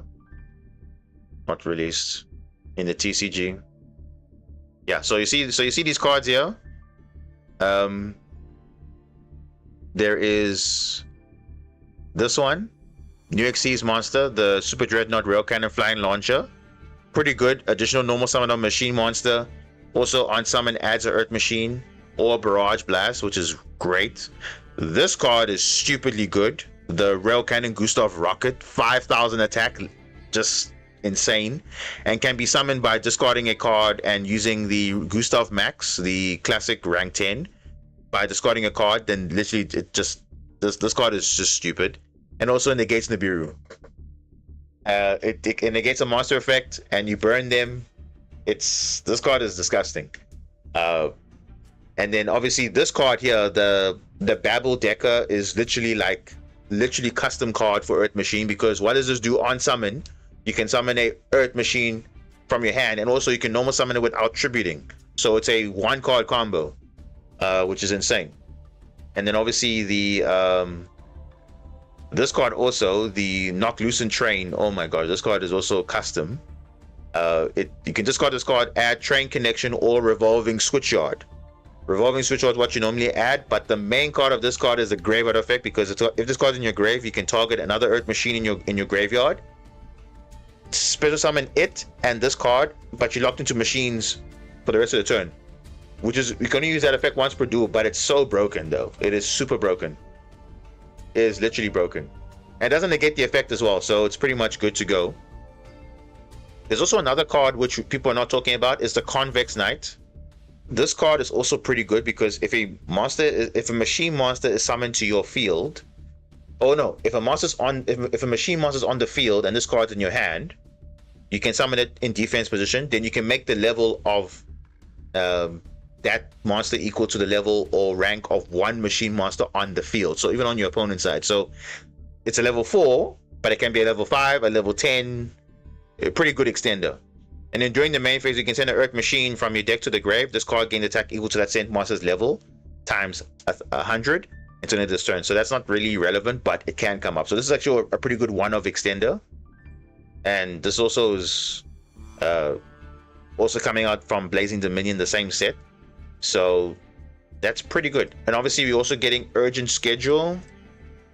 I think Urgent Schedule, let's look at it. I think it's like 5 cards, I believe, but those cards are broken. Literally broken. Yeah, so you're getting this card, Urgent Schedule. This card is insane because it adds it's Exceptional Schedule, not Urgent. It adds Urgent Schedule, plus it gives a monster token to your opponent, right? Which actually enables the Urgent Schedule to activate immediately. So you don't have to wait for your opponent to have a monster. On turn 1, you can literally summon this. Or summon 2 bodies, because you're using Urgent Schedule immediately. And you can banish card from your grave, target level 10, send a card you control to the grave, and then summon that monster. The other card, like I said, that I didn't mention, was this one. This card is also good because on summon, Earth Machine. Second effect, during the main phase, if your opponent activates a card or effect this turn, so if you activate a hand trap or whatever, guess what? Under full loss maxi, no problem. You can special summon 1 rank 10 Earth Machine Xyz monster from your extra deck using this card you control as material, and it's treated as an Xyz summon. And remember, like I told you, that train, the Dreadnought, the Gustav, I think it's Gustav. There's a Gustav Rocket. This is a rank 10. So you can literally do a 1-card rank 10 if you're under full loss or maxi or whatever. This is literally perfect. Or you can go the other way. We summon the level 10, you make this Gustav Max, overlay it, and then that's literally good. So it has answers to full loss maxi. So it's pretty good. So it's a 1-card rank up into an Omni Negate, which is kind of broken. Let me guess, the card for going second is FTK. Yeah, it is. It's like, yeah, it's kind of insane though. Like I said, the Earth Machine deck, or the Train deck rather, is good. And the nice thing about the Train deck, you can play it with K9 as well, because you can bridge into both of them. Because your Train cards can bridge into K9, your K9 can bridge into Trains, which is kind of insane. Because obviously the River Stormer is Earth Machine. You can search an Earth Machine and you can combo it from there without normal summon, which is kind of insane. So that's the thing I'm really excited for, because I also want to showcase that also when it comes to Master Duel, like just showing how versatile it is. And there's a lot of decks that are going to be good when it comes out. So pretty excited for that. And extra deck Zeus, yeah, it's gonna be kind of disgusting though. That's gonna be very disgusting. So there's a lot of good decks on the horizon, but at this rate, Master Duel is just gonna make it. We're gonna get all these cards later on in the year and whatever, but just give us all the cards now so we can have fun, because I don't want to play simulators just to play that stuff, because now we have to literally play simulators just to feel what the cards do before it comes to Master Duel, and then it's like, oh, okay, but we know what the cards do because the game took so long to bring them in. So, but yeah. Okay, I think that's it from me for today. We'll see how it goes this week if you're going to pick it up again, but yeah, unfortunately we didn't rank up today. Fortunately, but it is what it is. So we'll go again next week in the Meta Weekly. That will be obviously the last one, which will be on the 29th of March. So that will be the last Meta Weekly for that month, and obviously we're in April. So we'll see if we can stream a bit, hopefully before then. If not, then it is what it is. So yeah, the replays, I thought I'll get to it, but yeah, I don't have time for it now, unfortunately. So, is it your replay specifically, or is it what replays you want to look at? Because I don't remember looking at. I did say I'll look at some of them off stream as well. I did say I think, but and it is your replay specifically. Then yeah, we can look at it probably on the next stream. Like the first thing we do, look at replays, but. Yeah, I have to kind of cut the stream a bit early now. Even though we've been at it for like, I think 4 hours now, I think. So, not too bad. And yeah, Duelist Cup is almost ending, so I'm gonna literally just not even bother. I mean, hey, still up there in the the ranks, top 20,000, so not so bad. So even if I'm not even playing, it's all good. But yeah, looking very tough here. So yeah, nice. Top 20,000. If we can stay there, that's cool. But yeah, I'm not gonna play anymore, so that's fine. But yeah, thanks so much for tuning in, guys. And yeah, hope you enjoyed the stream. Hope you enjoyed the gameplay. Have a good week ahead. And yeah, well, have a good night, have a good day. Dan Boss signing out. Cheers.